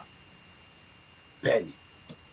Ẹ bá rọ pé kò lẹ́yìn pé máa sọ pé a máa rí funding yẹn ìní àwọn lọ láàárọ̀ là. Máa lọ represent gbogbo yín, máa lọ fọwọ́ kó Ìgbòho nísàlẹ̀. àkówó síta àwọn social media àwọn comment Yorùbá Nation dẹ̀ máa akọ àpíà láàrin ọ̀rọ̀ sọ̀sán ọlọ́gbọ́n nǹkan tí bishop sọ wọ́n sálẹ̀ kí n lọ́wọ́ nǹkan jẹjà rẹ̀ ti ṣe 3 hours. Hello. à ń fi sentiment sí Yorùbá Nation a máa yọ sentiment yẹn a máa jẹ́ kí ọkàn wa a máa yọ yẹn kúrò a fi oró burúkú ló máa wà nú ẹ̀ nísìn oró burúkú torí wọ́n ti fi oró sí wa lára tá a bá wá débi táwọn làwọn alọ́sọ wọn lọ́àbí àwọn criminals táwọn rí every weekend tí Délé Mọ̀mọ́dù ya picture wọn wọ́n ń ṣe bí ìgbà tẹ́ pé wọ́n ń ṣe bí ìgbà tẹ́ pé ayé kan náà ni gbogbo àjọ ń jẹ. ẹgbọ́n sókè bishop. Thank you Koiki. Àwọn ọ̀rọ̀ tó sọ láti nǹkan ló jẹ́ ń pè most of àwọn Yorùbá wo tiẹ̀ mọ what's happening at all they don't know what is happening. Bẹ́ẹ̀ wọ́n rò pé Yorùbá Nation is a club or a game play where you can come and say what is bothering you, what you don't like about Nigeria. People, if they actually check some of these people, they are 70% for Nigeria shouting Yoruba Nation. Because once you now want to do anything nitty-gritty to touch Nigeria and emancipate Yoruba territory, so we will now ask killer people in first. Ọ̀ṣun odidi Ọ̀ṣun Òṣogbo kò fi lọ́wọ́ ọmọ Ọ̀ṣun lápàtí sọ the rest Yorùbá ọwọ́ ọmọ Ìgbò ló wà. ẹ wá ní ẹ̀sìn ní crisis ẹ wá náà sí ní problem ẹ wá náà sí ní. ẹ̀yin kátikàti òṣì wọ̀nyí wọ́n sọ kátikàti. àdínkọ́ fún gbogbo ẹ̀ lójú anybody ló lè fọ́ gbogbo ẹ̀ lójú. àwa gan la àbá fọ́ lójú kó má dìsọ lẹ́nu ni. bóòtẹ̀ àwọn kan sì máa padà fọ́ lójú bishop a kàn ń parọ́ fúnra wa ni. báwọn yẹn ọ̀tẹ̀ ẹ̀ fọ́ lójú bòtọ́ náà bá jẹ́ kọ́ àwọn yẹn ló fi bá wa ṣe. à ń fi sentiment sí náà. ọmọ Yorùbá kọ́ máa bá kíni kọ́ máa bá wọ́ọ̀tì jẹ́ kọ́ máa bàjẹ́ àmàtúnkọ́. ṣé mọ̀ pé bishop ṣé mọ̀ pé information kan tó dánwọ́ mi lé mi lórí Ọ̀ṣun Òṣogbo yẹn ṣé àwọn kí bàbá yẹn ó ti parí gbogbo ọ̀rọ̀ trading yẹn ó ti trademark already. èyí ṣé wọn sọ pé ká má fi ẹ̀kọ́ àfi sentiment. ṣé èèyàn ọ lè gbèrú nǹkan bẹ́ẹ̀ yẹn odidi nǹkan ìṣẹ̀dálẹ̀ Yorùbá ṣọ́ lè gbèrú nǹkan bẹ́ẹ̀ yẹn. ẹ̀jẹ̀ parọ́ fún àwọn ọmọ Yorùbá bishop ẹ mọ̀ tó sọ sá ẹ mọ̀ tó sọ bishop ẹ mọ̀ tó sọ sá ó náà fẹ́ bá wa tọ́nà sí bí ojúde ọba. ojúde ọba ó fẹ́ bá wa promote Ọ̀ṣun Òṣogbo bí ojúde ẹ̀yẹ́ mọ́ Yorùbá sámọ́ tá à ń ṣe sá. ó fẹ́ bá wa ṣe bí ojúde ọba. ẹgbẹ́ ilé ọba ni nígbà náà ọmọ àlè as governor ọmọ àlè as politicians wọ́n ń ta gbogbo gómìnà ilẹ̀ Yorùbá kò sí nǹkan tẹ́ lè ṣe sí náà.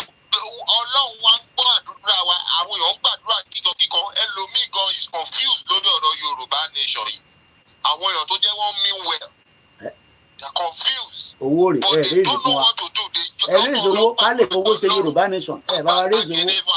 àdúrà wa ń gba àwọn kan ṣe sentiment ẹ má lọ lóúnjẹ sílé. èmi ò ṣe sentiment o. owó tó bá wà lọ́wọ́ ẹ má lọ ra nǹkan sílé ebi apá. èmi ò ṣe sentiment o ṣe gan bishop. ẹni tí sì ń fi sentiment sọ̀rọ̀ tó wà nílẹ̀ ṣẹ́gun ní bishop àwọn èèyàn ń bọ̀ ní credit ojoojúmọ́ láti Nàìjíríà àwa fi sọ di àwa diaspora yẹ ká fọkàn balẹ̀ kò séwu lóríjà àmúkí brother Ìdòwú Matthew if not we will just be here we're encouraging ourselves 10,000 pounds péré lana need 10,000 pounds títí di wákàtí àárí 1,000 plus lórí ẹ̀ tó bá yẹ pé mi náà wà ní Nàìjíríà tí mo lórí fọyàn eré ti yàgbẹ́ kò lè yàgbẹ́ dáadáa ẹ bá dáwó ẹ bá dá 1 million èmi náà yọ 500,000 èmi náà máa kọ́lé sẹ́gbẹ̀ẹ́ kan bẹ́ẹ̀ yẹn yẹlẹ fẹ́ ká máa ṣe mo ń béèrè ni I don't know 10,000 pounds we requested pé ká raise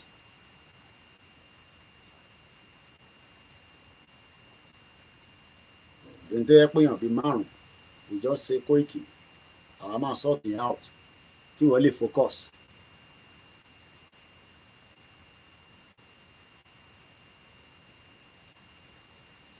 Kíá ni máa wà on the ground kíá lèmi máa lọ sísàlẹ̀ màá tún lọ fọwọ́ kún àwọn tó wà nísàlẹ̀ tó ń ṣe lórí èdè kan mọ́ gbogbo yín àwọn afọwọ́ kún yín àwa sọ Yorùbá nation àti fi sọ the movie ìyẹn làwọn kan ṣe ń jàjà àwọn ìjà tó necessary tó ń jà à ń sọ pé yà ń já àwọn èèyàn wa wọ́n pa àwọn èèyàn wa a wà lójú ogun ìbá náà fi ṣe anniversary ṣàmọ́ táwọn ṣe ṣá a wà lójú ogun ìbá náà fi ṣe anniversary 30 years OPC sọ̀rọ̀ OPC anniversary ẹ̀ka gbé dání nísìn ètò ẹ̀ka táwọn ọmọ OPC máa lọ máa múra kọ́ lọ máa train wọn owó lẹ́ẹ̀kọ́ máa bá wọn raise so wàá tún kó owó tó yẹ ká máa fi lọ kọ́ lọ fi train àwọn ọmọ OPC àtúmọ̀ lọ máa yẹn ṣe party àwa pé tálá máa pè á pé Wàsíù kó wá kọrin fún wa are we serious people?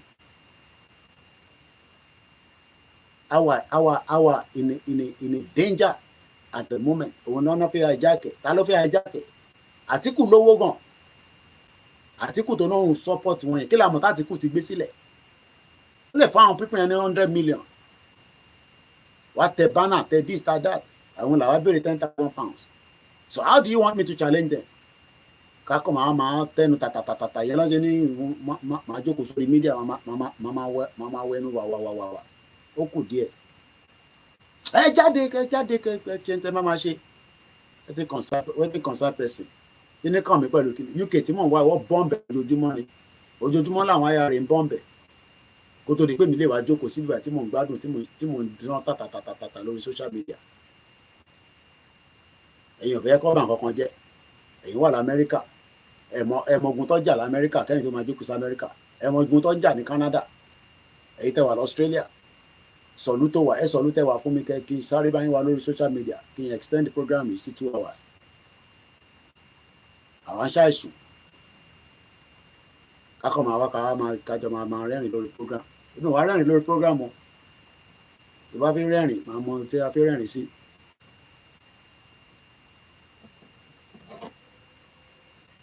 ẹ̀wọ̀n àwọn tó mọ̀rọ̀ sọ àwọn ọmọọ̀rọ̀ sọ ẹ jáde ìjọba máa ṣẹlẹ̀ ní kó ṣẹlẹ̀ ṣèbáwá náà la sọ pé ó yọ ọlọ́run máa sọ kalẹ̀ wá à sọ̀rọ̀ lọ àfọ ọlọ́run sí àwọn kan tó lè má sọ̀rọ̀ ọlọ́run ẹ fọ̀rọ̀ ọlọ́run sílẹ̀ ó dà àtún sọ̀rọ̀ ọlọ́run àwọn kankan tó fẹ́ jáde àtún fẹ́ slow it down a ní torí pé kí ni wetin concern person ẹ wọ́n ní wọ̀jọ́ Alábà wọ́n ní wọ̀jọ́ computer village nígbà tó ṣe ń sars ẹ jẹ́ kọ́ jó anywhere nísìn ká má rí fìrí nǹkankan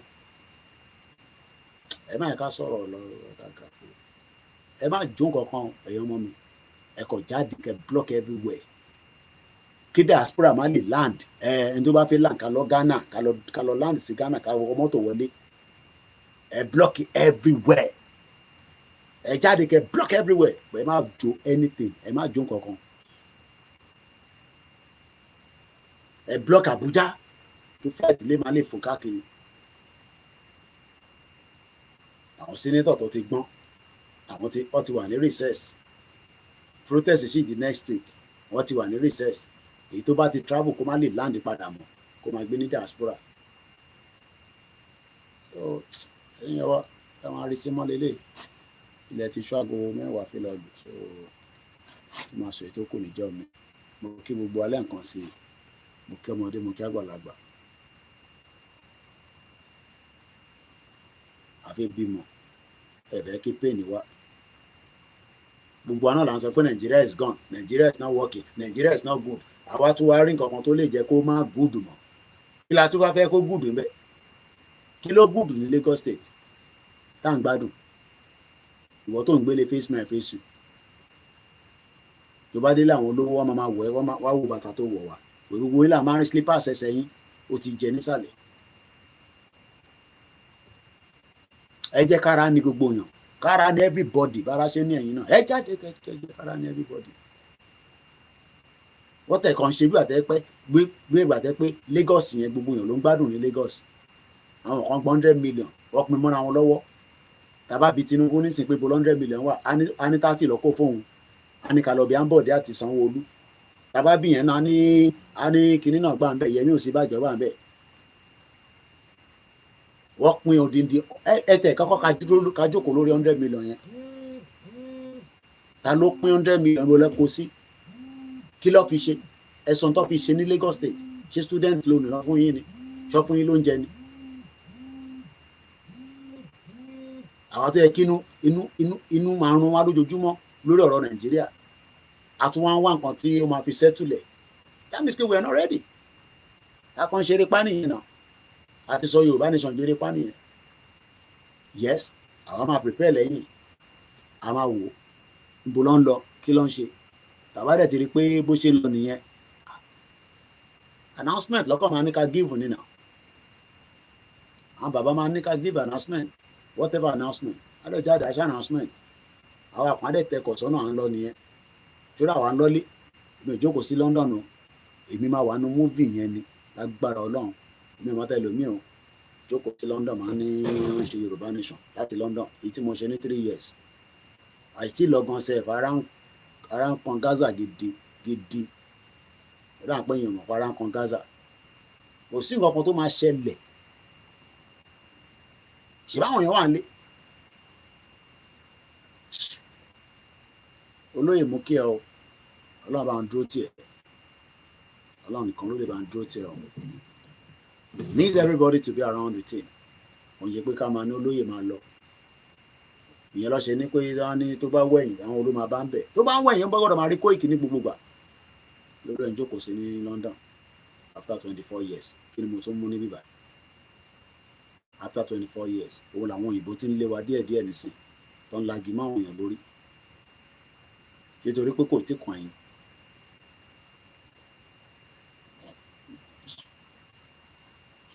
ẹ ká máa lọ lẹ́jà rẹ̀, mú kí gbogbo alẹ́ nǹkan sí àdúrà wa gbà, a tún máa pàdé bàtà lọ́ba tó ní ká pàdé. mo kí ẹ̀gbọ́n mi Ẹ̀mí Fátókè, bàbá Sẹ́kírù, mo kí Alhaji Bashir ẹ̀ṣẹ̀gọ́ ni jr1, mo kí gbogbo yín.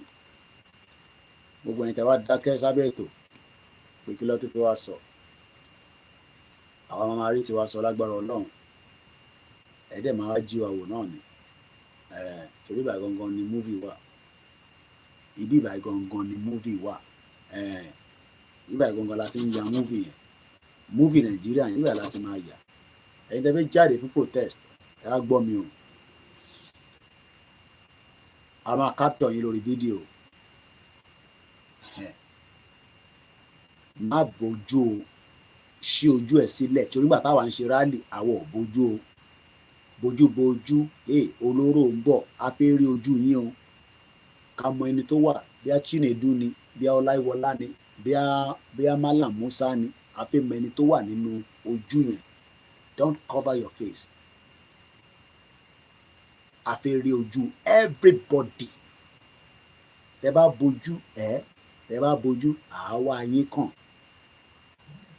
kíyàn kankan má bójú kankan, ẹ ṣí ojú yín lẹ̀.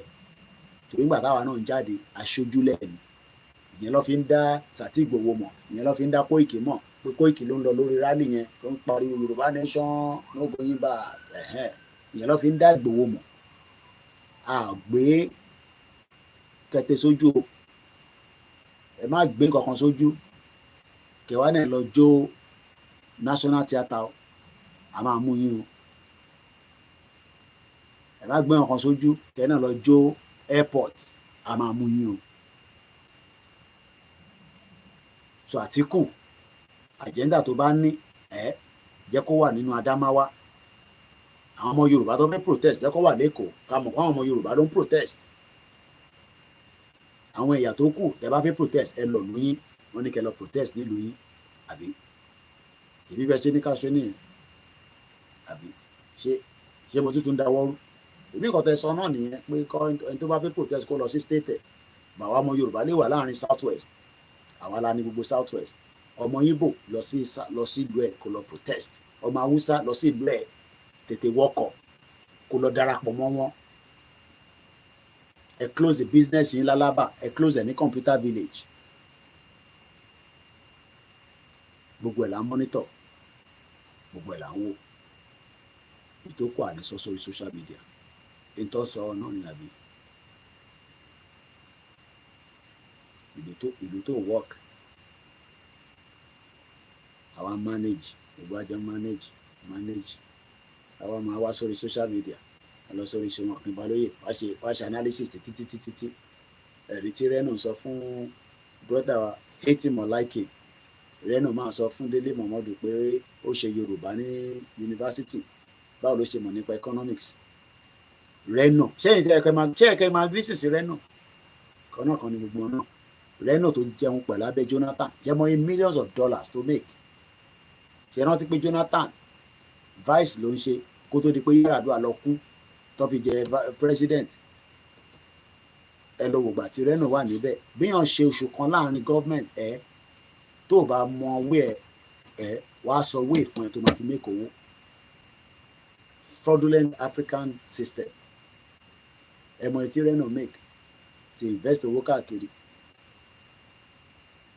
Sheikh ló ń sọ̀rọ̀ yẹn, àwọn àfáà gidi ló ń sọ̀rọ̀ yìí nísìn. Mubarak wọ́n ní this contract reduce us to nothing. Ìyẹn lẹ wá ní feelings fún. Ìlú tó reduce àwọn èèyàn to nothing, ìyẹn làwa ṣì wá ní feelings fún, a ní attachment fún. Torí pé kọ́ má bà nǹkan jẹ́. Ẹ má bà nǹkan jẹ́ o, ẹ má ní pé Koiki ló ní kẹ́ lọ bà nǹkan jẹ́. Ìyẹn lẹ máa mú nísìn. Ẹ bá mi cut bíbà. Ẹ̀yin tẹ máa ń record fídíò mi, tẹ máa ń bá mi. Èyí lè kó bí àyìnkan ní kẹ́ lò. Ẹ gbọ́ mi dáadáa o. Má jó nǹkan kan lẹ́kọ̀ọ́. Ọmọ Igbo bá fẹ́ jó nǹkan lọ sí ìlú ẹ̀, lọ sí gbogbo state yìí kó lọ jó nǹkan. Tó tẹ bá ti Alaba tẹ wá ń jó national anthem ànígbà o. Tẹ bá ti computer village tẹ wá ń jó airport ànígbà o. Ẹ gbọ́ mi dáadáa nísìn. Ànígbà. Don't cover your face. Leave your face on. The country is not working. End bad government. Leave your face on. Let's see your face. Àfẹ́rẹ́ ojú gbogbo yín. And we will continue to monitor the situation. Gbogbo ẹ̀ náà this time next week náà ni àbí. Ọlọ́run kó ṣọ́ gbogbo wa. Ìbẹ́ ni èní Wednesday àbí. Ìjọ́ ọlọ́nà fẹ́ bẹ̀rẹ̀ náà. Ta ló rántí ìjọ́ tàbí èmi ìdáná. Ìjọ́ ọlọ́nà máa bẹ̀rẹ̀. Ìjọ́ ọlọ́nà máa bẹ̀rẹ̀. Ṣé Wednesday ló máa bẹ̀rẹ̀ àbí Tuesday? We see how it goes. Ìrẹ̀lẹ̀ pé ṣòwò rẹ ti ní àwọn òní leader. We see how it goes. 29. Ọlọ́run ṣọ́ gbogbo àdìgbà yẹn. Ẹ̀yin tèmi, ẹ jẹ́ ká wrap it up báyìí. Mo kí gbogbo alẹ́ nǹkan sí i. 1st of August ọ̀dà àti 29 àti 1st of August. Bàbá mi Dennis Omitogun mo kí n sà. Mo wá kí gbogbo ẹ̀yin grandfather wa kankan tẹ́ ń pè mí pé Koiki. Adúpẹ́ lọ́wọ́ iṣẹ́ tó gbé dání. Ọlọ́run ló ń ṣiṣẹ́ kò ń ṣe mí. Ìtẹ̀lẹ̀ fi ràn wá lọ́wọ́ ni pé ẹ fún wa ní funding. Àwọn òníwó Àtíkù lọ́wọ́, àlówó Tinubu, àlówó àwọn olóṣèlú, ẹ support platform yìí. Ẹ nípa àwọn èèyàn gbọ́ Koiki 20,000 followers ló ṣe darapọ̀ mọ́ wa lórí Facebook within 3 months. Ó sì kéré lóòótọ́ àbí. But mo ṣáà post ẹ̀rí 20,000. Kí ló ń wá lórí platform mi? Tí kò bá sí nǹkan tó fẹ́ wá mú níbẹ̀. So we are doing very well. A lè compete pẹ̀lú TVC. Jagaban ti gba Crown Estate gbogbo wa. Ta ní ká protect àbí ká protect Crown Estate wa. Ó wà lọ́wọ́ Tinubu. So Tinubu bá wa tọ́jú ẹ̀. So kó má bàa bàjẹ́. Torí Tinubu ló ń tọ́jú ẹ̀ fún wa. Wọ́n náà máa gbòòrò jáde. Èmi mọ̀ bí ọ̀rọ̀ ṣì ń ṣiṣẹ́ lẹ́kọ̀ọ́ torí ẹ ti dilute gbogbo ẹ̀. I don't know. So ìtẹ́nà fẹ́ gbòòrò jáde. Ìmọ̀ tẹ́fẹ́ fọ̀rọ̀ ṣe. So whatever it is, whatever will be, will be. Ẹ̀yin àgbàlagbà náà dẹ̀dẹ̀ ní kò sí tó ń bọ̀ lókè tí ilé ọgbà òun lọ̀rọ̀ tó wà nílẹ̀. Yorùbá máa bọ́. Ẹ lọ gbọ́ Pavilion TV. Bàbá kan náà tún sọ̀rọ̀ lórí Pavilion TV. kò sí time láti play ẹ lọ gbọ́ mo ti share lórí Twitter. Everybody knows the country is going down, but there will be pain before it goes. Yoruba Nation not going back. Thank you so much for joining us this particular hour. I know it's taken 3 hours, 20 minutes of your time. We love you. We appreciate you. You are not alone. I can tell you that. You are not alone. It is painful right now. You're going through a lot, but you are not alone. We are with you. Igbowo is with you. Koiki is with you. Babakito is with you. We are with you. They are with you. Ẹ má jẹ́ kí nǹkan kan sọ fún yín pé ìtọ́gbé dání níbí bá irọ́ ló ń pa. Àti regional government àti restructure sí nǹkan kan tó máa jáde nínú ẹ̀. It's just to divert away from the real deal. The real deal is let's take back the full ownership of our identity and then security and protect ourselves from external evil.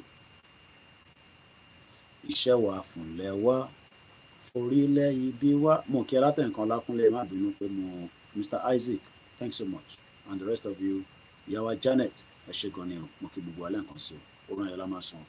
Iṣẹ́ wa fúnlẹ̀ wa, forílẹ̀ ibi wa, kàgbéga, kàgbéga, kàgbéga fàlẹ́rí. Ìgbàgbọ́ wa ni pé bàtí bẹ̀rù làbọ̀ mọ́, ká ṣiṣẹ́, ká ṣiṣẹ́, ká ṣiṣẹ́, ká jọlá. Ìṣọ̀kan àtòmìnira ní kẹjẹ́ ká máa lépa. Ìtẹ̀síwájú fọ́pọ̀ ire àtòhun tó dára. Ọmọ Oòduà dìde, bọ́ sípò ẹ̀tọ́ rẹ. Ìwọ ni ìmọ́lẹ̀ ògo adúláwọ̀. I don't know how Ọ̀ṣun festival this year will be. Àwọ̀ nílé lọ torí pé ọmọ Ìgbò ti gbà lọ́wọ́ wa. Kọ́lọ́n kó ṣàánú. But àwọn èèyàn ń ṣiṣẹ́ nísàlẹ̀ lórí update tọba wọ́n ti fún mi ní feedback. But mo ṣe ń dúró kí feedback yẹn padà wá. But call tí mo gbà lọ́sàn-án for 1 hour, a lot has gone in already. Àwọn ọmọ Ọ̀ṣun dìde, wọ́n dìde. But for Koikimedia, àwọn nílé lọ sí Ọ̀ṣun Òṣogbo lọ́dún yìí. Torí mo lè máa kọ lẹ́tà sọmọ Ìgbò pé mo fẹ́ wá cover Ọ̀ṣun Òṣogbo, kò possible. So thank you so much. Ó dàárọ̀.